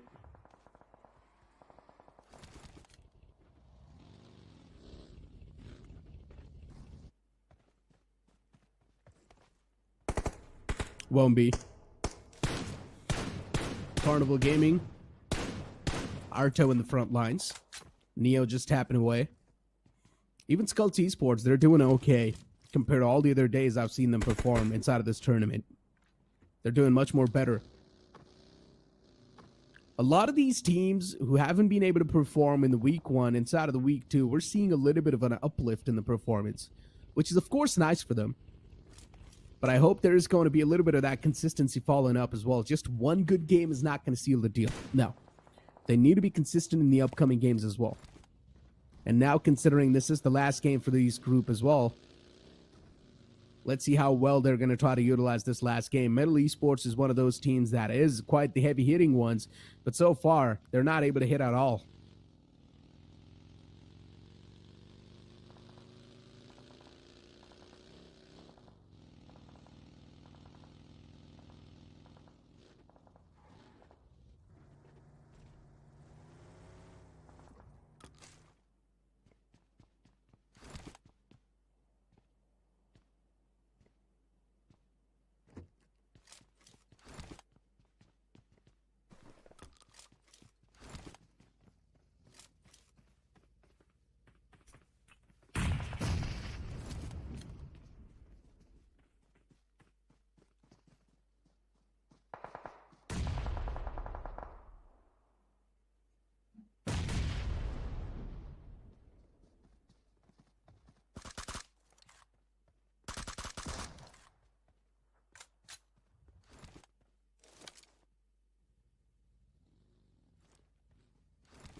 Metal Esports, they have managed to get the confirmation on that player. Gujarat Esports, once again, off to a bad start inside of this game, too. Just down to a 3-man squad. Metal Esports, problems starting to brew up once again. I mean, still, it's the phase of the game where you're not going to be seeing a lot of these fights, but these solo eliminations are something that really stinks to a team and a player. And these solo eliminations, in the longer run, they're not good at all. Absolutely not. Because you might as well see a team wipe. But once you see a solo elimination inside a team, that means you're just being put in a massive misery.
Yeah. They will definitely have the best possible position. And considering Entity Gaming, they're currently at the Potato Hill. Entity Gaming will definitely have a really solid power play point. So let's see how well Entity Gaming is going to be able to sort of put themselves in a much more of a defensive stance. Because Entity Gaming, they need to play super defensive. Them being in the smack center, it's really good. They're also on top of the Potato Hill, where there's not going to be a lot of cover. So once all the other teams do start to surround them, that's when the real problem is going to start to knock the doors off the Entity Gaming, because they will have a lot of intel, but at the same time, there will be a lot of pressure on top of them.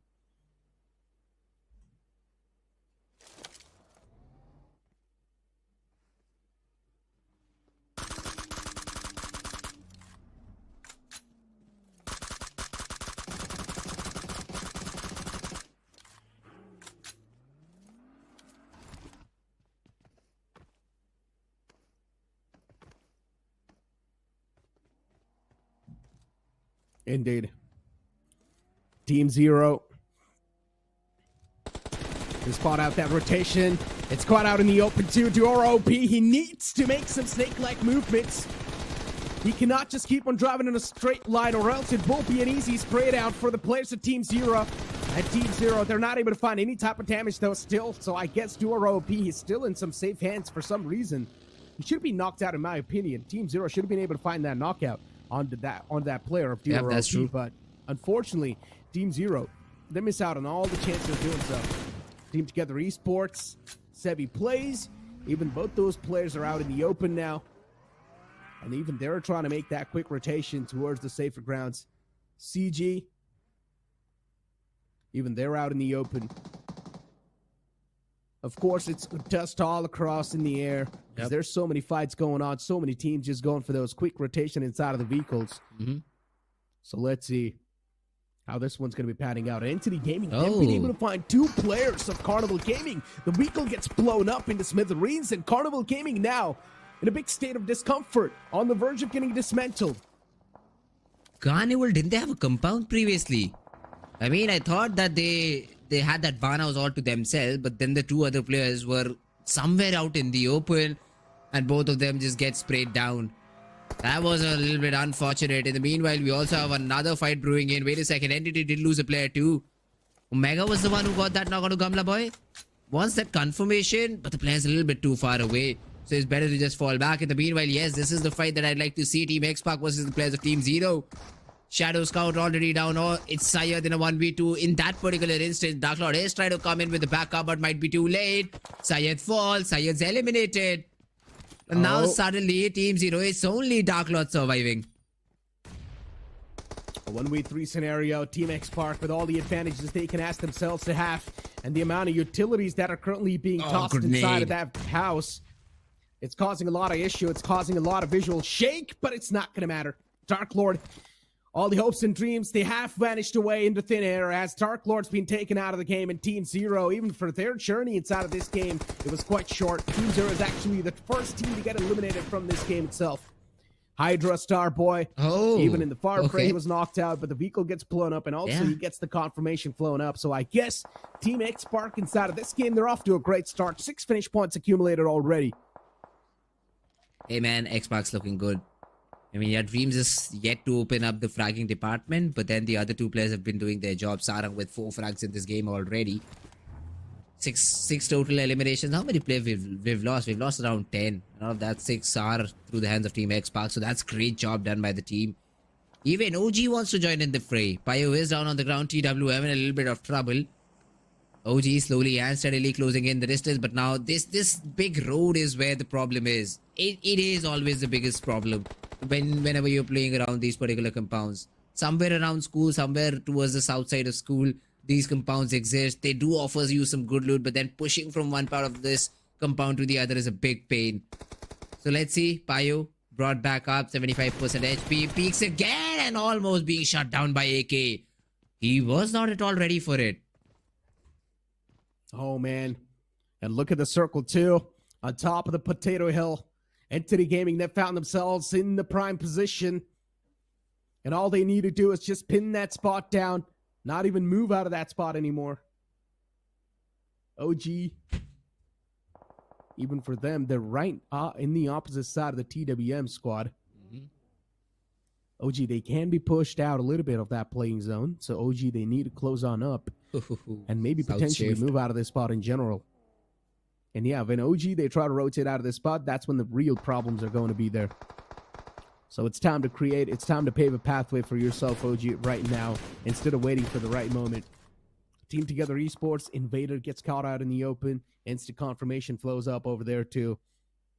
So eliminations flying up here and there. OG, AKOP being able to sneak that elimination point away. Nicely done.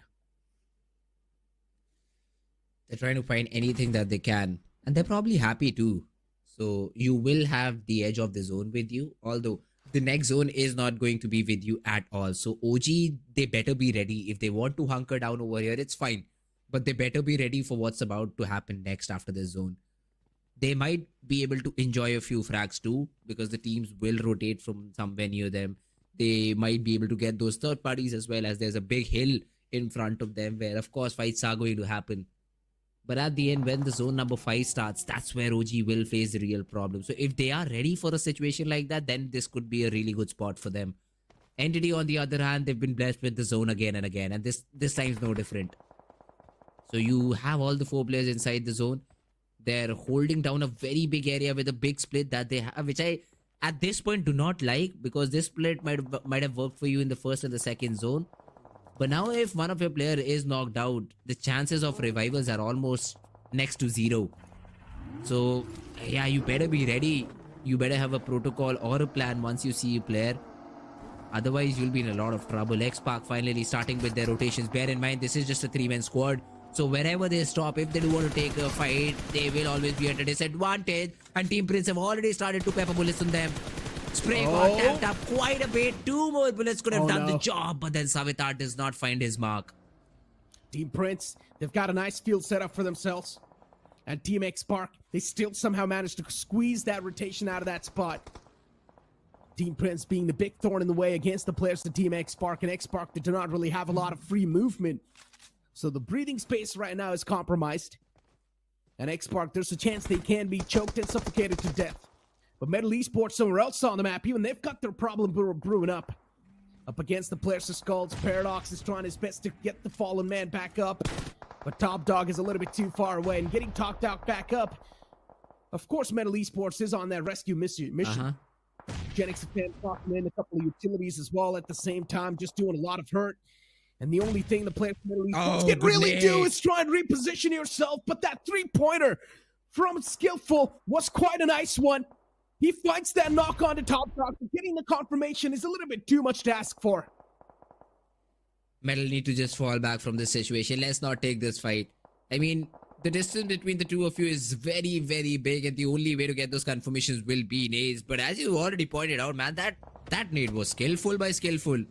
It was a really good nade in that situation.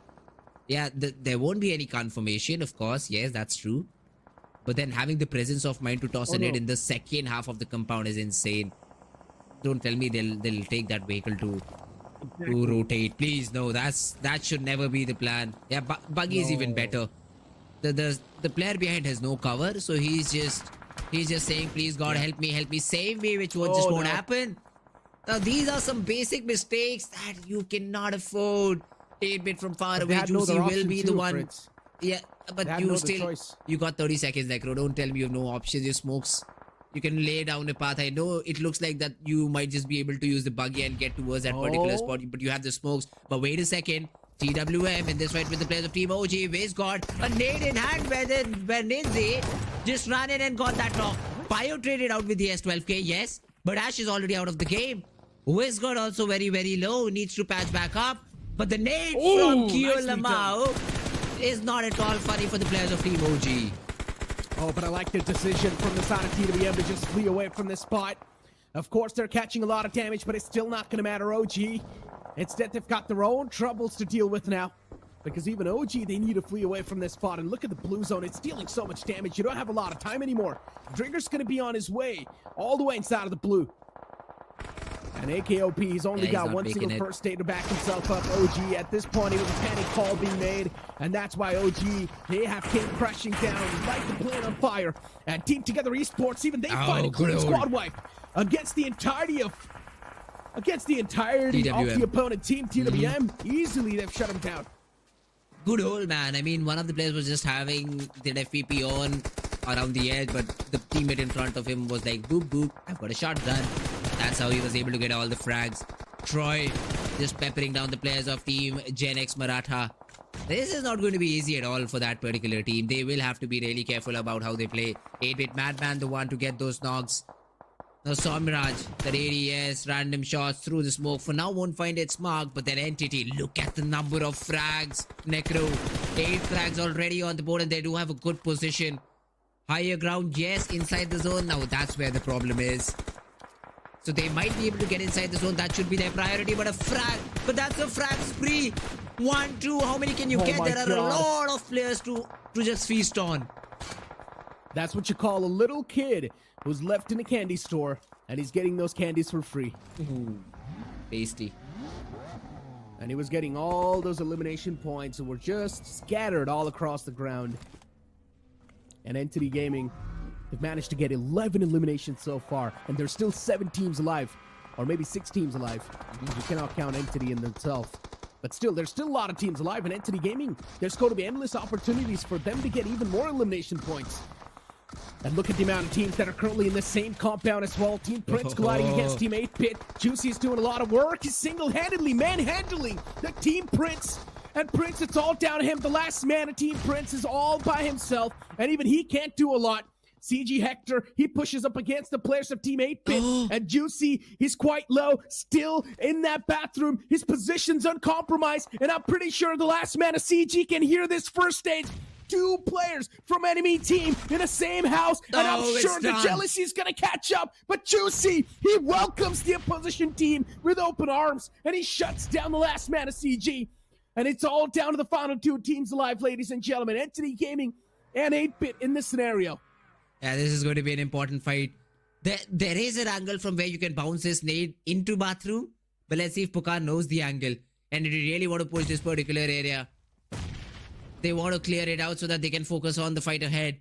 Pukar, he is trying to jump from outside the zone, or is he resetting in terms of the loot that he wants? 26 seconds either way to make a decision.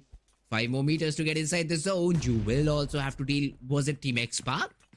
No, it's Team Together Esports, alright. But Madman tosses an 8 out from the window. Gets that knock out of Pukar. And suddenly a 3-man squad gets turned into 2. Somraj and Troy, these are the only 2 players surviving for Team Entity. As I don't think so there's any more chances for Pukar to get that revival. A good nade by Somraj. Madman kind of walked into it, but I'll still give it to Somraj in that position. He gets the knock. The blue also pushing from behind. Yeah, 8-Bit, I believe they're done. But wait a second. Saikan from Together. They get a knock. Somraj trying to return fire. Spots 2 players. Tags 1 up. But it won't be enough to get the counter knock. And now also he has to deal with the players of Team 8-Bit. Madman in the crosshair. Good knock. Where's Juicy? Is he going in for the heal battle? I suppose he is. He comes out, but then gets sprayed down, and the zone will help to take him down. Somraj is dancing around these red boxes, trying to survive from all those nades. But together, they will find a different angle. And wait a second.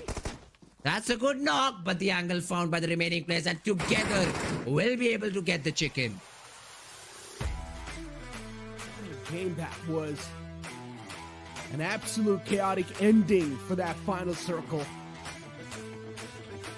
I'm not gonna lie, still gotta give it up to Somraj though from Entity Gaming. He gave it all he had. He tried till that last second, and then in the end Somraj was able to seal the deal and get the chicken dinner in his hands.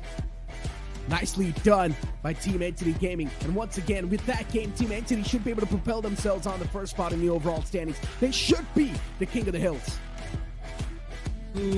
Yeah, that could be true. We'll still have to see how many points that Chemin get. But then again, Entity, the number of frags that they had, second position, add up to it. Yeah, they might just be the king of the hills, Necros. They just might be. Together though, this team has impressed me the most, especially on day number 2. They started off strong. They got a chicken then, they get a chicken now. Overall 3 chickens if I'm correct for Team Together Esports within a span of 2 days. And they have been climbing up ranks in terms of the leaderboard. I won't say needed, but this game will for sure help their cause to get into the top 16 team, Necro. They are looking real strong. Their positioning, call it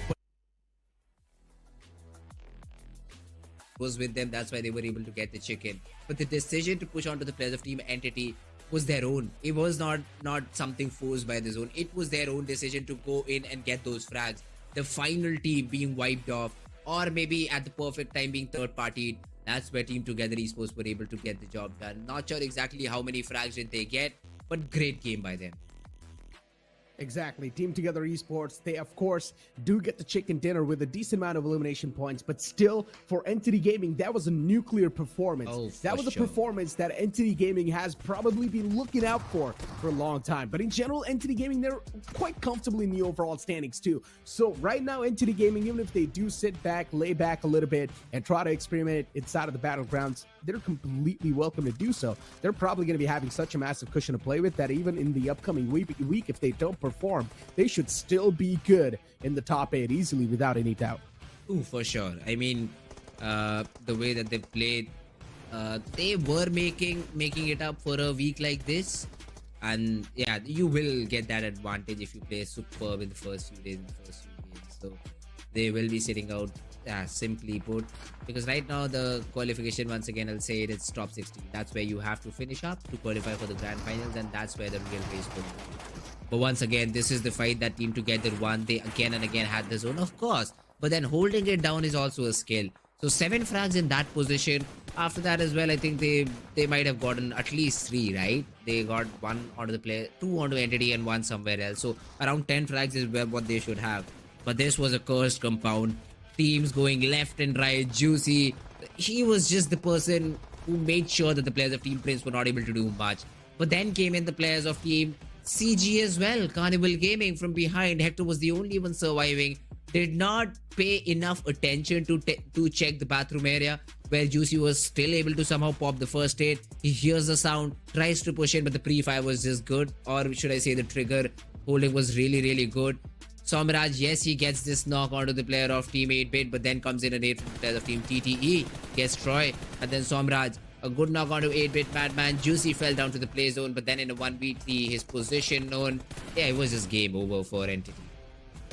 Yeah, I mean, Entity Gaming, this knockout too from Somraj before getting taken out. At least he could have squeezed one more elimination point, but no, unfortunately, that one single elimination point got denied. But hey, it's completely fine. Entity Gaming, they already had a ton of points in general, and I still like the play that Somraj made. He only had that airdrop to play with. That was the only cover. That was the only friend he had, and he was still taking care of the team in the front and the team in the back as well. He was currently in a massive sandwich situation. His teammate got knocked out as well by Team Together Esports. When 8-Bit, they try to move out of that house, even they were taking a lot of shots against Somraj, but still Somraj somehow managed to hold the players of 8-Bit off at bay, and still he was over there in that airdrop, or towards that airdrop, doing a great job. Let's move forward and take a look at the MVP. It's going to be Somraj. You do not really see this happen that often, but Somraj being the IGL, he also took in charge of the fragging role of this team, and this time he managed to get 7 finishes and 54% finish contribution. Hey, why not, man? This guy deserved it. The way, as you already pointed out, as you already explained, he played was just phenomenal. 7 overall finishes, and you rarely see this, but yeah, that's something the Team Entity is capable of. And overall standings, yeah, should be on top, considering they had done 10 plus finishes, 12 more points. Add to that, more than 20 points, 22, 23 points is what they should have, and that should be enough for them to propel on the top. Yep, considering we still have 3 more games to go, and Team Soul is also looking to get that throne back. But then again, Team Soul, if they're able to show some sort of a good performance, is when they'll be able to get back towards that top spot. But for now, yeah, it should be Entity on that position. Great job done by them. Second position is what they get, yes, but it was a well-fought game. Coming downhill in a zone which ends around Pochinki, yeah, you never know on which nook and cranny is a player sitting. In which compound are they waiting for you? So things like that always do not go in your favor. Entity almost getting 3 players out of a situation like that. Yeah, maybe a little bit of miscommunication where one of the players was left behind while the other 2 just went away inside the zone. A little bit of miscommunication there, but happens. It happens a lot, and it's not bad at all in terms of getting a second spot with 10 plus finishes for you in the overall game. So great job done by them. Sevi was the best companion in the game. I've been seeing Sevi in this position a lot. So probably as soon as a player of Team Together Esports gets knocked out, it's Sevi, bro, I'm coming for you, don't worry. I'll just get in with that revival and bring you back in the game. So that's a great thing for Team TTE to have. And then you have Stager, who was the person who got that final frag. So yeah, overall great job done by the players of Team TTE and Team Entity at the same time. Pretty much. And I mean, especially Stager, as you mentioned, with 3 finishes wrapped up and 1 assist. with the survival time of 26:58. Stager has always been a man who has been in the front lines for the side of Team Together Esports. And whenever Team Together Esports is having a great day, Stager is always going to be there in the MVP or either in the best companion, somewhere around that. But as we do see the match rankings, Team Together Esports, they've got the most amount of points accumulated because they got the chicken dinner 26, but then Entity not that far away with 13 finished points and 12 placement points. They've managed to get 25 points in total. Team 8-Bit with 16, Skulls Esports with 9, Team Prince with 8, Carnival Gaming with 7. In general, Teal's the 7th spot. You're seeing the consistency flowing up, but Team X Spark, even though they got 7 points accumulated, yeah, that's okay for one game, but in general, the entire day, Team X Spark hasn't really been able to do that a lot. And that story might just get cleared as soon as we see the overall leaderboard. So we will have to look out for Team X Spark and where they finish up. Gen X FM, yeah, they did get their 4 points, but won't be enough. This was a game where, what should I say, the top 3 teams were the only ones playing. The other ones, yeah, they've gotten points except for Team X Spark, but they've been position points. So only one of these teams, X Spark, have been able to get some good number of frags, but the others just have played on the position points because the majority of the frags were accumulated by the top 3 teams. You do have Chemin, Orangutan, Big Brother, all these teams with 2 and 3 frags respectively, but yeah, those weren't squad wise. Those were players just trying to survive or knocked out players. The confirmations were there. So that's what happened in that situation. Yeah, Hydra looking good at the start of the day, but the end isn't the best one. Just 1 point today in this third game of Erangel. Pretty much.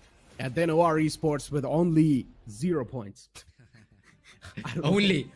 You cannot go points, lower than that. Come on, Necro. I mean, yeah, exactly. With only 0 points accumulated, guys, OR Esports.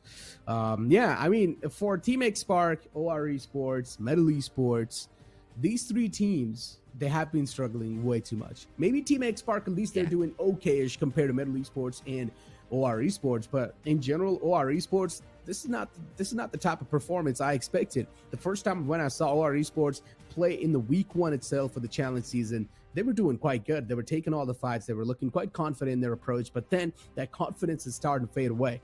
And the same thing can be said for the likes of Metal Esports too. Yes, there has been a little bit of tweaks in the roster, but still, I genuinely think so. Those tweaks should not be affecting a team's performance this much, as Metal Esports have been affected by that tweak.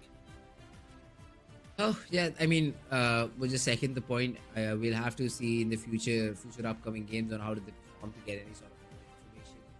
But I'm more excited to see the overall standing.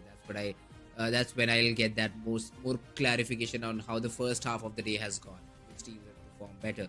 Because once again, we yesterday saw Together and WSB. These were the 2 standout teams for me yesterday on the basis of the performance that they gave. They were able to jump multiple numbers. Do we see another team like that today after today's game? That's what I'm more excited to see. All these teams battle. Yes, they've been struggling, but their struggle kind of has been consistent.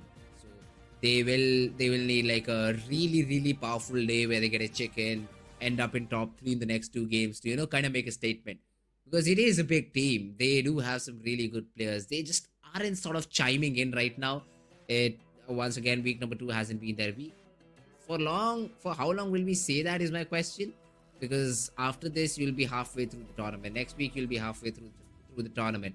And if you still are not able to show a good performance, I'm not saying get chicken every time, but at least 10-point average. That's what the teams have been getting on the top. If you're not able to get somewhere around those points, well, there has to be a problem that needs to be fixed. Of course, and especially for the teams that are all the way at the bottom page, there are a lot of problems going on. And one of those teams that is currently all the way at the bottom is 4Shot Esports. Yes, there are a bunch of new players. It is completely understandable. But even though if you are new players entering inside of the pro circuit, you guys, I have seen these guys perform in the past. And their performance has been quite okay. But inside this tournament, though, 4Shot Esports, they have completely fizzled out. And I'm not exactly sure why there has been such a massive dip in the performance, but man, in general, you cannot even sit over here and try to give a little bit of a conclusion. You cannot even try to give any type of tips to these teams, because I just haven't really seen 4Shot Esports that much on the screen to sort of point any of the mistakes out, because they're just not really getting a lot of the limelight. They get eliminated quite quickly inside of the game. They're not able to prove themselves that well. But you know what? Enough talking about 4Shot Esports. Let's move on and take a look at the overall standings, because Entity Gaming, they have toppled over Chemin Esports today. Chemin Esports' day was a little bit rough. Team Together Esports on the 3rd spot. IQ Soul pushed all the way down to the 4th. Yeah, they're yet to play their games, so you will still have that consolation where if they're able to get somewhere around 40 points, they might just end up on top again.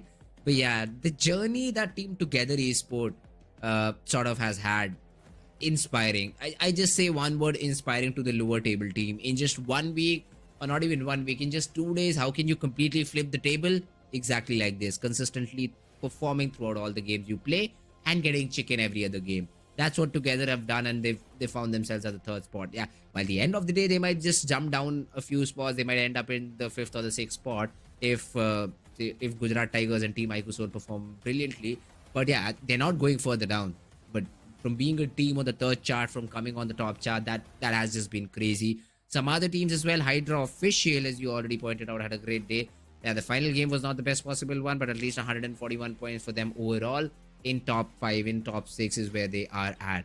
OG, 9th position, 137 points, followed by Revenant, God's Reign, Blind, Team Big Brother, Team Alibaba Raiders. So all of these teams most of these teams will still play. So Revenant, God's Reign, Blind Esports, we will talk about them in the future because the next game are going to be for these particular teams and they will have to perform.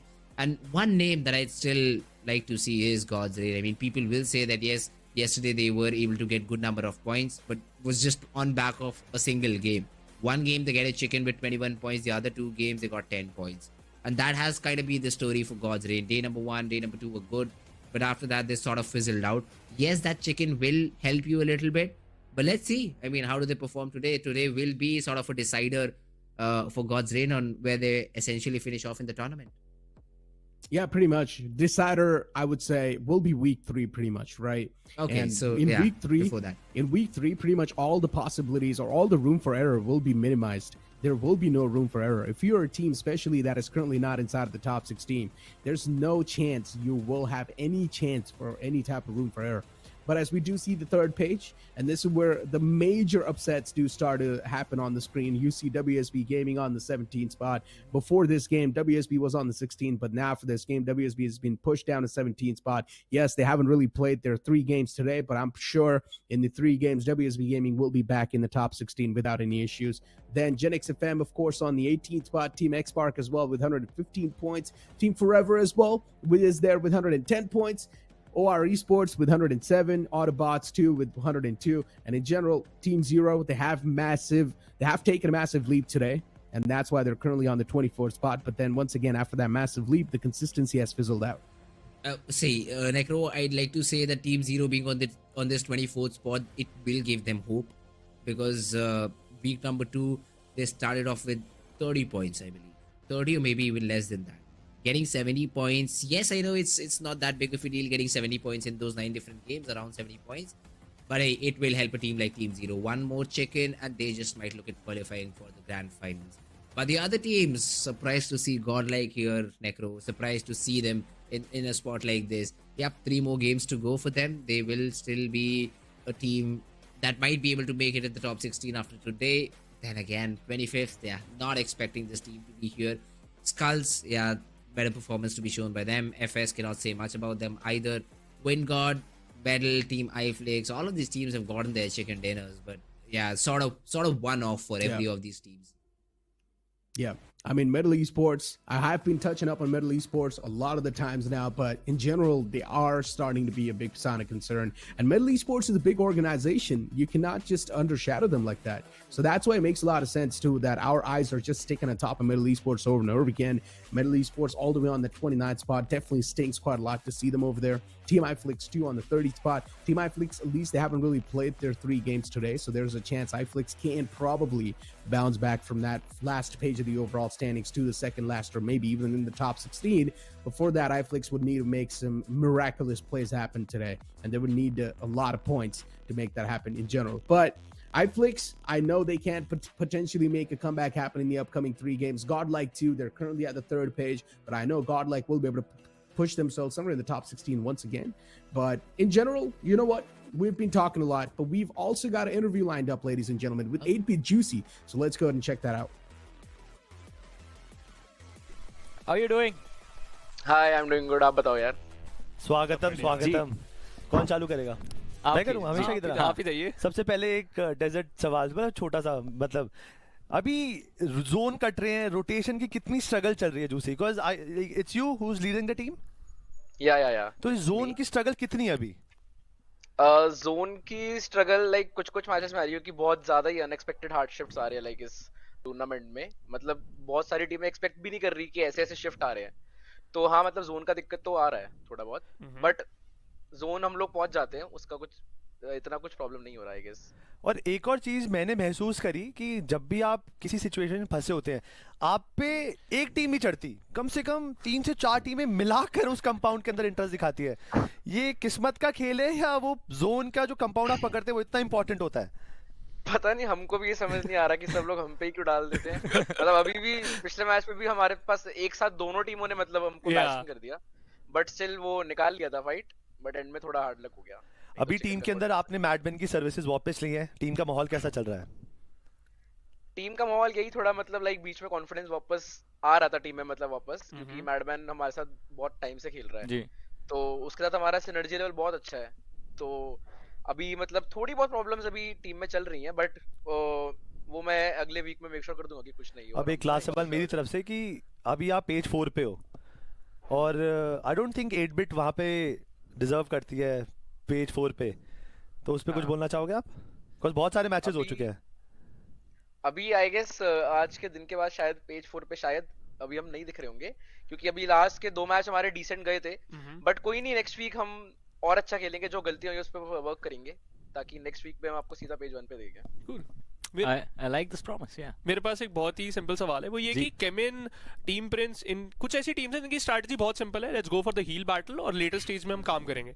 आपको zone भी नहीं मिल पा रहा unfortunately, और जब आप zone में entry करते हैं तो आप थोड़ी देर पहले आपने बताया 2 से 3 टीमें एक साथ हावी पड़ जाते हैं। तो आपका गेम प्लान क्या है और क्या वो वर्क नहीं कर पा रहा, और मतलब फ्यूचर के गेम्स के अंदर क्या होगा, क्योंकि 50% work is already done? Actually हो क्या रहा है कि लाइक जोन जो बहुत ज्यादा अनएक्सपेक्टेड शिफ्ट्स ले रहा है, तो हम लोग अपने आप को यही ट्राई कर रहे हैं कि हम लोग एक अपने आप को अच्छी जगह पे रखें, जहाँ से हम लोग कहीं के लिए भी मूव कर सके। तो मतलब बेसिक हम लोग खेलेंगे, क्योंकि हम ज्यादा जब दिमाग लगा रहे हैं तो वो गेम खराब ही हो रहा है। तो हम बेसिक ही खेलने वाले एकदम। Power to you bro. मैं गेम से रिलेटेड कुछ नहीं पूछूंगा आपसे, क्योंकि गेम में क्या चल रहा है वो आपको ही बेहतर पता है। आई थिंक जैसा आपने बोला कि नेक्स्ट वीक में आपका भी गोल है टॉप पे आने का, so I leave that to you. But आपसे आपका एक्सपीरियंस जानना चाहूंगा। आपने काफी टूर्नामेंट्स खेले इस स्नैपड्रैगन प्रो सीरीज में, हम नोटिस कर रहे हैं रैंकिंग्स अभी इतनी क्लोज चल रही है कि एक एक गेम में 7-7 8-8 पोजीशन की लीप्स नजर आ रही है। सो एज एन IGL ये कम्पेटिटिवनेस का वाइब आपके लिए कैसा है? एक्चुअली होता क्या है ना कि हर इवेंट में एक या दो टीम हमेशा ऐसा होती है कि जो मतलब पॉइंट निकालती रहती है। लेकिन इसमें 32 वाली भी चिकन मार रही है, मतलब नीचे वाली भी खेल रही है, ऊपर वाली भी खेल रही है, तो कट ऑफ बहुत क्लोज है। और मतलब एंड डे तक भी मतलब हम लोगों ने तो यही सोचा है कि बहुत क्लोज आने वाला है, लास्ट मैच तक कुछ भी हो सकता है, कि मतलब कोई भी ऊपर नीचे हो सकता है। वो सस्पेंस जो है वो बने रहेगा। But Juicy, thank you so much for joining us and best of luck for your next week. आगे आने वाला जो आपका वीक रहेगा, उम्मीद रहेगी कि आपकी टीम की रिकवरी हमको देखने को मिले। Thank you. So Well, thank you so much for that interview, of course, and a huge shout out to once again to our sponsors, to Samsung Galaxy S23 Ultra, Snapdragon Elite Gaming, and Monster Energy. Now, that was quite a nice interview, right, Fritz? Especially Juicy sharing some choice words, sharing that even the teams at the bottom currently in the overall standings, even they're able to hit a lot of the heavy hitting teams, and even they're able to accumulate a lot of points. So the cutoff is quite close. It's way too close. You never know how things are going to pan out, even until the last moment. Yeah, that's juicy for you. I mean, 8-bit, they have to be a team that qualifies, right? So they have a lot of pressure for themselves, and Juicy just telling about how the game is going right now. So yeah, just had a lot of fun watching that interview. Juicy, let's see how does his team perform in the upcoming games whenever he plays. But yeah, the games have been very close. We've been talking about this. It has been a tight ship from the very beginning. I'd say week number 1, week number 2. So let's see when do we see the clear leaders coming for ourselves, because yesterday we had Team Soul leading once, then Chemin Esports took back the lead. Even on the top position, it's not confirmed. Nobody's able to take that lead. It's a really fun tournament that has been going on till now. Exactly. Now the upcoming map is going to be the map of Sanhok, where Group A and C is going to be the one to chime inside. And inside Group A and C, you've got teams like Godlike, Blind Esports, AUTOBOTZ, these teams have been struggling quite a lot, including 4Shot Esports, and all these teams are in Group A. While you talk about Group C, inside Group C, you've got Reckoning Esports, WindGod, Team Forever, and even Team iFlix, and all these teams, all the names that I took, all these teams are struggling massively, including FS Esports. So Group A and C, this is another interesting battle to look out for, because inside Group A and C, even a lot of teams over here will probably try to establish that comeback, including some of the known teams like Godlike and AUTOBOTZ and Blind Esports. Yeah, that's true. I mean, Godlike, AUTOBOTZ, these have to be the teams that somehow, show that performance. Especially Godlike, man. Not a team to see in the third or the fourth chart. Not at all. Did not expect that to happen. But if you do not play accordingly, well, you will be pushed out by the other teams in the leaderboard. So let's see. They will be playing on these certain maps and how do they perform overall. But I'm also very excited to see the other teams too. I mean, you also have the players of Team Soul. Of course, they're on the third spot. But after that, the teams on the second page especially, who are looking to, get back maybe on the first page. And if they do have a great game, top 3 even. Because once again, the difference between them is not that huge that it cannot be covered in one day. Exactly. Even Alibaba Raiders currently is not looking that great in the overall standings. And Alibaba Raiders is a team that has had a decent experience. But here we go, ladies and gentlemen. The match 4 of the day is going to be on the way as Sanhok is right on our screens. Yep, let's see, man. Sanhok, it is according to me, not the best possible map. Hey, you need 70% luck to be able to win this game out. If the circle isn't with you, well, nothing much can be done. So all these teams will have to keep that into consideration. Respect the circle as much as possible. While playing path, yeah, it won't be that big of an issue. It's a very small map, so all these teams will be dropping in all these different locations. But hey, we also have a new guy on the desk. Ked, how are you feeling, man? How do you think this game of Sanhok is going to play out? I'm feeling really excited to see how this last half of the second week is going to pan out, of course, because again, we will be seeing the changes in the entire leaderboard. We'll probably see teams taking away that first spot and also the down 16 spot. But a quick drop clash indeed. Ninja Boy again, one of the top fraggers of the tournament, has started his way in such a fashionable fashion. Again, it's going to be GE having that early advantage, but they try and finish off the entirety of Team Soul. That's going to be the question, because Joker probably playing the first of a few his matches. Is also starting to shine a little bit. Ninja Boy was already taken down to his knees. Acrylin Beast, the last 2 remaining members of Global Esports, and they've decided to push themselves backwards. They cannot go on and fight. Cannot continue it because Manya went in for a few flushes. The position has been noted for Beast, and I think so. This is possibly a situation where Soul would be able to clean sheet GE. So let's see. I mean, the herd mentality kind of worked in the early drop because they were able to drop both Slug and his teammate in that situation where Acrylin and Beast were a little bit far away to provide any sort of cover fire. And now they've been put in a situation where only 2 of them survive. Yep, Nakul does not have a lot of HP. So does Ronnie and Manya. So all these players are going to play on very little HP. The trade, though, is something that Joker is very focused upon and has been able to get. Beast down on the ground. All falls down to Acrylin in a 1v4.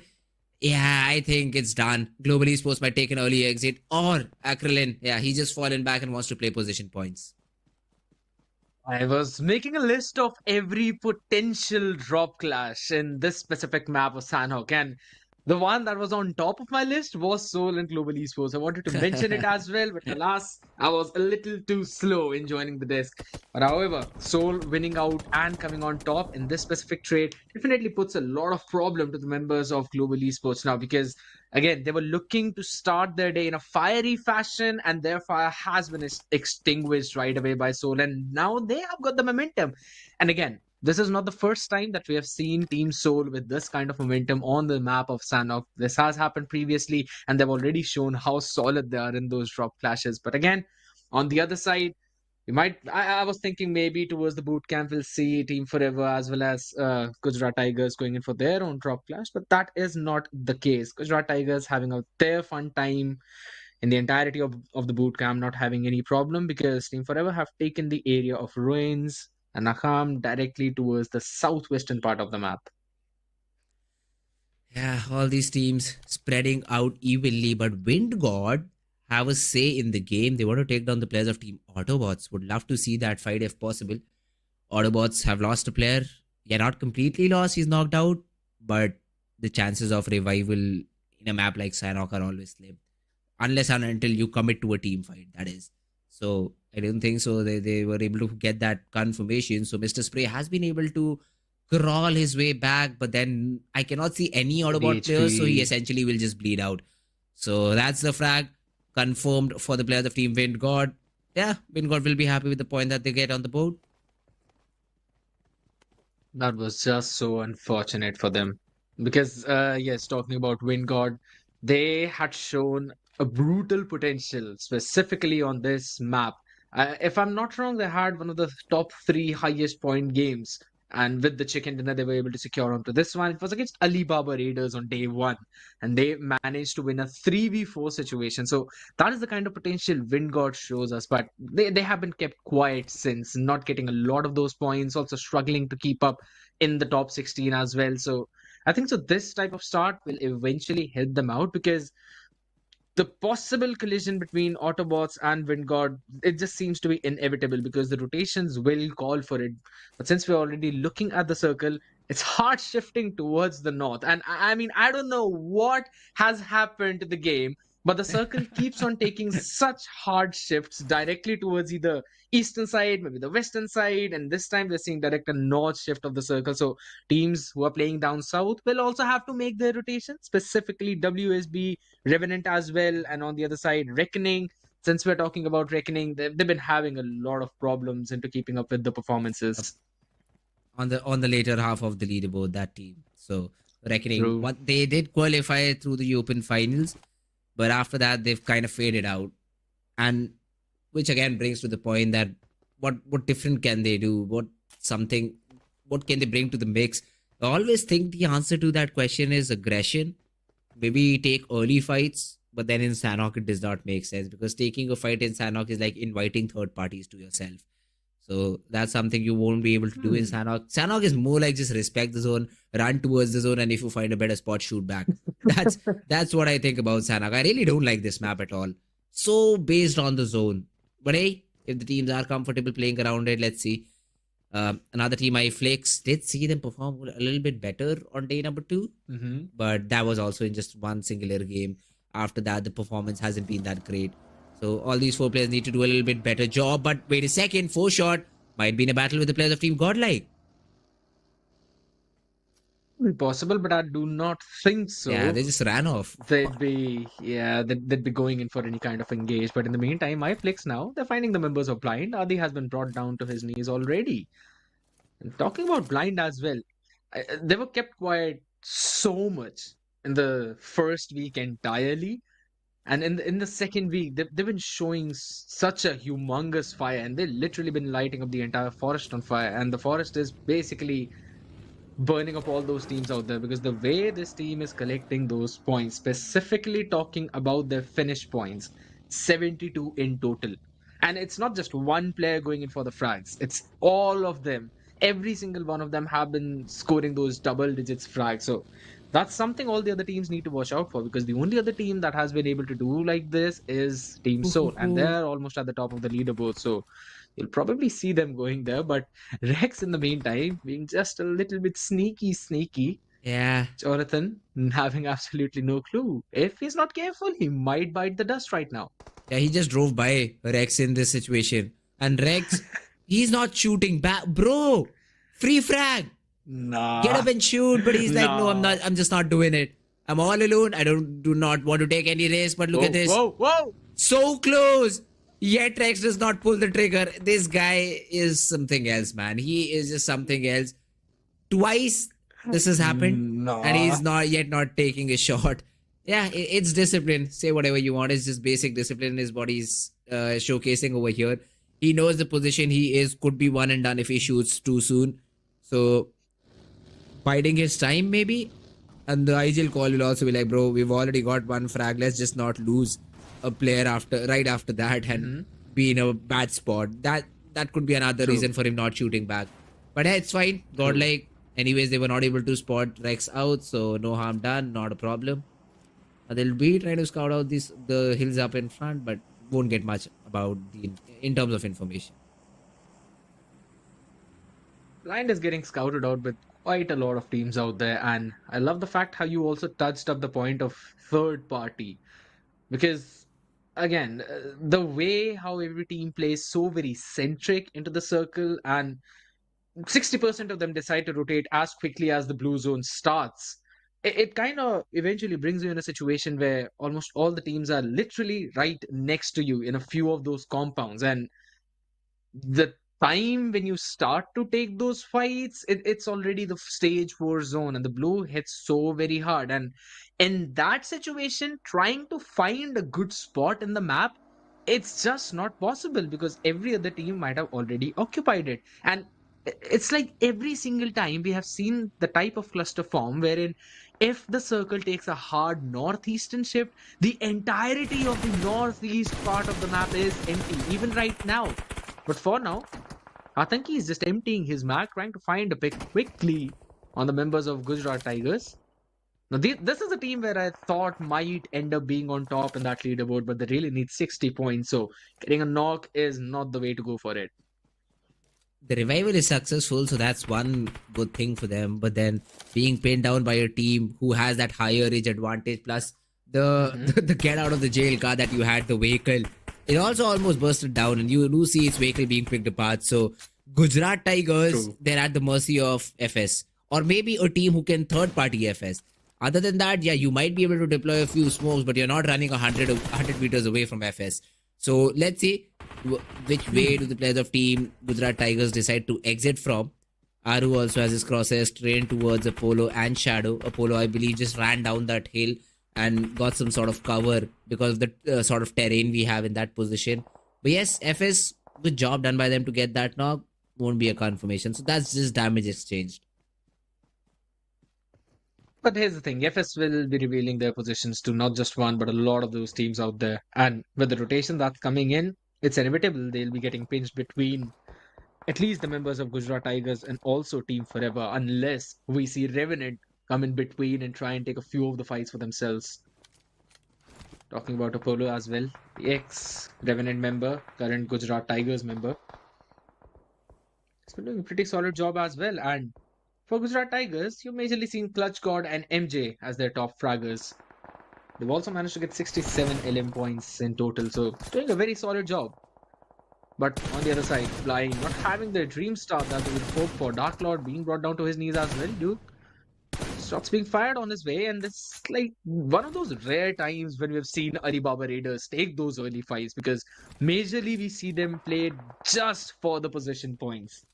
Because this is basically the only team that's in top 16, and they've got less than 40 points for their finishes.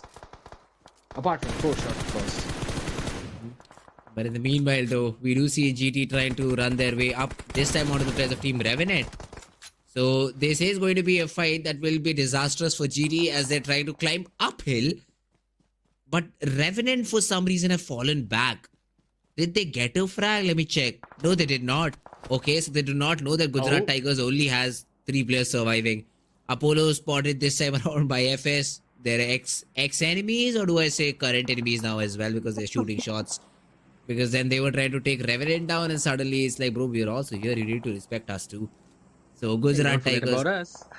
Exactly. And they're stuck. They're stuck between a rock and a hard place.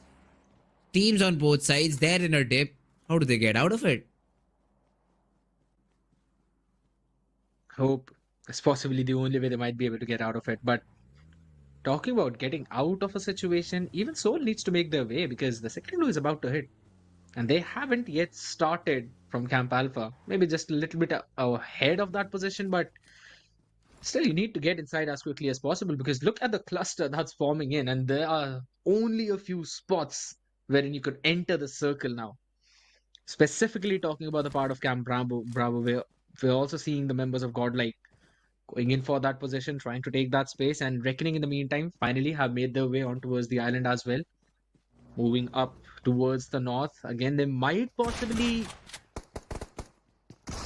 contest the members of Godlike, but seems that FS might be the one who will be getting pinched in this situation, because Godlike Jelly has already been taken down on his knees. It's going to be the Molly coming in to push Secret back, but with the DBS in hand, you do not want to fight him up close. Jonathan's the only one on a different angle, but let's see how much can he get done. Blind from far away, get that third party knock onto Aru. So FS, yes, they did have that advantage, but now these nades, they're doing the job. Plus a big wave coming in.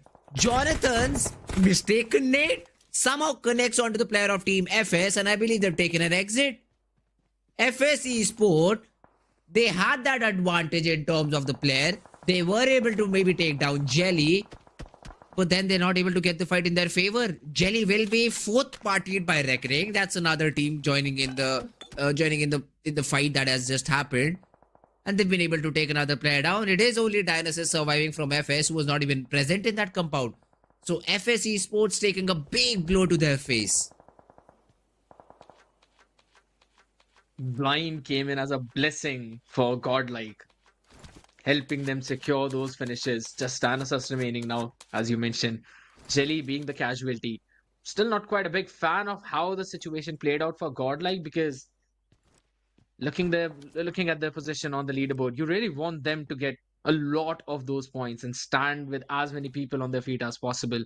Losing one, that to their IGL so early on, not the best way to get things started. And Jelly has been taking a lot of knocks for the members of Godlike. It's not just once. We've seen him passed through those 5 days, and he's quite a few times the first one to actually fall. And the reason for that is he goes out scouting places. He's the one who tries to make sure that the area is safe. And quite a few times it's not actually. So he just gets flushed out, taken down, and there's no one to support him at all. So they've got to find something. Now, Global Esports and FS, both of them will be playing just for survival, just for the positions. Reckoning in the meantime, though, occupying the entirety of Camp Bravo, having some solid covers, a good amount of loot. The next fight that they're going to take should potentially end up in their favor, because they've got all the advantages they need. It's just the momentum that they need to shift for themselves. And already talking about them, Punk, you know the team needs to set him up, because he's the one who top frags for their team. Yeah, we've known that for past 2 weeks too, but they kind of just been shutted off by the other teams, and Punk hasn't been able to perform to the best possible expectation. But hey, that's just team not being in the good spot and not entirely Punk's mistake. But Blind, as a big miss by Rico. He should have gotten that knock. Dark Cloud will be lucky to survive.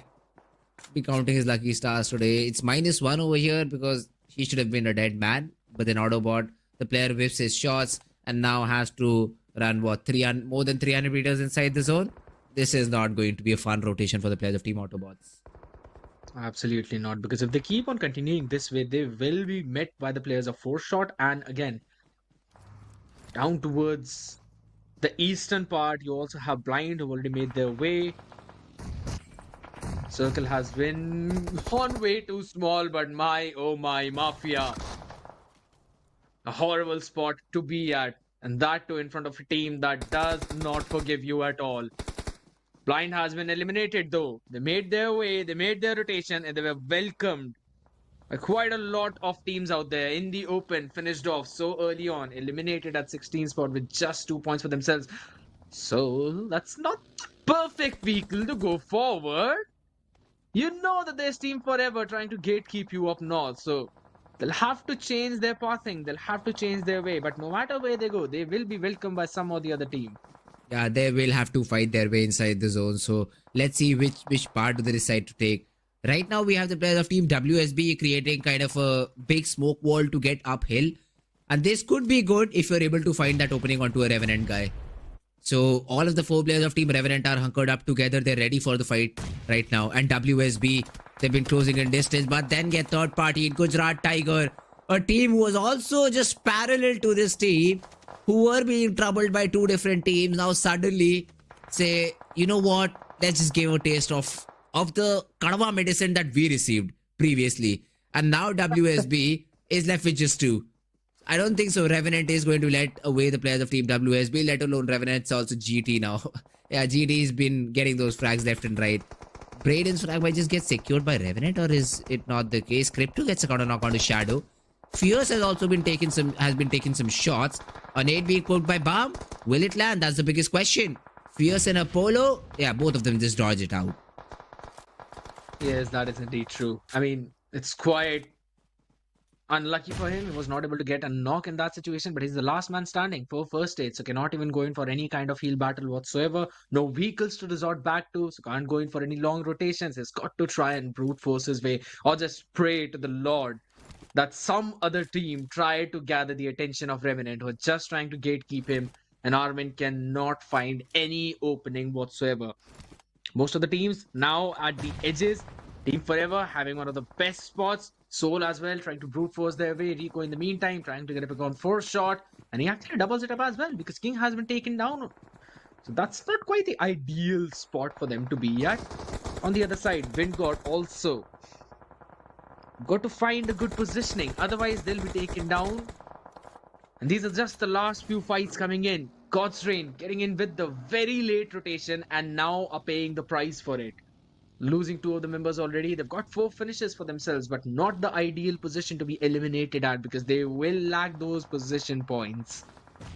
Yeah, and I think with that, we have that confirmation. Destro falling to Wingard. Avi marks the end of that team.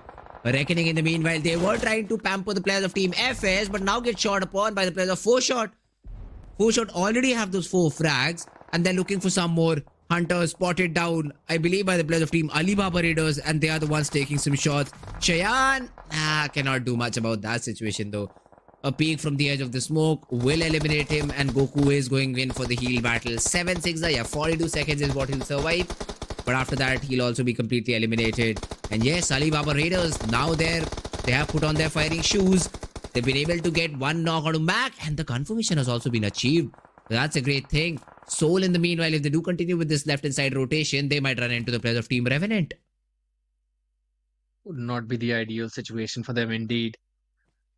But they've got the high ground, so I don't think so they're going to have a lot of the problem because most of the Revenant players are just down south. Also, a couple of them on the other side exactly.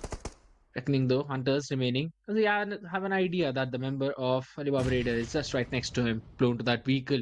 He's trying to gatekeep Duke as well as Ralph. Ralph's got the DBS in hand. The range of this weapon is astonishing.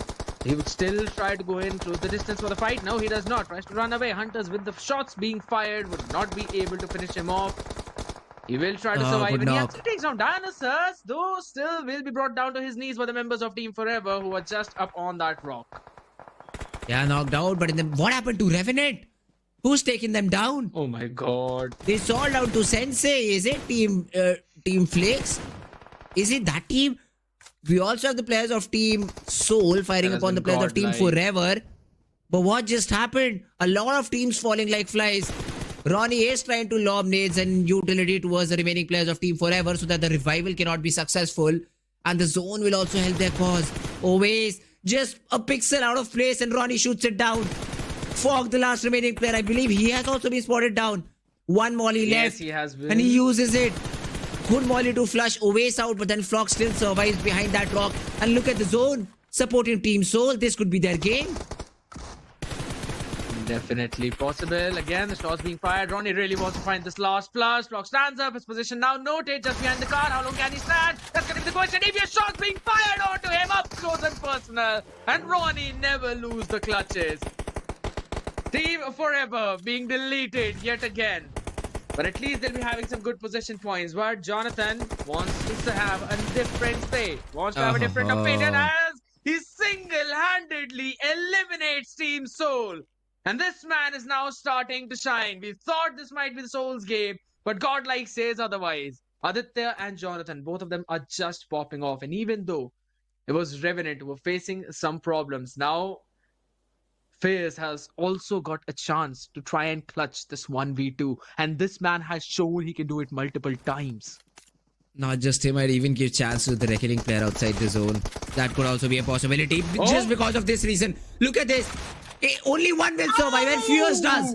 Now, Immortal is not in direct contact, but Fierce is trying to pop that first aid in. Will Immortal's too far away? But he had 4 first aids the last time we saw. I believe that just might be it. Oh, 1 pixel out of place could have helped Immortal to get that chicken, but that does not happen. And Revenant, who had a big split, who at one point in time was just being survived by a single guy, have been able to get that chicken. And I love the way how this team came out in a situation that was a revenge. Because we thought, how did Revenant fall from a situation where they had 4 members in a 2-2 split? And the reason for that was Team Godlike and Team Forever. Both of them were the ones who were trying to pincer over Revenant, and they were trying to fire from them from 2 different directions and were able to take at least 2 of their members down. So again, Fierce just does not lose any kind of clutch whatsoever, and what a great game coming in from the side of Team Revenant. Nonetheless, we still saw another collision between Team Forever and Team Soul, and this is not the first time that we've seen that. The last time both of these teams were playing together, we saw these two teams collide so many times. Be it on the map of Sanhok, be it on the map of Miramar, Erangel, we've seen both of these teams face up against each other multiple times because their rotation just kind of clashes up in the same way, and the results have been kind of the same. Soul has been winning out most of those trades. Yeah, this time around as well. There were 2 ways to look at the fight. Wasn't necessary, and you could have won it out. Team Soul went in for that aggressive choice, and I do not blame them. It's a decision that you have to make in haste. The only thing that went problematic was the last remaining player before going down was able to take one of the Soul players down. If he survives there, if both of them just cleanly win the fight, they could have again stood a chance against the players of Team Godlike. But then Ronnie was all alone. He had a really big task ahead of him, and he was just not up to the job, up to the mark. So it's all fine. But then Godlike, the perfect third party, they lost Jelly in this fight. After a little bit more, they also lost another player in the process. But then still end up in top 3. Now that's the Godlike I know. That's the team that I was a fan of previously. So would be still looking for some more games like that. Still, the number of frags were not enough. I'd say 7-8 frags in a map like Sanhok is a little bit too low. But then considering that most of the game was played by a 3-man squad, it's fine. We'll give them the edge. And it's just Jonathan out there with most of the frags after all. And honestly, the way Jonathan was just able to flush out the members of Team Soul in that manner, that was brutal. But Fierce, man, oh man. I mentioned how Ronnie does not lose clutches. I mean, I've got to mention Fierce because this is not the first time he's shown this kind of performance. He has been doing that so many times. I don't know how Revenant found this talent, but they have been grooming him so very well. And this is the proof of that. It's just absolutely mind-blowing. In a 1v2 situation, Godlike rushing onto him, he finds a perfect timing to take Aditya down. And that was a time where Jonathan had a nade being cooked up. So he could not go for the trade. And eventually was also taken down after that because of the DBS shots by Fierce when he went in for the aggression. He basically just accelerated towards them, trying to catch that timing and finish them off perfectly. And all in all, a very solid game by Revenant. Yes, they were not having a great day on day 5. That was a little bit shaky, but the one before that, they have shown why they were in the top 5, and now they're proving it again. Oh, let's see how many points do Revenant get. That's my first question. And once again, I really do not consider Sanhok as a map in terms of consistency. So Revenant being able to replicate it in the next map is going to be my second question for them. That's about it. So if they can perform in a similar fashion in the next map, at that point we'll say it has been a good day, because one good game cannot mean that you can sit back and relax and be like the job is done for today. You still need to, if not another chicken, I'd say 20 more points from the next 2 games. That's what I asked. 40 points, that's a great day for you from these 3 games. So that's where I'd like to see the players of Team Revenant. But if we talk about the MVP of the game, it's Ronnie. 4 finishes overall. Probably there were many players with 4 finishes in this particular game, but then I believe Ronnie had the most damage, because of which he will be rewarded as the MVP of the game. Very solid performance coming in from him indeed. Specifically that rush over the members of Team Forever, gaining an extra few flushes out there. If not for the members of Godlike, I think so they would have been able to secure that chicken dinner as well, had they been allowed to go for the reposition. But alas, that was not the case for them. But we're going to see the stars of the match as of now. Ronnie, yet again, he will be there. And on the other side, Sensei with the best companion. 3 assists, 2 rescues, 121 health restore. Survival time of 22 minutes and 6 seconds. I love how in matches of Vikendi and Sanhok we never have the finisher. That just shows how much heal battle these teams love to do. So it's all fine though. But yeah, the rescues, two revivals being given away by Sensei. and his teammates, well, maybe lucky to have him. He was basically the last man surviving at one point in time. So getting that second revival was really, really crucial. That helped them win that 2v2 against the players of Team Godel, and then after that just survive. That's what Sensei did in that situation, and essentially was able to get the chicken. I'd like to see how many frag points did Reckoning have.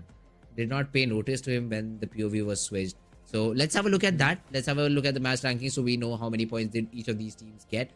Revenant on top, not a lot of finishes, but that has been the case with most of the teams. So 20 points given to the players of Team Revenant according to the performance that they've showed. Godlike had 7 finishes, 10 points in terms of position, 17 points overall. Reckoning had 4 finishes. So not entirely the worst possible situation for Team Reckoning in terms of the fragging department, but it should be improved. I mean, you're coming up second. I know it was a heel battle, but still, some more frags could have been nice. Haiku Soul, 8 placement points, 6 finishes points. This is the sort of balance I'm looking forward towards the top teams as well. True. I mean, I'm still very surprised how much these two teams kind of reciprocate each other. See, both of them have those 6 finish points, and Team Soul was the one who finished off Team Forever, so that's why they're just on top of them. But on the other side, going down points in that list, Alibaba Raiders, yes, getting 4 placement points, 3 finish points on total 7. But Global Esports, WSB, Team iFlix, they're the ones who would now need to step up their game, because that is not the kind of performance you really want to start on, specifically when it's the last few games of week number 2. You've only got 2 more remaining now, and after that we will literally be halfway through the challenge series. And again, every single week now needs to be dealt like a sprint, because just how early on we were seeing that one chicken dinner could put a team right from bottom up in top 10 or even top 5. Now that is not the case. If you're on page 3, at maximum with a chicken dinner, you'll probably end up being on top of page 3 or maybe just down on the bottom of page number 2. That is all. That means barely top 16. You need to keep more performances. You need to keep that consistency on in order to get on top. And all of these teams would be looking to change their gears from week number 3 onwards. So the teams who are, I think so, down below that 20th position should be able to now change their gears, because these are the last 2 games that you've got a chance to do that. Yeah, let's have a look at which teams are we talking about and how many points do they have. So we talked about this. Soul should be climbing up the stairs slowly and steadily, and that's what has happened. 14 points in the previous game has brought them back in top 3. 2 more games still to go. Revenant also jumping back towards that 5th spot, and still another team with 2 more games to go. Although for Revenant, jumping ahead of Together and then probably Chemin, because Soul anyways might just get a 15 pointer in the next game, is going to be a difficult task. So the best position that Revenant might finish today should be maybe 3rd. That would be the best shot if they get another chicken, but that's also a big ask. So Revenant, they've played good, but the next 2 games, this is why it will be very important. If they're able to get 40 points from the next 2 games, hey, well, second, third spot is waiting for them. But other than that, yeah, they still have a lot of job to do if they still want to end up in the top spot. But this is where the fight is, 9 to 16. None of these teams are secure. Team Prince, yes, they had a great week number 1. Week number 2, they've kind of died off. They were not able to perform, and now that their games are over, we'll not talk about them anymore. But then God's Reign will be another team that we have to look out for. God's Reign, Alibaba Raiders, and Blind Esports. All these teams with 16 games played, 2 more to go. Let's see if they can get 1 chicken from 2 of these games and then position themselves a little bit higher on the leaderboard. It's going to be difficult to ask. That thing is true, because for quite a lot of these teams, all their 18 games have been over. It's just God's Reign, Alibaba Raiders, Global Esports, Blind, all of them remaining to try and move forward in at least that first phase or solidify their spot in top 16. On the other side now, Team Forever making their way on the 17th place. With the next couple of games, they should be able to enter the top 16, but I would not be too sure about that, because just behind them is WSB, Team Godlike as well. You were hoping to see them at least on page number 2. They have made their way to page 3. So they are at 19. Just a couple of more good games and they should enter top 16. And the teams that I really want to focus on, Team iFlix and 4Shot Esports, yet again not having the greatest of the games. They really need to change gears. FS as well, Windgod. I mean, Windgod is a team that showed a solid potential on Sanhok. We've talked about it so many times, but they're just not being able to replicate it on different maps. You talk about Miramar, you talk about Vikendi, even if you talk about Erangel, they're just having so much struggles, and it's all because of the positioning that's coming in stage 4. Oh, yeah, that could be true. So these teams will have to keep it in mind. But as I'd say, the tournament is sort of over for the teams below 20, 28, 29, I'd say. FAS, Skull, iFlakes, Medal, 4Shot. The tournament is kind of over. Because expecting a very big performance from a team this below, I don't think so. It is going to be possible for any of them. I mean, get 4 chickens in a week is what the new ask will be for them. Plus be in top 5 for the rest of the games. Then you might be able to get into top 16. So a lot of ifs and maybes and buts for these teams, which just basically bring down the probability of them qualifying near 0. So for them, it just should be now about enjoying the game. Maybe spoil the game for other teams. You never know. You take a drop clash, change drop in boot camp, do stuff which does not make sense. But if it works out for you, if you're able to get 7-8 frags early on in the game, at that point you play, oh, now we just might have a chance of converting this game into a 20-pointer. That should be the aim from here on for all of these teams. But let's see how many of them seriously do that, because I don't think so. They'll change that passive approach and they'll just stick to what has kind of been their play. Just play passive, hope for the best possible result. That is such an evil thought, to spoil the games for the other teams out there. I mean, everyone loves to see that. I will not lie that, because again, even if you're not able to qualify, what I personally feel is that all is well that ends well. So I would still not say that time is over, because there are 18 more games. If you combine the 2 more, then that's 20 more games for you to try and make your comeback. So I think that's much more than sufficient time to make your way, pave a path, and then move forward. Because I mean, even I was able to figure out some loopholes in the entire circle just based on the rotations of all of these teams. So all the people and everyone out there should be able to do that exact same thing. But since we're already having a look at the schedule, Sanhok over Vikendi and Erangel, the last 2 maps for week number 2, Group A and C, their last chance to enter in the top 16. And if they already are, to enter in the top 10 or even at the top 5. Now, you mentioned about the positioning of Revenant Esports. I really feel that they would potentially end up at least the 4th spot. And if in case they're able to have a game just like this, showcase their skills in a way that no one would expect them to, I think so they would even end up being in the top 2. And dethroning the first place, it kind of still seems difficult, but possible. I will not take my hands away from them. But on the other side, yes, I really want to see Team iFlix step up. I want to see Team 4Shot step up. Yeah, they suit 4Shot was, bro, that's a team on what 30 plus spot. That's where Team 4Shot is. Yeah, so play aggressive. Now this map, I can go ahead and say that play aggressive on Vikendi. First 3 zones barely shift. They just go small in diameter. They're very small. I mean, they barely shift. Try and get those early frags. If you cannot, well then again, just pray to your lucky stars that the hard shift of Vikendi favors you instead of the other team.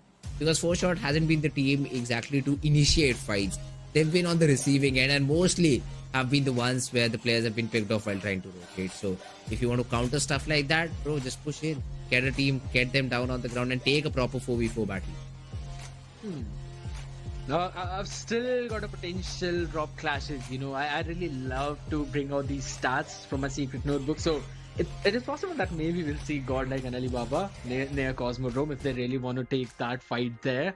Because Godlike, again, they've shown a very solid potential. They go usually for that spread drop. That's what they're doing even right now. But on the other side, maybe God's Reign and Wind God just near Cement Factory.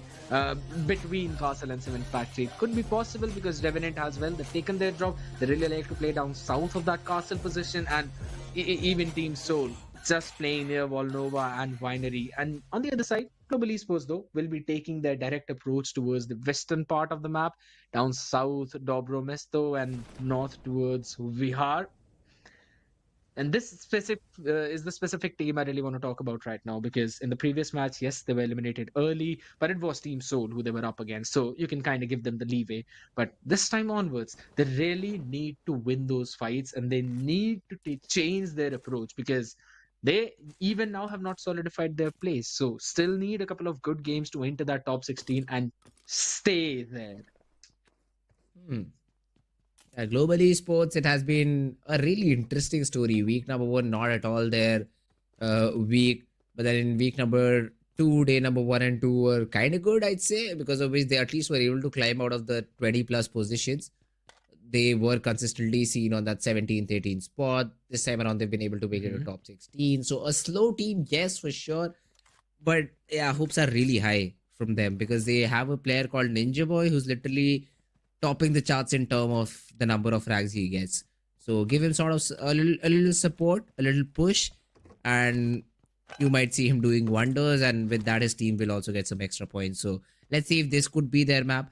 You do have a couple of players from team Gujarat Tigers that might bump into the players of team Global Esports. Now, if you talk about backup, it's very far away for GT. So it would be advised for them not to engage. Plus, even the zone rotation is also going to be a little bit tricky. Yeah. So if you directly enter through Mount Kresnik, you won't have to take any sort of battles. But that is something we know, and not the players of Team Gujarat Tigers. They might bump into the players of Team Wind God, or if they go a little bit too south, God's Rain will be waiting for them. So let's see how do the players of Team Gujarat Tigers rotate. The other ones on the on the extremity. That will be Team Forever. You have Team AUTOBOTZ. Yeah, well, Punk is completely screwed. He's very, very far away. So he needs to loot as soon as possible and then take Awaken and run inside the zone. I think that you've also mentioned the point about Punk. Yes, way to disconnect to this team right now. 1-3 split coming in for Reckoning. Punk hard down south near Winery. Remaining of the teams towards Hot Springs. Punk has been the main fragger for Reckoning, and I still would say Reckoning have not been able to do a very solid job into setting him up for the situations where he can try and go for some extra frags. Now that is something that I think they would need to do. They would need to keep a check upon it, because Punk has literally been fragging so many finishes out there that you can potentially say he might end up being in the top fragger list as well, with just a little bit of a support from his team and also getting some solid positionings. But on the other side, it seems that the fight between Gujarat Tigers and Global Esports is impeccable. It definitely is going to happen, but the question is when? Who's going to break that silence? Global is All losing the the player. noises that is being made. Yeah, that is true. Apollo, though, with Bison in the hand, I'm not quite sure if that's the best weapon. No, don't. Yeah, why not? 53 bullets in the chamber. Why not? Yeah, that's the perfect thing to do. You see 3 players, you could have at least mowed down, but I'd still say Apollo, not a good job, my man. Because you should have gotten at least 2 there so that Shadow could have been activated. But hey, it's all fine. You still got the job done, and let's see if Gujarat Tigers do come into support. Ninja Boy still standing on his feet. Now that's the best thing for Global Esports. This man has been popping off like anything, but one thing that they're not really solid at is the fact that Mavi has been taken down. That's the IGL, and again, the kind of performance wherein he falls off so many times so early on has been continuing for a while, and that is something I feel is hindering the success of Global Esports. It's a 2v3 situation, but Global does not know that. So they're just holding their space. G36C and a few utils in hand on the other side. Shadow with UMP, Apollo with Bison.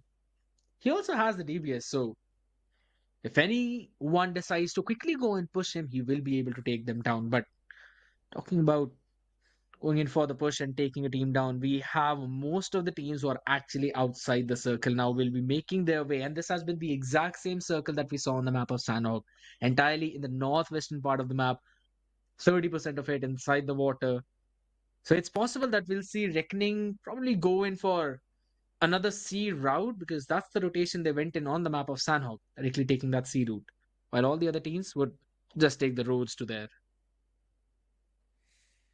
Yeah, but what's the decision in this fight is what I'm wondering. Global Esports, they're not moving. So, and even the players of Team GT kind of have completely taken a different route. They want to flank, which I completely understand, but then in a compound with 4 minutes on the clock, it's the first zone, yes, but then the zone will still tag you up. So how do you want to play That's it very out? Plus, slow. I'm not sure why did Global Esports not push, because if GT was there as a squad, of course a few nades and mollies would have been exchanged. But no throwables were thrown at them. So they should have indicated the players of Team Global that it isn't a full man squad. So even if there are 3 players over here, let's take that battle. Let's take the duel, because now they've gone completely passive. They don't know what's happening around them. And most probably MJ and Shadow will catch one players off guard each.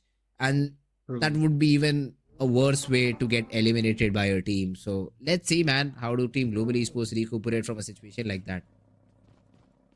Seems pretty difficult, and the same can be said for the members of God's Reign and Godlike. Both of them pretty close to each other, and in the vicinity you also have Alibaba Raiders. Now, this is the thing that we've been talking about so many times, this third party scenario, which kind of gets created because there's a cluster always forming in the central part of the circle and also just a little bit off center, with all the early rotations that are also being called in. Even though it's a map of Vikendi, most of the teams have already now made their way inside the circle, and there's a humongous cluster right in the center itself. Revenant as well taking their entry.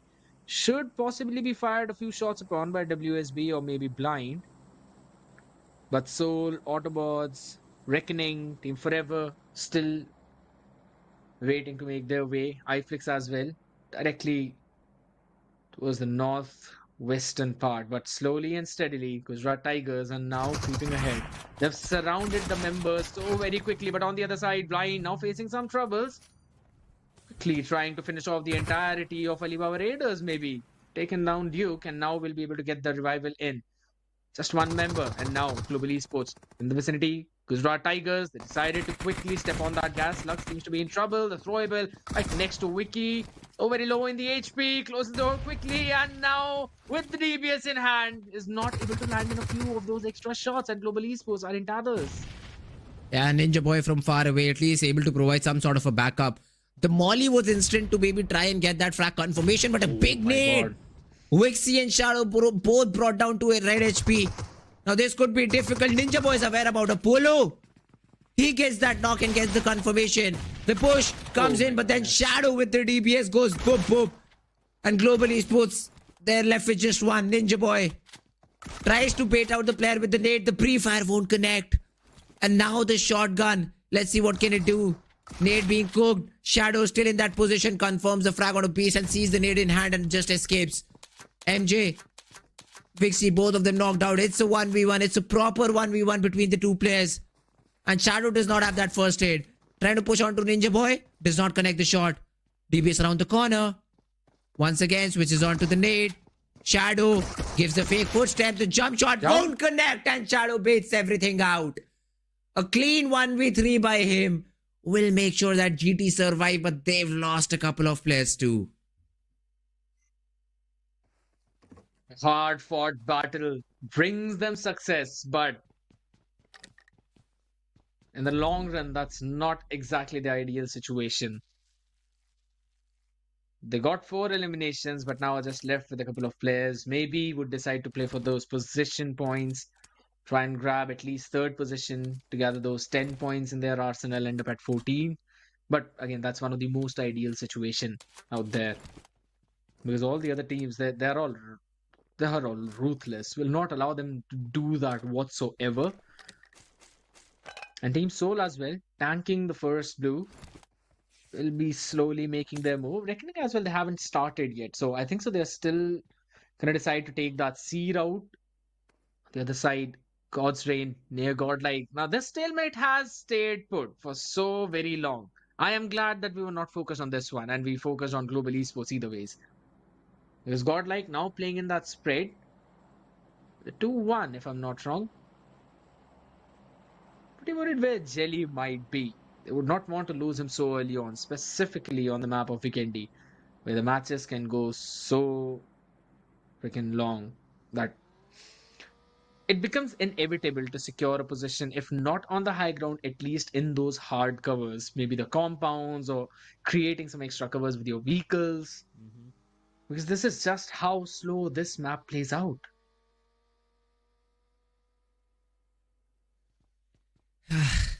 That's true. And I think this is one of those moments where it's completely brought down to literal zero action after that first fight that we had. So all of these teams will be focusing on getting a better shack maybe inside the zona, because we rarely see big compounds on this map. So you really constructed down to little compounds which are not at all nade proof. So holding compounds down is a really difficult task in this map. So let's see.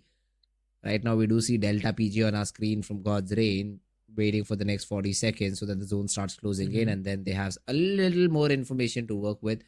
WSB, have they noted down the movement of Team Revenant? Because I do see Sensei completely out in the open. He's standing on a road. So better just come back quickly and regroup with your team, because if you get knocked out, yeah, well, GG for you, man. You're not getting a revive. I mean, sometimes Sensei just pulls things off in a matter that no one can understand. Quite a few times it works, but not every single moment. But I love the way how Revenant have always been setting up phase for all of those picks. Aquanox as well has been one of their top fraggers, doing a very solid job. The ex-God's Reign member, along with Blaze, are just now shining on the roster of Revenant. In the first week, we were looking a bit confused if they'd be able to perform really well, because they were just not able to bring out those chicken dinners for themselves. Max 1, if I'm not wrong. The trigger discipline from Skills. Just noting down the position of Wingard. He gets one. Tries to go in for that transfer. Eggy just surviving barely on 1 HP. The flush is going to come in. Maybe not. Yes, it has come in now, finally, because Carry was also there to support his teammate. Rex taken down to so very low HP. I love the discipline coming in from Autobots, and I love their positioning. Wingard was just unaware. They had no idea. They had no clue. The scouting needs to improve at this point. Right now, it's survival mode on, because look at the smoke that they've deployed. They're trying to fall back. But then Rico with the random shots has been able to accumulate a lot of damage out of the players. Is this the right time for Autobots to maybe push on Wingard? Stage number 2, Vikendi. Yeah, the third party chances are really, really low. So you could very well try and push and eliminate the entire squad of Team Wingard. Let's see if Autobots go about that, because I do see Skrills being very active up top, while the remaining players are trying to just climb down the hill and then take the players of Team Wingard down. So let's see. Eggy has already made his way down. Avi trying to get any sort of information that he can. Wingard. All the 3 players back in compound. So yeah, now Autobots, the decision is yours. Do you want to push in? Because stage number 3, I think they are on the edge of the zone, that's for sure. But then Wingard has a better position. God's Reign, finally Shogun steps up, gets Aquanox, even Fierce falls. And Blaze, I think this is just a vehicle that was trying to be bypassed through the compound that God's Reign were holding. And blink of an eye, tata bye-bye for Team Revenant. It's quite a wordplay you did there, but Revenant definitely got played by God's Reign in that situation. Just getting finished off, not getting a lot of points, being dead on last, eliminated at 15th place, and also not a single finish points for them. Global Esports and Revenant, the only 2 teams who've been eliminated. And the previous game, Revenant, yes, that was like their dream game come true. But this time, they're dead at last. Global Esports having 2 games that have just not gone their way at all. Now the pressure is just going to be at an all-time high on them for that third map. Autobots on the other end, though, they showed their potential on day 1, specifically talking about that map of Erangel where they got the chicken dinner. And after that, they also went in dead silence. But now in the week 2 as well, we did see some embers of life. Maybe this could be the game wherein they can try and change things up, change those gears, and bring out the best version of themselves. God's Reign doing exactly that. Getting those 4 eliminations, it's going to boost their confidence. And on the map of Vikendi, they have shown us how solid they are. Not just once, but multiple times. And then not just this challenge series, even in multiple different tournaments. They've been showcasing how strong this roster plays out. I really wanted to see the matchup of Soul and God's Reign. I want to see which one of them would eventually get that win, because it's been quite a lot of times that we've seen both of these teams go neck to neck. But as of now, Aditya needs some bandages on his own neck because he's been knocked down on his knees though. Godlike. Now surrounded by the members of 4Shot. Yeah, it was a long range knock, so I don't think so there's much to worry about. Smokes were prop thrown in. The revival sequence has already started, so nothing to worry about for Team Godlike. Yeah, they've just gained information about a team's position. That's about it. So better be ready when you peek that angle the second time. It's advised not to, but then if you do, please be ready for a player to peek from any other direction. Look at Moksh. He has to take an aggressive angle in that fight. Now the problem while doing this is the remaining players are in that compound and Moksh is now exposed to 30,000 different angles. So Moksh, bro, if you're careful enough, yes, it's a good player. Otherwise, let's just come back and stick together with this board. That's the best possible play to be made right now. And these Cosmodrome zones are always really interesting because I till now haven't been able to figure out how many floors are there in Cosmodrome. Not sure about the other teams though. There was one time when I, during the parachute glide down, was able to land up on top of that, the longest tower. Yeah, it happened one time, and then I had absolutely nothing to do, and the zone was not on me. I mean, of course, why would it be on? I had to jump down, and I was brought down to my knees already, and my teammates, they were not even giving me the revive. That's just how kind of plays there. But we're gonna talk about my story later because again, it's gonna be Alibaba Raiders taking a knock for themselves. Down to just last two remaining members. Can they survive this onslaught coming in from the entire team of God's Reign? Shogun is the only one who's been taken down. Justin healing himself back up, and maybe Shogun getting that extra revival, and Delta was able to quickly flush Chris OP. On the other side, Godlike, they've heard all the commotion. They seem to be in the vicinity. Possible that a shot being fired from their side will connect, and Destro will be patching himself back up right into the covers. What a perfect timing. But hey, hello. That's quite a stunt we have not yet witnessed.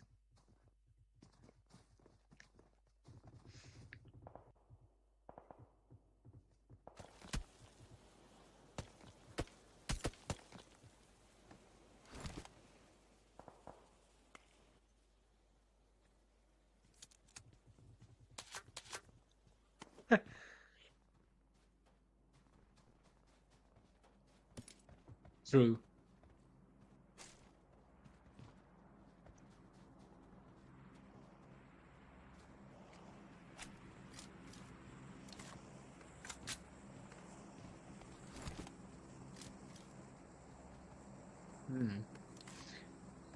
Now, one thing that we've always known God's Reign about is the fact that they never shy away from any kind of fight that they are brought upon. But for now, iFlix and 4Shot seem to be in close vicinity. And on the other side, Godlike, I like their positioning, but only if they've got covers from all different directions because they do not have a lot of real estate. So could be fired upon by the members of Alibaba Raiders, FS, could also be the members of 4Shot, iFlix. Because slowly and steadily, the teams will be making their way, and that's directly from the eastern part of the zone, where Blind and IQ Soul seem to be the ones who will be in a conflict, and Reckoning could potentially go in for a very solid third party for themselves. Gujarat Tigers as well, just down south of WSB, and on the other side, Autobots trailing so very carefully behind the members of Team Forever. And if they're not careful, they will be taken down. Let's see, Forever, Oasis and Flock, they are the late rotating ones. Cosmodrome, yeah, that's where they'll try to stop. But then again, a little bit of exploration being done by Oasis. On the other hand, Team Soul in this fight, the DBS connects onto one of the players, but hey, at least they'll be able to take care of Romer. It could have been a scare if Ronnie was eliminated over there, but with that, Alibaba Raiders will also take an exit. 14 spot, no frag points, yeah, 0 points is what you'll get, Alibaba. 0. Flock on the other hand, yeah, the Autobots fight has already started. Team Forever is trying to hold themselves down, and Omega has been doing a good job at it. 3 players of Autobot down on the ground, the 4th one nowhere to be found. What? So the revival for Forever will be very simple, and Autobots will be losing 3 different players. Where is Skrills when you need him in the fight? That was an awful decision by Autobots if in case they decided to leave that player out back. Skrills will now just play for survival because there's no chance for him to try and go in for any kind of revenge finishes. This was a fight that was supposed to be won by AUTOBOTZ, and this was just not the decision for it. Gujarat Tigers in the meantime have been eliminated. Zeref, oh, big wave! Fire from Omega, but the shot's just not connecting. Quite a long range. I'm going to give him the benefit of the doubt. It's fine. Happens sometimes. But at the end of the day, you cannot afford to miss shots like these if you really want to finish on that podium position, at least. Because Zeref will now get the information, all that he needs. But on the other side, up towards the north and the central part, Godlike, God's Reign, and also the members of Team Blind, they're all so very close. Team Soul is playing with a split now. Joker has been left alone on the other side, while they're now in between iFlix as well as the members of Reckoning. They're leaving one player probably for heal battle if things go south. Otherwise, he can always come back towards his own team. But is that the game plan though? I'm not sure. Don't quote me on that. But if it is, it's not the best one. Right now, FS is trying to cross and give some sort of backup towards Atanki. They do reach the good smokes.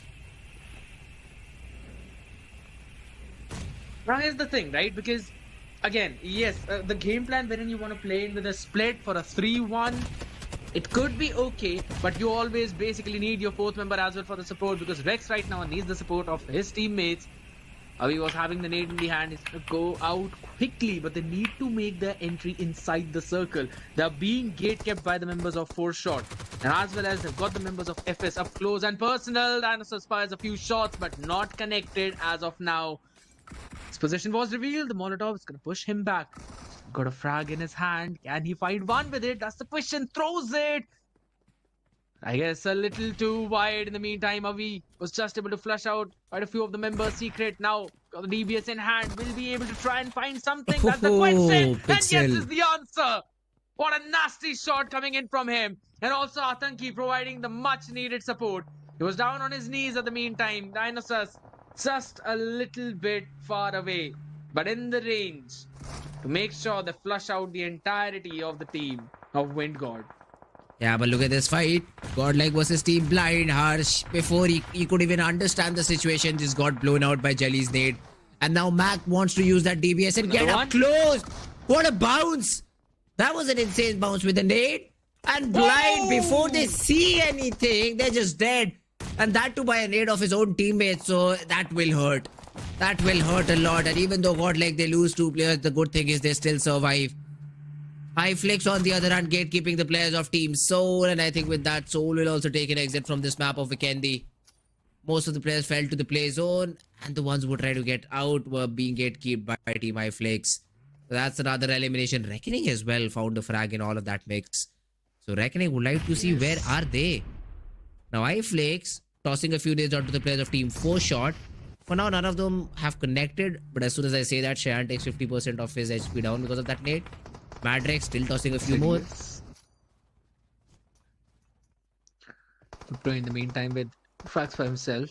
And Madrex, yes, just as you mentioned, trying to find the angle. Moksha as well. Just being so very vigilant. Trying to get the information and also be in the cover. But on the other side, it's just now Jelly and Jonathan trying to survive the onslaught of God's Reign, where they just finished the members of Blind, and God's Reign finding possibly a perfect opportunity to go in for that third party. Should be able to flush out, but Jelly with those nades has been absolutely mind-boggling. Throws out another one, almost getting the damage. DBS in hand, gets one and gets traded quickly because Jonathan was also taken care of. Only Shogun falling to his knees, and God's Reign are showing why they are the Emperors of Vikendi. As of now, this team looks the best one to get those chicken, but WSB coming in for the fourth party with their own slam. Tries to get one. Destro has to run inside quickly, just in with the support. They've got the covers that they needed. But for how long is the question, because the nade is going to come in and it's going to be raining bombardments. WSB know that their backs are completely clear. That's why they're so very free. But the left-hand side is something I still worry about. God's Reign, good job done by them to not get blown up right now. And the only player that fell was Shogun, who was knocked out by a player of Team Godlike, but then WSB get in with a perfect timing. It is a 3v3. Delta PG is kind of low. I feel for him. Let's see if he gets taken down and then some backup arrives from the remaining players. Raiden though is focusing on a different player. WSB, they left one player behind and he's also getting knocked, so that's a great thing. Punk also falls in the meanwhile. Zeref trying to cook nades and try to toss them down, but getting nothing at all. Another one being cooked. But then God's Reign, they shift their focus towards another team. And they are trying to fire upon them. Did they just get a frag? Yes, they did. Punk has been eliminated. Yes. Got a very solid frag on the back of it, but now they've got to make their way inside the circle, and WSB are trying to perfectly gatekeep them. Delta PG taken down. Destro still surviving. Justin was also out there, moving in open inside the smoke. Just behind that very small ridge cover. Can he find the pick that he needs? WSB seem to be so very aware. Destro trying to do the revival. Random spam. Yes, indeed, the FPV. That's going to be the shot being fired, but Delta standing strong. And in the meantime, Destro going in for that support with his teammate. He's going to be able to wrap everyone up and will get the revival in. But the Molotov, that has been the nastiest Molotov in this entire game. Destro will be able to patch himself up, but no one apart from him is going to survive. And he's the last man standing, holding that close angle. 2v1 situation. The nade to cook him down and burn him alive. Oh, that was a huge molly. It helped them to stop the revival and then take the player down too. Oof. The utility was perfect in that situation. In the meanwhile, though, 4shot are taking some shots. Goku down. It's only Cheyenne and Honey, the two players surviving. Reckoning Esports, they've also got a couple of players left who are still breathing and just taking down the players of Team 4shot. Revival commencing, but 18 meters, 12 meters is what they need to move inside the zone. Where is the smoke wall? That's my main question, because otherwise WSB might be able to get in and get the job done. 13 meters as well for 4shot. This is not going to be easy at all, as WSB already find themselves inside the zone. Finding those positions inside the zone is the most important thing indeed. Kyo out far in the open. Hunters, his position has also been noted possibly. The shots again being fired, but just not connecting. We still have 4 more teams remaining, so could be a little bit of a problem. KOR taking a lot of damage from that circle. That's going to be him being knocked down. Yes, it should be, but it's Honey, and on the other side, it's WSB to go in for those scraps, finish all of them off. Down to the last 3 teams remaining and make it to possibly. Shan has been finished off. It's just the last 2 teams inside the circle. Honey and Goku so very low, and the nade is cooked perfect. Zeref just deletes them. And now it's the last heal battle. Parent team forever on the back of it will get the 2nd place. Yeah, 5 more first aids. That means 30 seconds is what this guy has. But yeah, that also does not matter. Falls to the play zone, and the chicken has been accumulated by the players of Team WSB. That push onto God's Reign is, I think, what changed everything. They were able to take them down. They only lost a player to a whole squad. Not whole squad, a trio of God's Reign. But then it did matter in the end. And WSB, the calculations were perfect. Their rotations were perfect.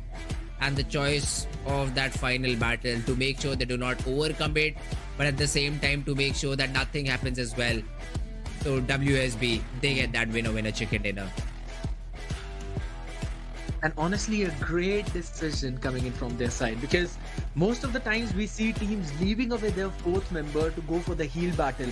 WSB left Raiden in a spot where he was able to stop the entry of Team Forever inside the circle. He was alone able to gatekeep them, which basically helped them cover their 6, and all they needed to focus was the team right in front of him. And the positioning was so very good that it was God's Reign who were forced to make a move, forced to come out of those covers and take those fights. And I really love the awareness coming in from that entire team, because they were watching that finish feed every single moment. And they knew that God's Reign were the ones who did not have a 4-man advantage. They were down to 3 members. So they left, right, and right there, moved the 3 of the cavalry there, and were able to quickly get those few extra flushes. And yes, that was the exact reason why they were able to get the chicken in this game, because they took care of the team who was creating the lot of problem and who was creating the ruckus in the entire lobby.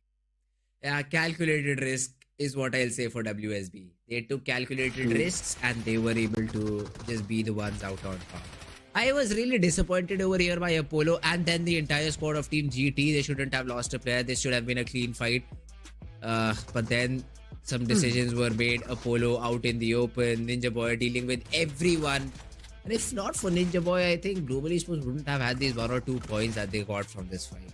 So good job done by him. AUTOBOTZ, yeah, I mean, the players were quite out in the open. They should have been able to get at least 2 from this position. So a lot of waves being thrown in by all of these teams. Surprised to see that, but hopefully get fixed in the future. Happens sometimes. But I love the trigger discipline that was there from almost all of them. But this one fight, my oh my. This one compound, it just seemed so very cursed, just as you say. You know, there's one in every single map wherein there are so many fights happening. Because Blind was the one who was taken down first, and then it was Godlike taken in the exact position. And after that, God's Reign following the exact same footsteps. But the last stand coming in from Destro, it was so very good.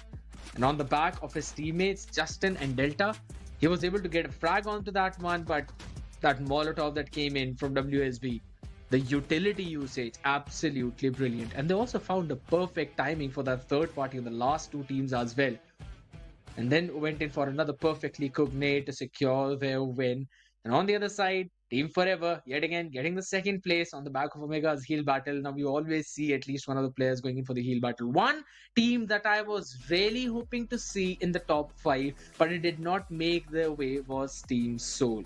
Because they were 4-man strong, and then they decided to go for a 3-1 split, wherein they left Joker on the southeastern part, and the entirety of the team moved directly towards the northern entry, where they were just caught between 2 different teams. They had absolutely no information about that area and were finished off just as quickly. Yeah, that's true. So a little bit unlucky, but that's what happens on Vikendi if you do not respect the zone. But other than that, if we talk about the MVP of the game, it's Destro from the players of Team God's Reign. Hey, this guy played well. 5 finishes overall, and still that's not even 50% of the contribution to the team. So that means God's Reign had a very big field map today. Vikendi, they had 12, maybe 13 frags for them, out of which 5 were by Destro, and the remaining 6-7 frags were accumulated by the other teammates, by the other players. But still, I'd say great job done by the guy. True. I mean, there are only a few teams who've actually got the fragging IGL, right? And one of them is God's Reign. Destro going in with an insane play. Yes, very well mentioned. Stars of the match. We've got Raiden as the best companion. I mean, he could have also been mentioned as the best gatekeeper out there. The way he was just stopping everyone. Rescues 2, assists 3, health restored 36, survival time 27 minutes and 41 seconds. On the other side, Destro having 7 knocks for himself. 3 bonus as well, total 5 finishes with 697 damage, a literal MVP performance. But I also want to focus on the scoreboard now. That's going to be up in the next few minutes, and make a guess who actually is going to be 3rd or at least 4th, because that's where you'll see the points dip quite a lot than the 1st and 2nd. Yeah, but one thing, scared, once again, no finisher. Another one of those maps where you went all out in terms of healing. I just observe this every time. Vikendi, Sanhok, you never have a finisher. You know, they should do one thing that I feel is the fact that they should give the finisher to the one who was able to secure that last finish. That's not the... No. Goes against English.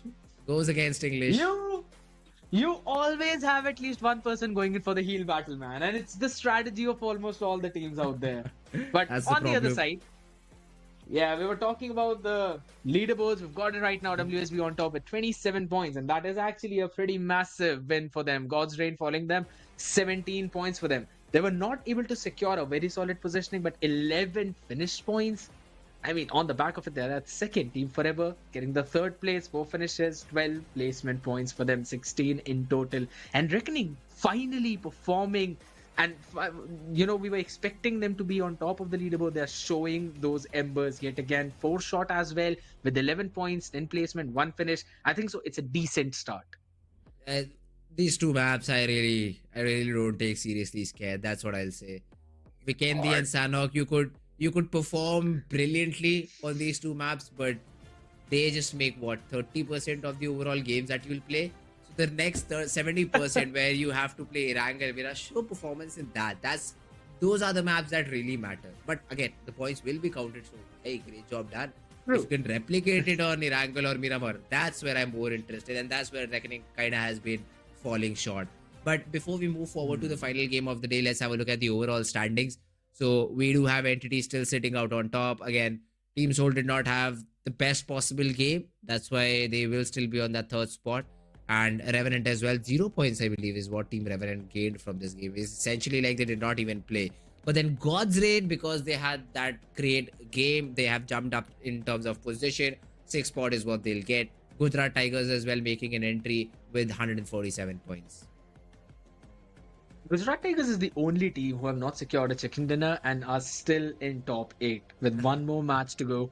Yeah, I don't think so. Their position's going to be taken away. If anything, if they have a decent game, they'd be able to overtake it, if not 2, at least 3 teams, and would enter in the top 5 placements. So I really want to keep an eye on this specific team. And of course, the other reason is that I made the guess, maybe Gujarat Tigers will be able to top the charts. On the other side, WSB as well, making a humongous leap, are now on that 9th place. 2 chicken dinners for themselves, 86 placement points, 59 finish points, 145 points in total. Again, this team, if able to perform in the next one, could also enter in the top 8. Hydra officials, though, their matches were already over, so are now going to retain 10th spot, if not stolen away by the members of Team Forever, because they seem to be having a pretty solid day. Yeah, Forever. They've started off good. Vikendi has been a good game. The previous map of Erangel was also not that all bad. So if they're able to once again finish in top 3, could be a great thing for them. But the other teams who are yet to show up, Global Esports being one of them, Godlike, Sanhok was good. They even play Vikendi because I think they were eliminated very early on without a lot of points. So even Team Godlike has to show up, maybe get some more points from the final game. AUTOBOTZ, still the same story as the other teams. Not the best possible day for them. FS, Windgod, iFlakes, 4shot. Yes, they'll be playing the next game. Their objective should be to get the chicken. Otherwise, they're essentially out of the tournament. That is indeed true. All the teams who are just on that down bottom side need to step up their game right now, and it needs to start in this map of Erangel, because we're going to have a look at the schedule as well in a while. But in the meantime, last game, week 2. What should be the ideology when you're moving into that map? Because you need to brush off all the jitters that were in the past 2 games, and you need to make a new start from a clean slate, because you need to end things on a good note and on a good momentum. I'd say jitters should have been long gone. The format of SPS is really interesting. So every day, every team gets to play 3 games. Huh? You cannot have jitters in such a lobby. So it's like you won't have to play 6 or 5 games. Where can you be like, 2 games gone, we can get the next 3 games in our favor and get the one. Now that's not the case. Yes, in total you'll play 36 games. True. But then every day you're just getting 2. Every day you're getting 3 games. So jitters cannot be an excuse right now, especially after half of the tournament is over. So now getting into the final game for Soul, I say for God's Reign, for Gujarat Tigers, it's a very easy thing to do. Just don't change anything, unless and until, of course, you're eyeing that top spot. So if you want that top spot, you can go a little bit aggressive, get more extra points, blah blah blah. Everybody knows the drill. If you want some extra points, what you need to do. But then if you move towards the mid pack, that's where the most problem is. So I'd say for the mid pack teams, be a little bit careful. Play to get 15 to 20 points. That's something I suggest for these teams. But yes, guys, these teams will be playing the next game of Erangel very shortly. Before we move into that, we'll be taking a short little break. So stay tuned. Do not go anywhere. We will be right back.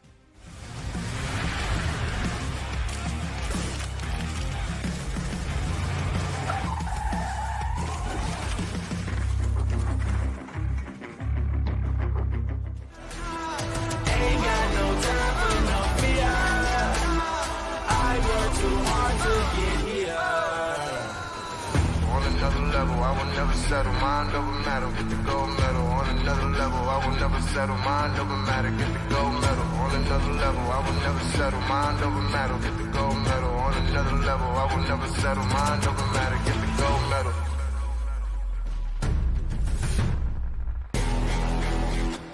Ain't got no time for no fear. I work too hard to get here. Ain't got no time for no fear. I to get here. Ain't got no time for no fear. I work too hard to get here. Ain't got no time for no fear. I work too hard to get here.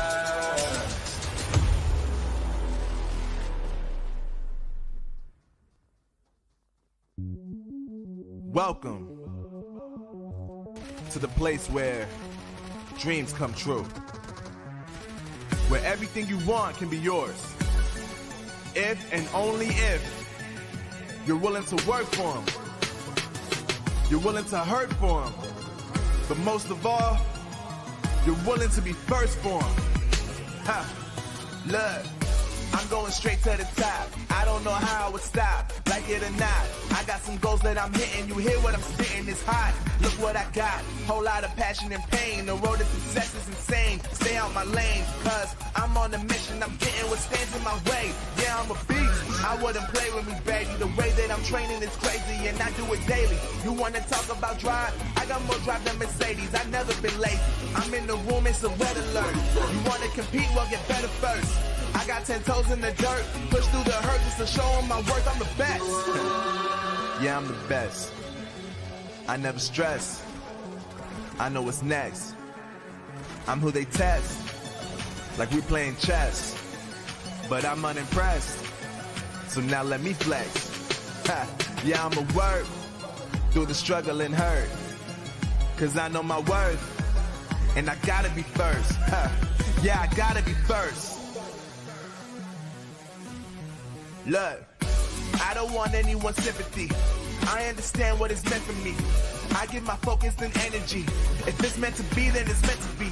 But mentally, I'm undefeated. They hear that and say I'm conceited. Like there's no reason. Like I don't beat them and come back again just to teach them that when you work under pressure, you reach higher measures. They'll try and bring you down, but you cannot let them, and only get better and focus on cheddar. Eye on the prize and you'll become a legend. Like, when I'm in the room, it's a red alert. You want to compete? Well, get better first.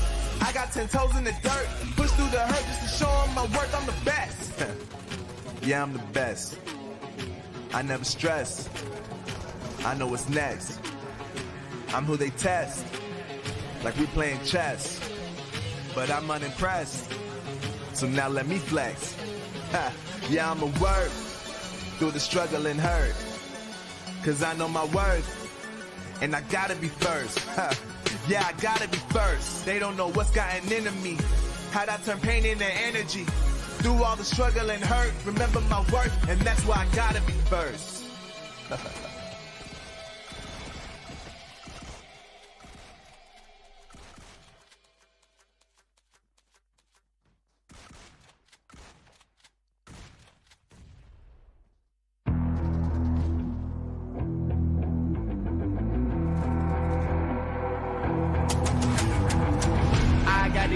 I'm on the mission, snap any minute, casually when it stop tripping on me, stop dissing on me. Yeah, I got a dream, can't take it from me. My fire's burning, now I'm always learning. Tell me where to go, man, I'm on a journey. Yeah, I can't explain it, I get excited. Keep it 300, King Leonidas. Strap in, cause it's gonna be a long ride. Working on me every single day and night. There comes a time when your worlds will collide. If it's holding you back, push it right to the side. Ain't got no time for no fear.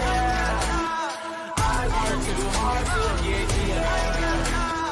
Ain't got no time for no fear. I work too hard to get here. I don't got the time, put me in, coach. I've been going hard, time to let it show. Everything raw, give it to me now. Let me have the spot, man, it's going down. Gotta get it here, I don't wanna wait. Take what I want, then I go train. Gotta get a win, I won't lose the game. This is my year, I ain't gonna break. Strap in, cause it's gonna be a long ride. Working on me every single day and night. There comes a time when your worlds will collide.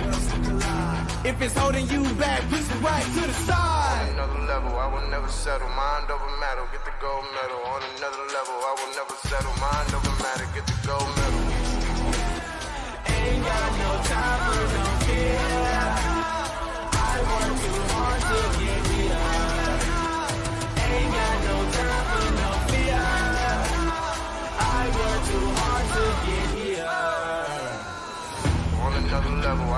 settle, mind over matter. Get the gold medal on another level. I will never settle, mind over matter. Get the gold medal on another level. I will never settle, mind over matter. Get the gold medal on another level. I will never settle, mind over matter. Get the gold medal.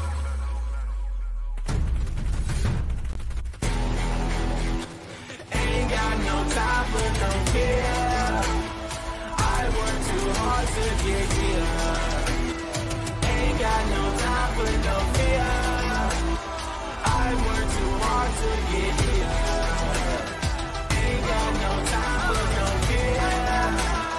I work too hard to get here.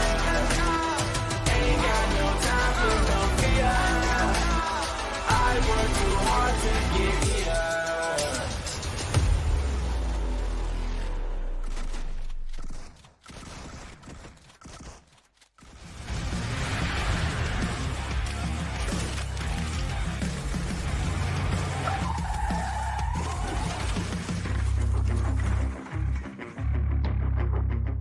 The Snapdragon Pro Series powered by Samsung Galaxy is brought to you by Snapdragon Elite Gaming, Samsung Galaxy S23 Ultra, and Monster Energy.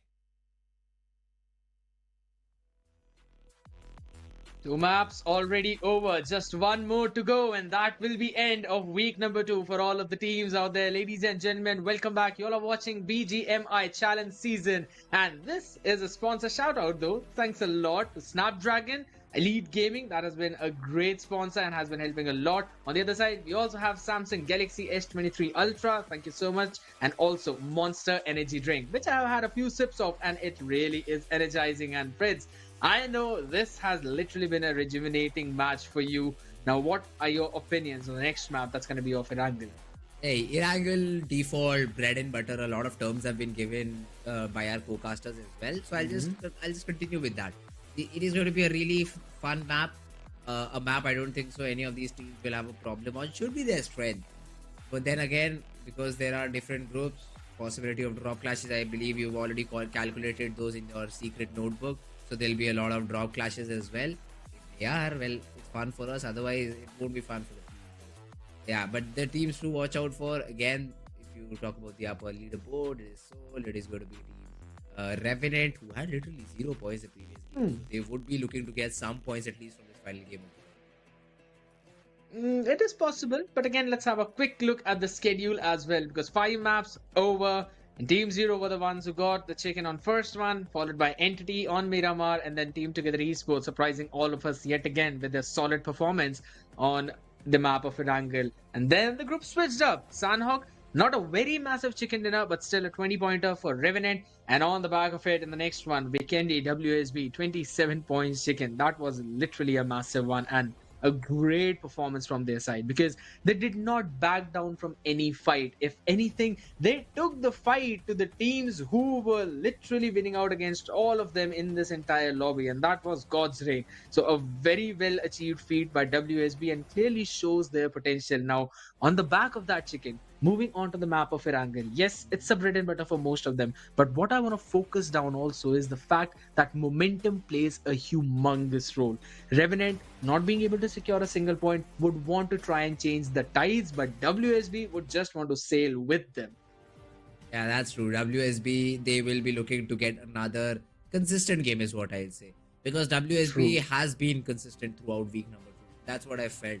They've got, this is their second chicken dinner if I'm correct, in this entire week, plus the other games that they've played, 4th, 5th.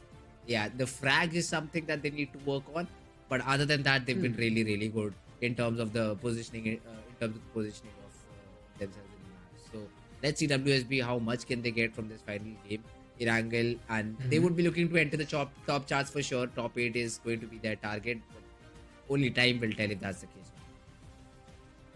I mean, they've already entered the top 16, so yes, top 8 would possibly be the next possible spot for them, and would not be a lot of problem, but it definitely would be for the teams who had already played their matches before. But let's quickly head into the map of Erangel, ladies and gentlemen. It's a pretty awkward plains path going in directly from Zarki, would be anywhere on the north side of Lipovka. So the teams who want to go directly down south onto Military Base Island might face some problems. And that's going to be a problematic drop for the side of God's Reign, which we have known love to jump there. But Godlike should not face any problems because Yasnaya is just over the wing. Yeah, correctly pointed out. So these southern teams usually God's Reign, yeah, they do this. They drop towards Zarki if Novorep, if that military base area is not in reach. So that's what they'll do. Go back towards that Zarki area. The other teams, though, is what I'm excited to see. If we do see some sort of drop clash or teams just banging their heads up against each other or not. So let's see. Team Seoul should be a school and apartment split as usual. One of these odd games they decided to rush onto the players of Team 4 that were in Water City, if I'm not wrong. And that did not end up well. After that, they haven't tried any sort of experiments in the entire tournament. So probably they've learned their lesson. So we'll stick towards their drop location. I do see Destro following a player of Global Esports. Is that a duel you'd like to take early on in the game? Maybe just for the vehicle, which Destro has found. So now I'm pretty worried about Mavi. The Destro has not figured out his location, so he'll quickly just rendezvous with his teammates towards Zarki. Not going to face a lot of problems. Godlike as well, dropping in Yasnaya. No problems there either. Revenant will not go anywhere apart from Milta and towards the farm. That's where they always like to go down and get those crucial utilities. Team Forever as well, just towards the western part of the farm and trying to take that space. Pretty centralized zone coming in. This is the first time we've basically seen the zone being at the central position. No hard shifts whatsoever. Alibaba Raiders as well will be looting directly towards the western part of that query and will make their way from down south towards the ferry pier, where I don't think so they're going to face any major difficulties. If not, iFlix would probably decide to just take that space and trying to gatekeep those teams. Around towards the northern side, 70, Global Esports, they're taking the entire control, though, so a lot of real estate for them. Towards Stolber as well, and Kameshki left open. Might want to go in for those rotations. Windgod is a team that I also really want to look forward to, because towards Lipovka, their performance needs an upgrade.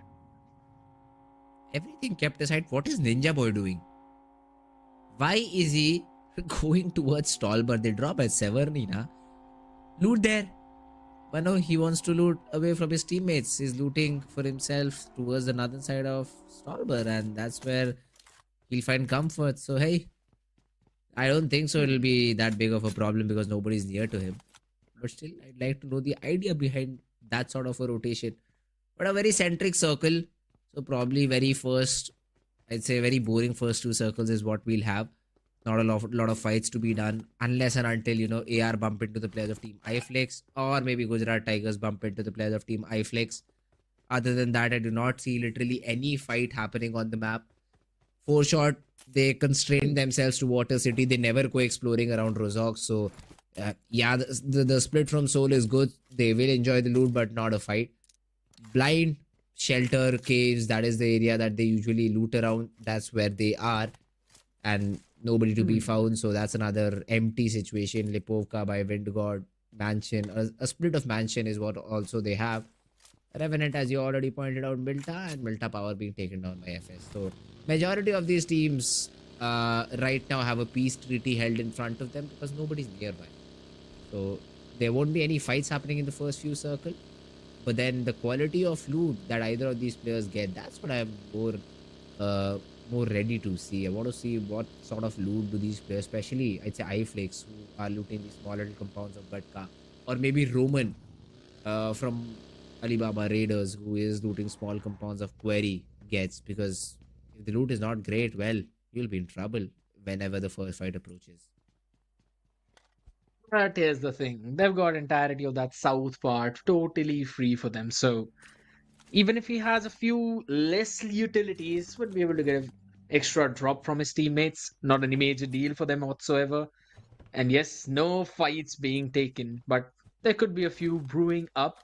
Once the next zone shifts, we will possibly see a lot of clusters forming around Potato, because that we've seen all these teams with a centralized play. North of the farm would also be a place which might possibly be contested. Blind on the other side. Now, shelter is the kind of area where I feel, yes, you can try and find some basic utilities, but you need to win your first fight and then grab that extra bit if in case you really want to sustain through this draining, slow-paced gameplay, and then a very quick burst of extra finishes, which comes after the fourth stage zone. So that's the kind of thing I want to look forward to. But Line do need to be pretty vigilant about Wind God directly to their east, who are now making their own rotation as well. And on the other side, just as you mentioned down south, Revenant trying to find their footing on the map of Erangel. They've already shown multiple times how solid they play.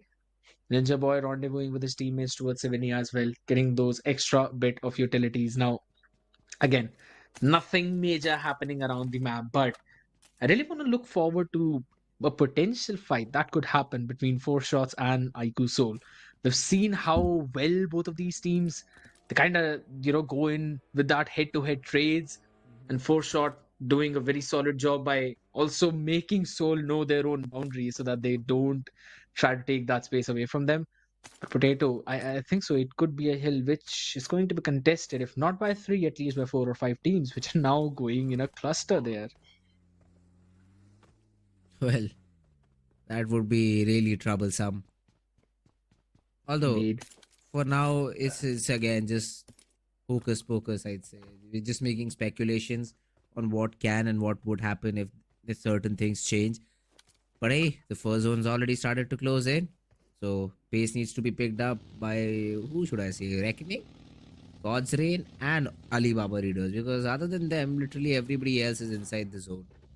So, let's see where do they decide to rotate, what part do they take, because God's Reign right now, if they do go straight, Gujarat Tigers will be waiting, AUTOBOTZ might be in the way, even Global Esports could be a threat.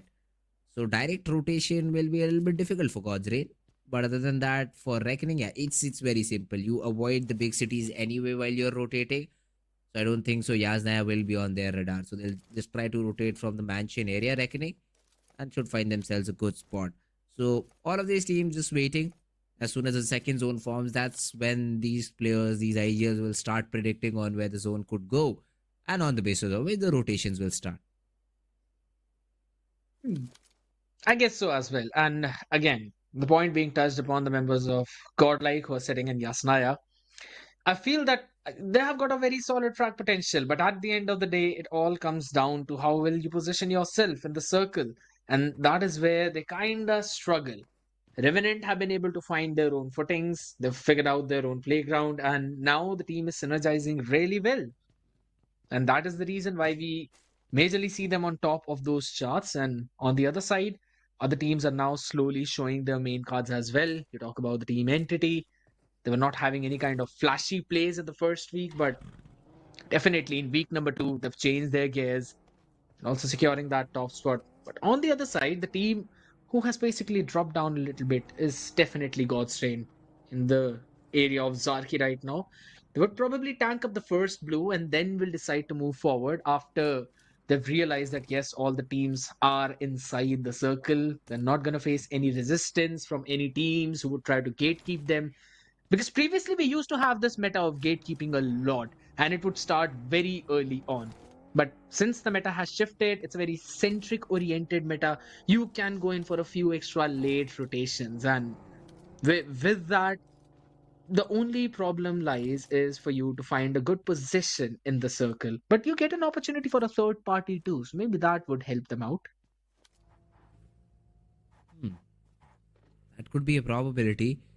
But right now, as you said, that centric cluster has again began to form around the school area this time around. iFlix, 4Shot, WSB, Forever, Godlike, AUTOBOTZ. What? How many teams on that area? What is this, bro? Come on, there's other parts of the map too where you can play. Because one hard shift and you all will be running down to a different new plane, different new area. Now let's see how do you adapt if some stuff like that happens, because right now the idea is clear. Everybody just wants the center. Imagine if actually the zone takes a very hard shift. Yes, it will be a problem. But here's the thing that I always found amusing is that most of the teams playing in that centric part would try to gather a good position.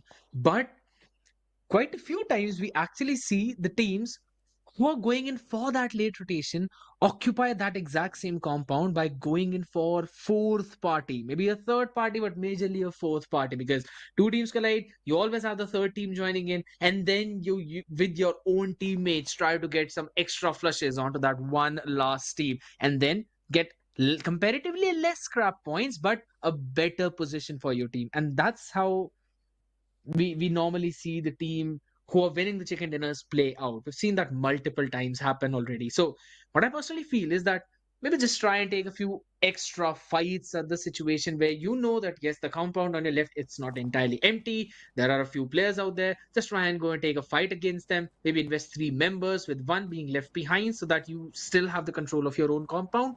Try and win the fight in front of you and then rendezvous back with that same player. It's a little risky strategy, I would definitely say it, but it's kind of worth testing out, because week 2 was where you could test a few things out, but the teams who are literally on top of the leaderboard can test more of their strategies out in week 3 and potentially week 4, where we already know Destro likes to check a few things left and right. Hey, a lot of, again, I'd say scared, make a team, try everything it out, and then try to qualify to challenge finals. And then I'll agree with the strat that you make. But yeah, it's a good suggestion, I'd say. It's a good suggestion.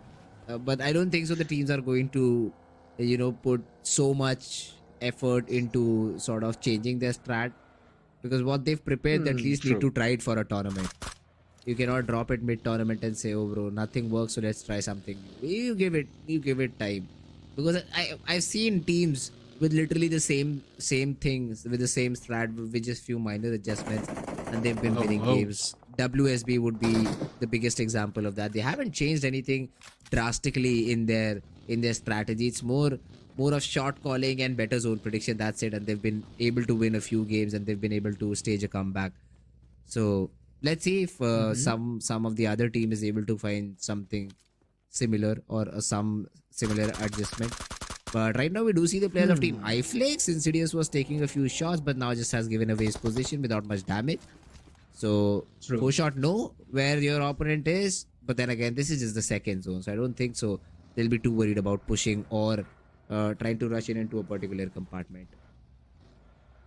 Well, you really think that might not happen, but I feel otherwise, because yes, 4 shots positioning, it's quite like a sandwich situation where up north they have iFlix and down south WSB.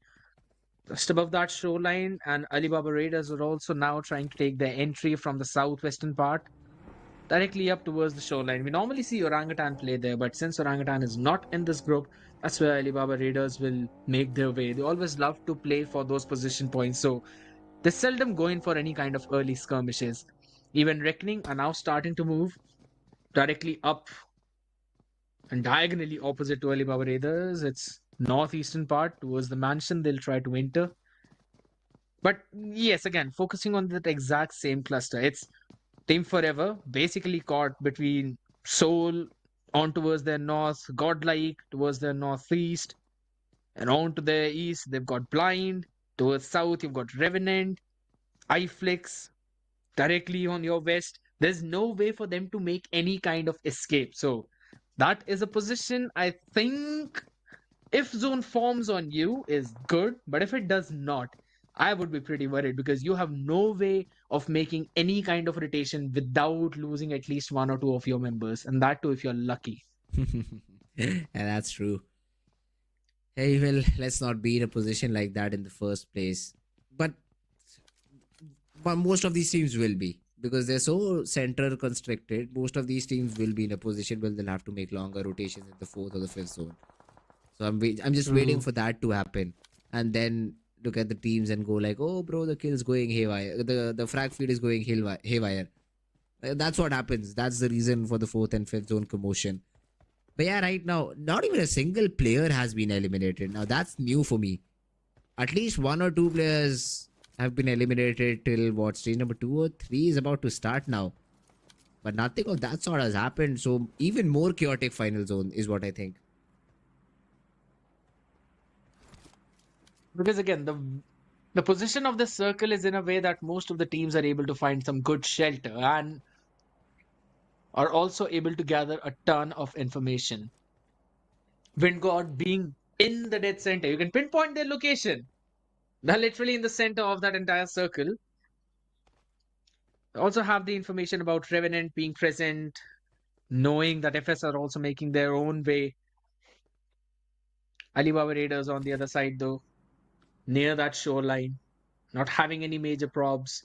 Soul as well. Now we've seen Team Soul normally play pretty aggressive, playing in for the picks. But this time, since they do not have to make any kind of longer rotates, are just sticking to the place where they love to play on.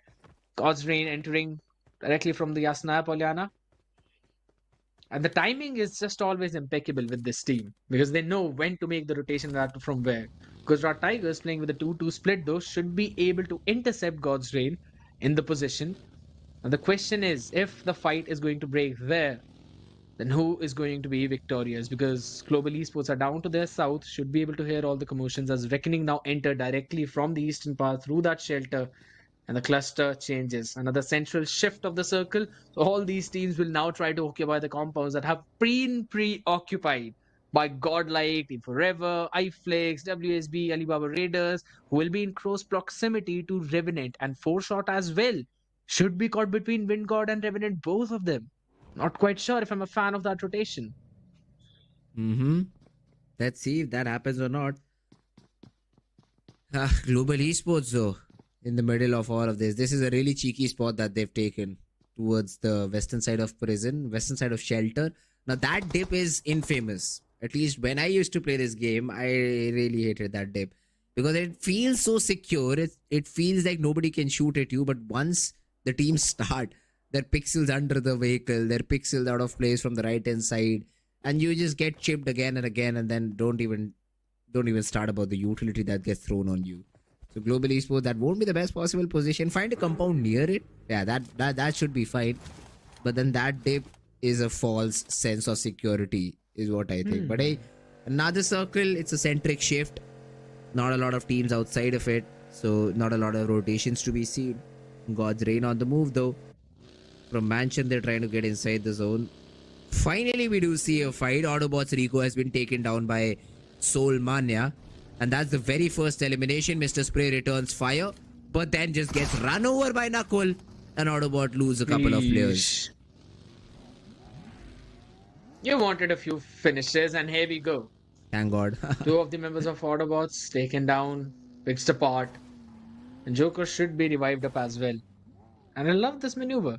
Quickly getting into the car and then moving him to the cover. I love when this update came out because I'm usually the one of the guy who gets knocked down. Yeah, of course. Why not?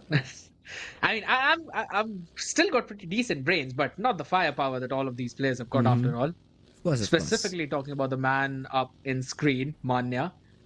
And he's also one of those IGLs that you know has got a massive potential. If not of 1v4, at least 1v2 and 1v3s. He can pull that off. And if you've got an IGL of that potential, you know what kind of fraggers your team have. Now, iFlix position has been noted as well. So, Insidious, since he's one on the watch out duty, have already noted Manya too. Quite sure if that's literally the best way to go in for the fight, but the cue has been given. They're going in for the slam. They're pushing everyone from iFlix back as well as Manya takes a few shots, will be healing himself back up while his team takes the real estate away from iFlix. I love the way how coordinatedly they are playing and the way that they've taken the entire space. iFlix just respecting it. Yeah, iFlix know that a push like this was possible because this is the edge of the zone and they're happy to give it away. They've already scouted area up front.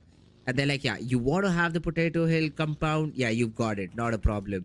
And now you can just play around it. They haven't completely given it away.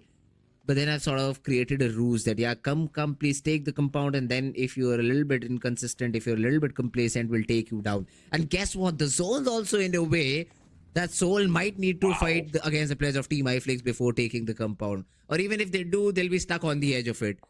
So this is a crazy zone. We were talking about hard chips. Here's one for you. Completely stretched towards the Potato Hill area. And now iFlakes, if they're careful enough, they might be able to rack up a lot of frags.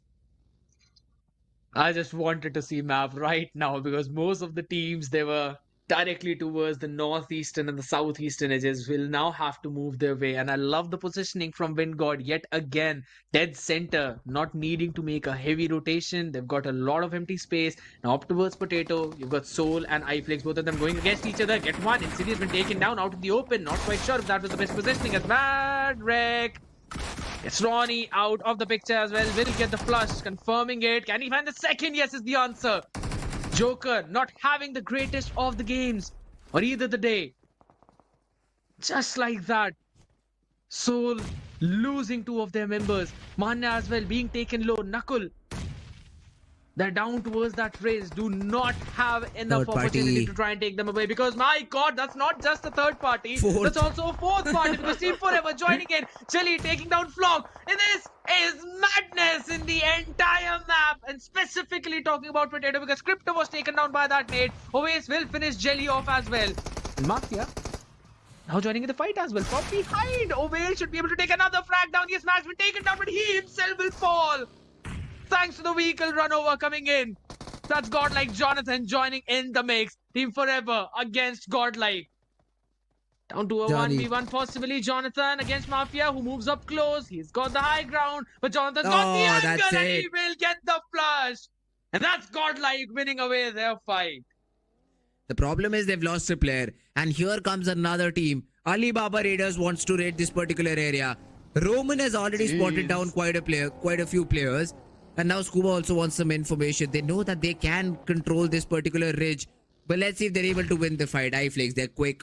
That's a great decision made by them. They're quick and they just rotate off of this place. They're like, yeah, we need to fall back over here. We need to reset before we engage into another battle.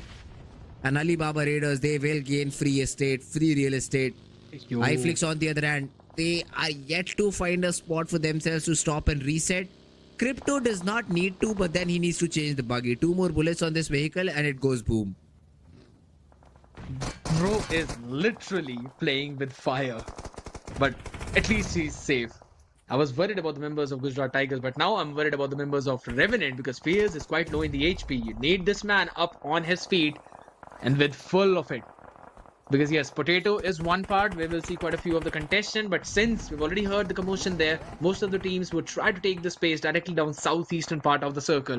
And that is where Revenant, Wind God, AUTOBOTZ, as well as iFlakes, FS, they're all trying to go in. And my goodness, this just seems so unforgiving. Because if you just look outside of that blue towards the eastern parts, you will see a lot of these teams, specifically Blind, Reckoning, God's Reign, FS. And down south, you also have 4Shot, WSB, all of them trying to take their entries. Now, WSB near the member of Soul. That's Knuckle, up close. Revenant as well, out in the open. So they're inside the smoke covers, but they do not have the best possible ground for themselves. iFlakes have been noted, but a few shots being fired onto Fears. Will now concede the space. Will move back to the safety of that race. But they've got to watch their 6 as well, because they do not want the members of 4Shot to come and basically find them out. For now, Revenant inside the zone, all 4 players surviving. That's the best possible scenario for a team, being inside the zone and with all 4 guys remaining. Fierce, they're not doing much right now. Just tossing a few smokes left and right. Choya in the meanwhile gets a player of Team Gujarat Tigers, so Shadow out of the game. A lot of players being picked apart one by one, so teams have already started losing players. FS, they've lost their entire team. That's a team to be finished on the 15th spot. We have another elimination, soon the name to be revealed. I believe it might be Gujarat Tigers. But then, Wind God, they've seen the players of Team iFlakes, Crypto, head popped out for a second, but Rex is not good enough to connect that shot. But here comes in the... What? Cheyenne just fell to his demise. And the other player is very low outside, and then the third party is also happening because AUTOBOTZ are helping the players of Team Wind God. And they've just eliminated the entire squad. 4Shot. Not more than 3 or 4 seconds is what they were able to survive. iFlakes, AUTOBOTZ and Wind God. 3 different teams took them down. I was just not expecting that to happen whatsoever. Neither is this Aditya being finished off yet again. Potato is just so unforgiving as the members of Global Esports now will finish off Man. And it's all possibly down to just Jonathan yet again. But look at the commotion. Alibaba Raiders as well will try to take a piece of that cake. Roman for now falls, but so does Ninja Boy. Slug still surviving just behind that cover. WSB down to their south, but Alibaba Raiders down to the last two members who are standing on their feet. Scuba should be able to give the revive, but Ral, does he know about Mavi, who is just making so much noise? Yeah, he does. And his position has been noted as well. He will be brought down to his own knees yet again. It's down to Slug and Global Esports, even though they had the perfect timing to go in for this push, are now crumbling. But that nade could have been so very nasty. Alibaba Raiders have still managed to survive through all of that. How do you even manage to achieve it? There has to be a third party, right? I don't think so. Because Ralph only has one frag. And the entire squad of Global is out. There has to be a third party. No way they got eliminated just by Alibaba Raiders. And that's the advantage of having a position just before the zone closes in, inside the zone. And look at that. WSB, another good prediction. They're inside the zone. All of their 4 guys are there and they're in top 7 already. Yes, the number of frags is still very low. They just got 1 frag. But if they're able to get 15 points overall from this game, it should be a great game for them. Revenant just lost a player. Alibaba Raiders are yet not done. They take out most from the players of Team iFlix. Aquanox falls to the play zone and Fierce is in the vehicle trying to make some moves. One by one, the players of Team Revenant fall. But in the meanwhile, you see the AUTOBOTZ players, you have Carry and Skrill still there. So we thought they might be eliminated, but the 2 players still survive. And on top of it, Nakul is also sharing the same compound. Exactly my point. They haven't flushed him out yet, so he could definitely play as a spoiler. But for WSB, in towards the foothills of Potato, not having any major difficulties. And that's going to be Nakul flushed out, Carry with the nade, perfect onto it. But he himself is being chunked out because Raiden is cooking something up. Let this man cook is possibly the name of the game. Has just brought down the Molotov. Will try to burn them alive. But they're still surviving. We'll get some crucial utilities from the crate of Nakul, but on directly towards up front north. Alibaba Raiders will try to fire a few shots, warning WSB not to go out in the open way too much. We'll just throw an nade to try and find a lucky frag because again, down towards the eastern part, you've got iFlix still surviving. Look towards south. Still got AUTOBOTZ in that exact compound. Last 4 teams remaining. Alibaba Raiders seem to be in the prime position to try and win this out. They've got the high ground. They also have a lot of different angles to play along with. They've got some decent amount of covers too. Not that much, but at least the high ground is helping them. It is, but let's see Alibaba Raiders. How do they continue? WSB, the problem there is going to be Alibaba Raiders themselves. But yeah, good nade by Anuj makes sure Carry cannot close in. And now it's only Skrills that they have to deal with. He has been able to sneak out unnoticed because of all of these smokes. But I think Anuj is very vigilant about that fact. Even Bomb gets it off onto Duke. Ralph is fighting off in another battle. Anuj random spam through the smoke, gives a little bit of damage but not the knock. Player trying to hide behind the tree. Yeah, that's not happening because a player from Alibaba Raiders, Ralph is the one getting that knock. And with a vehicle blast, players are falling apart one by one. It's all down to Ralph from the players of Team Alibaba Raiders, and the third team is outside the zone going in for a heal battle. Madrek is trying to get that heal battle done. Zeref will take care of this last player. And this is another chicken written for the players of Team WSB. What a brilliant play. Even though they were just down those foothills, not having the height advantage, they knew the team they need to take care of. Just a few shots being fired by Madrek and will now fall to the play zone. Not a point given. And position gained second. WSB yet again with another chicken perfectly mentioned. And guess what? We're still not gonna have the person with the last finish because, again, it's the play zone who finished the last person. On the other side though, I would still say a pretty solid game coming in from the members of AUTOBOTZ as well as Alibaba Raiders because they gained 3rd and 4th position. IU Soul as well, finishing on 5th place. Now, even through all of that commotion that they were put in, I feel that getting the 5th place from all of that situation is still pretty solid. But man, oh man. this is one of the reasons why I kind of don't like Potato. Let's just say I like witnessing what happens towards Potato is so many teams just try to converge over that one single hill only because of the advantage of the height that it has. But WSB giving up on all of that, making their entry from down south, finding the perfect timing and the perfect angle so that they're not spotted from the hilltop, and also they've got covers directly to the eastern part. Just a brilliant play and a brilliant maneuver. Who does not like potato? Scared. I mean, in my house, we every day just eat potato only. So I think the players were also like, bro, potato, let's go potato. That's how they wanted to rotate. And that's why we had a lot of fights on that particular area. But yes, jokes apart, it was a power position. The team Alibaba Raiders, who was essentially able to capitalize on that spot, had to come downhill. Yes, that could be one of the reasons because of which WSB were so easily able to get the frags. But then the smoke wall, I think it was created by AUTOBOTZ, but it unnecessarily or necessarily helped the players of Team WSB because they knew that they had to isolate a fight.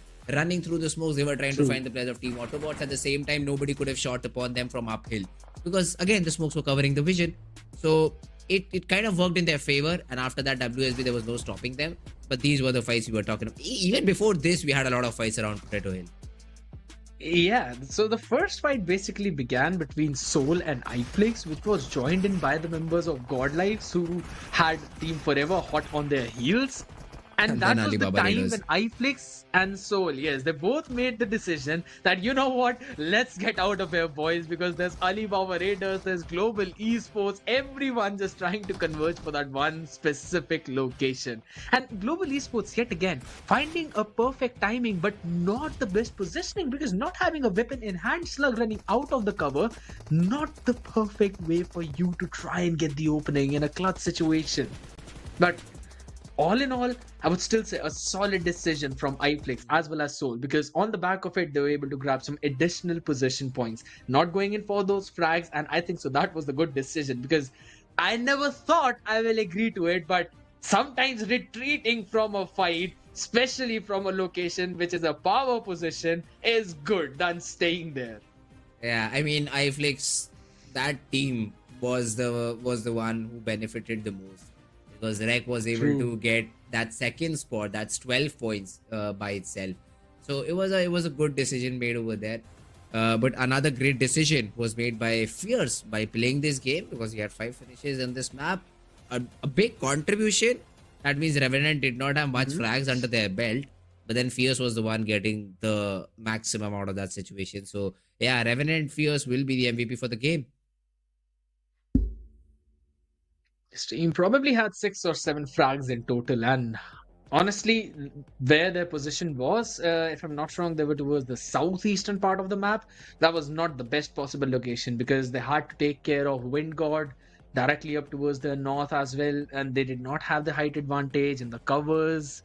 It was just not present there. We're gonna have a quick look for the stars of the match as well, the ones who were able to outshine the rest. No finisher yet again, but going all out, Fierce with 7 knockouts and 5 finishes, 764 damage. That is actually pretty solid. And on the other side, best companion going to go to none other than Ralph from Alibaba Raiders. 2 rescues, health restored 253 with a survival time of 27 minutes and 32 seconds. And I mean, just seeing the way Alibaba Raiders were holding that position, it's not the first time that they've came second from that kind of situation. It's the second time, if I still remember. There was once during the match of Sanhok when they were up against Wingard, but this time it was WSB, and I would just say they were feeling it. They were carrying the exact same momentum that they left on Vikendi. Oh, yeah, that's true. All of these players made an impact, but I'm more excited to see the match standings after this game, because how many points did Revenant get, plus how many points did WSB get? This will impact the overall standings a lot. And do the players of Team WSB make it to top 8? That's the biggest question. That's the biggest question I have. So WSB, of course, had about 5-6 frags. So 20 points. They had 6 frags to their name. So 21 points. iFlix, on the other hand, had 9 frags to their name, which makes, again, the total of 21. Which is a good number. Alibaba Raiders also finally finding a decent game, 15 points. AUTOBOTZ as well, 14 to their name. And Revenant, yeah, there we have them. 10 points. Team IQ Soul 9 points, which might not help them get the top spot, but might stand up on that third after the final day of week number 2. That is indeed true, but again, pretty saddening part for Team Godlike, because it seems that they are always getting caught in between the rotations of multiple teams. They decide to go in for a good location, but their timing just seems to be a little bit off, and that is something that they would need to work upon. So maybe just contemplating on the actions of week 1 and week 2 will help them out to outperform the other teams in week 3. Wingod as well, just not finding their footing. Blind not having a great day today as well. I was expecting a lot from this team, specifically seeing how they were able to perform in the previous 2 days. Gujarat Tigers falling way too quickly, and so was Team Forever. They had a pretty good previous game, but this time around, not so much. FS and 4 shots, again, occupying the last 2 spaces, being eliminated quite early on, not having a lot of finish points either. Not a great day for them whatsoever. Global Esports, in the midst of it all, were able to get 6 points for themselves. I would still say it was pretty decent. God's Reign with their late rotation, seeing how they started in Zaki, entered directly from up north, then went for a very long rotation from the eastern part, and then wanted to enter from down south of the mansion where they had no information. So that's where I think the trouble began for them, because they were caught between quite a few teams out there. But nonetheless, a very solid day indeed for Soul, Revenant, Autobots as well coming back, and that was a good comeback. And WSB, you just cannot forget this team at all, getting 2 chicken dinners, and that's the way you really want to end the second week at, because in third one you can carry this kind of momentum ahead and also figure out the mistakes that were in the previous one. iFlix, though, with those 9 eliminations, their reposition seemed almost perfect. Yeah, that's true. The reposition, or say whatever you want, the heal battle, those 12 points were very, very crucial. And yeah, you already touched the point. WSB, what, they had 50 points between these 3 games, 21 from this. Not exactly sure about how many points did they get from Sanhok. I think 20, yeah? 41 between the two. Same, like 27. 20, hey, that's a big number. 48 then. 48 points overall between just 2 games. So the third game, I'm sure they did not get eliminated with 0 points. So somewhere around 50 points is what they get in the final day. That will give them a huge jump in the overall standings. I just cannot wait to see what 180 or 190 points is what they'll have. 180, I think. Somewhere around that number, but that would be be sufficient. I mean, WSB from 24th is when I remember them to first page. That's just insane. That's just insane within a span of 3 days. That's a great job done by WSB. I mean, you've been making so many guesses, so why not let's have a look at the standings right away, because it's Entity still retaining their first spot after the last game. WSB making their way directly to the 6th spot with 165 points for themselves, and 101 have been with the placement, 64 with those finishes. So they've definitely made a good improvement on the back of it. Chemin again retaining their spot. Soul moving up to 3rd. Team Together Esports being on 4th. Revenant and WSB on 5th and 6th spot respectively. God's Reign again moving up. I like how Carnival Gaming are now ending their week at the 8th position. It's not that bad, but they still need to do quite a bit of work, because when we'll move on to the second page, we'll see that the points disparity between 16th and 8th is not that high. And week 3 would basically be even more ruthless for these teams. Yep, that's true. So you will start from the bottom. Global Esports 131 points, barely qualifying. What happened to Team Prince is my biggest question. Table toppers before the week started. Yeah, they might not mind bottoming the table after the week ends. They're on the 14th spot. Blind with 138 on the 13th one. Team Forever, Hydra, Alibaba Raiders and Gujarat Tigers barely also making the cut. And as you already pointed out, the gap isn't that big. 18 points between the 9th and the 16th position teams. So anybody can topple anybody right now. Big Brother, 8-Bit. Yeah, these teams have already talked about. Godlike, of course, they are not on the 25th spot is where they started. But then 19 also does not do justice to them. So I'd like to see Godlike perform a little bit better. Reckoning, after a few good games, finally have been able to make themselves at least in top 20. Not even that. Hey, 21st position is what they have, but still not very far away from top 16. iFlix, Gen X, FM, Team X Park. Yeah, we'll see them the next week. But once again, performance is going to be the key. You will have to perform in a good fashion.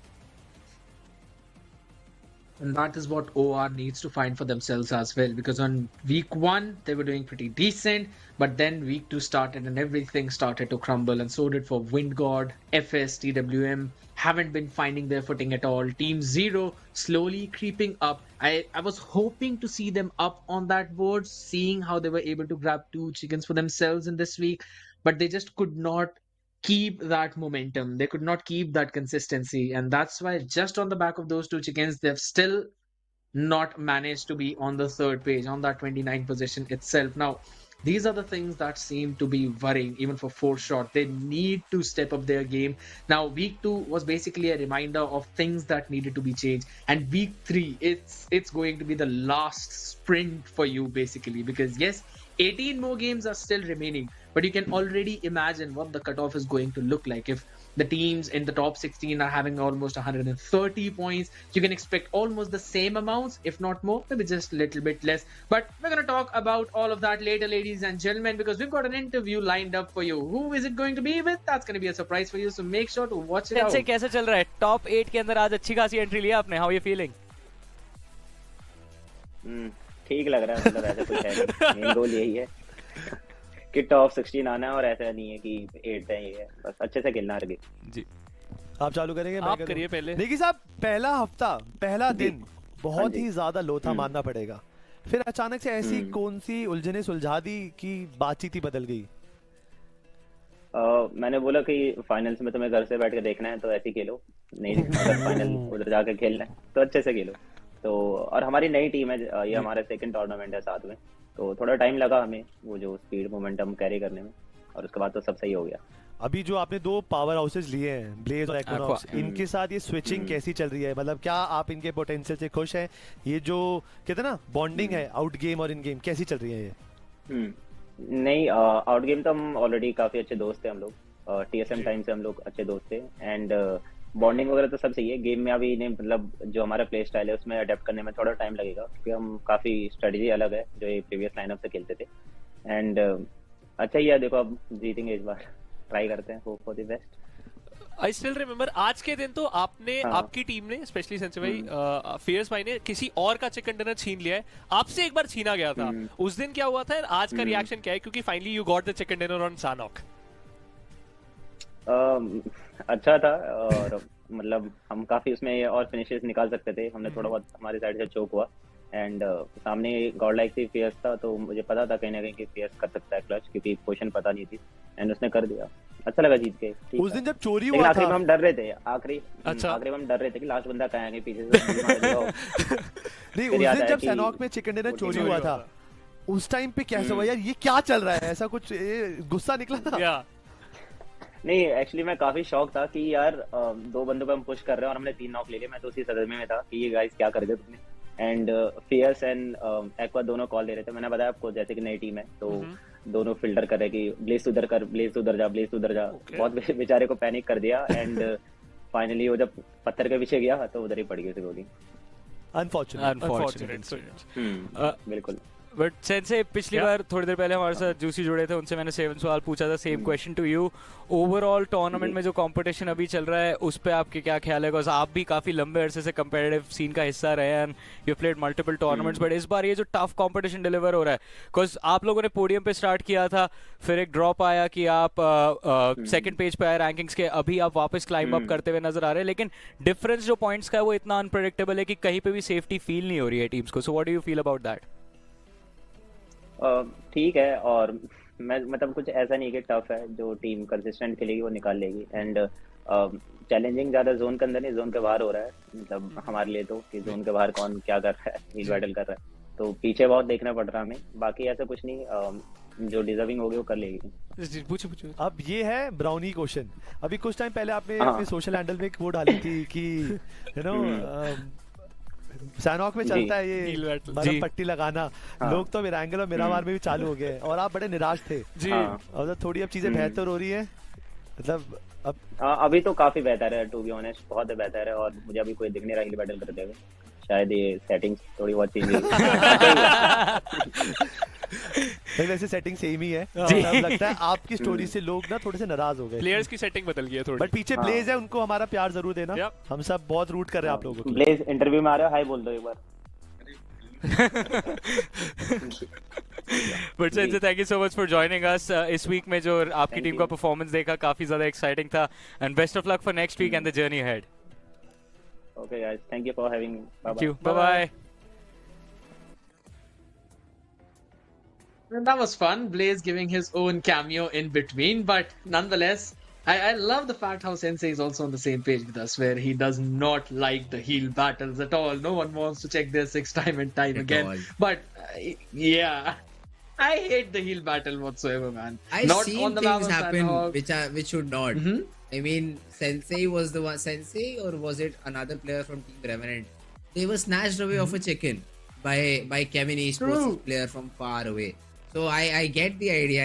At that time, Necro was like, bro, Revenant is going to be pissed. Revenant is going to be pissed. And they were pissed. And that's why I'm sure Sensei does not like heal battle at all. This does not go with it. Yes. But what we all like are to see the Finnish leaders. Ninja Boy yet again retaining his title as the number 1.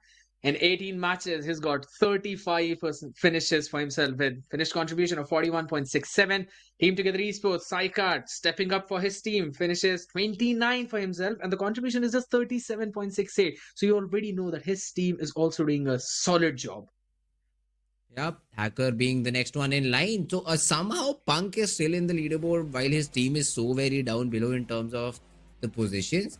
But hey, at least good thing he has been able to get those 27 frags. Harsh following him up with 27 of his own. But then again, you will still need to be a team player. Blind, I don't think so. They're in trouble, right? They're already in top 16. So that it should not be a problem for them. All of these teams, except for I'd say Global Esports and Reckoning, should be feeling comfortable at this point in time. Blind, Together Esports, yeah. 80% they've qualified for the grand finals.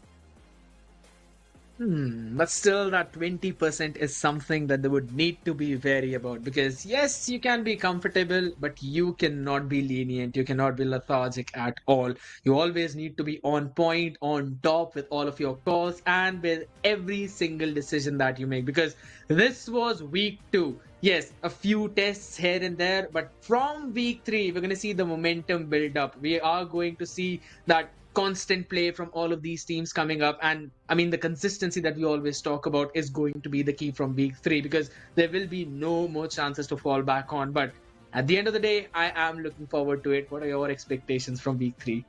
Hey, week 3 should be... I just want one more team from the bottom charts to rise up. Like Together did, like WSB did. I just want one more team like that to end up in the top 16. True.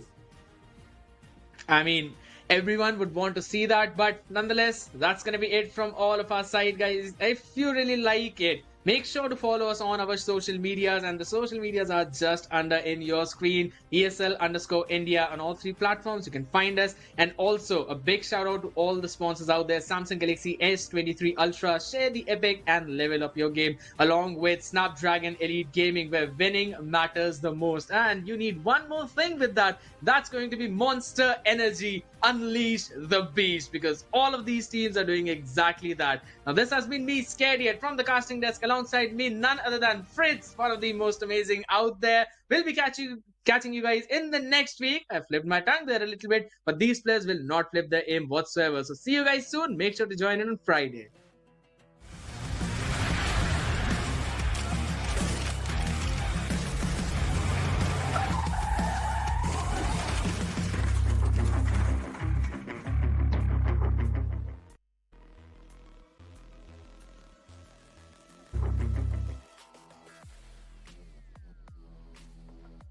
I understand what it's meant for me. I give my focus and energy. If it's meant to be, then it's meant to be. But mentally, I'm undefeated. They hear that and say I'm conceited. Like there's no reason. Like I don't beat them and come back again just to teach them that when you work under pressure, you reach higher measures. They'll try and bring you down, but you cannot let them, and only get better and focus on cheddar. Eye on the prize and you'll become a legend. Like when I'm in the room, it's a red alert. You want to compete, well, get better first. I got 10 toes in the dirt. Push through the hurt just to show them my worth. I'm the best. I know my worth, and I gotta be first. Yeah, I gotta be first. They don't know what's gotten into me. How'd I turn pain into energy? Through all the struggle and hurt, remember my worth, and that's why I gotta be first.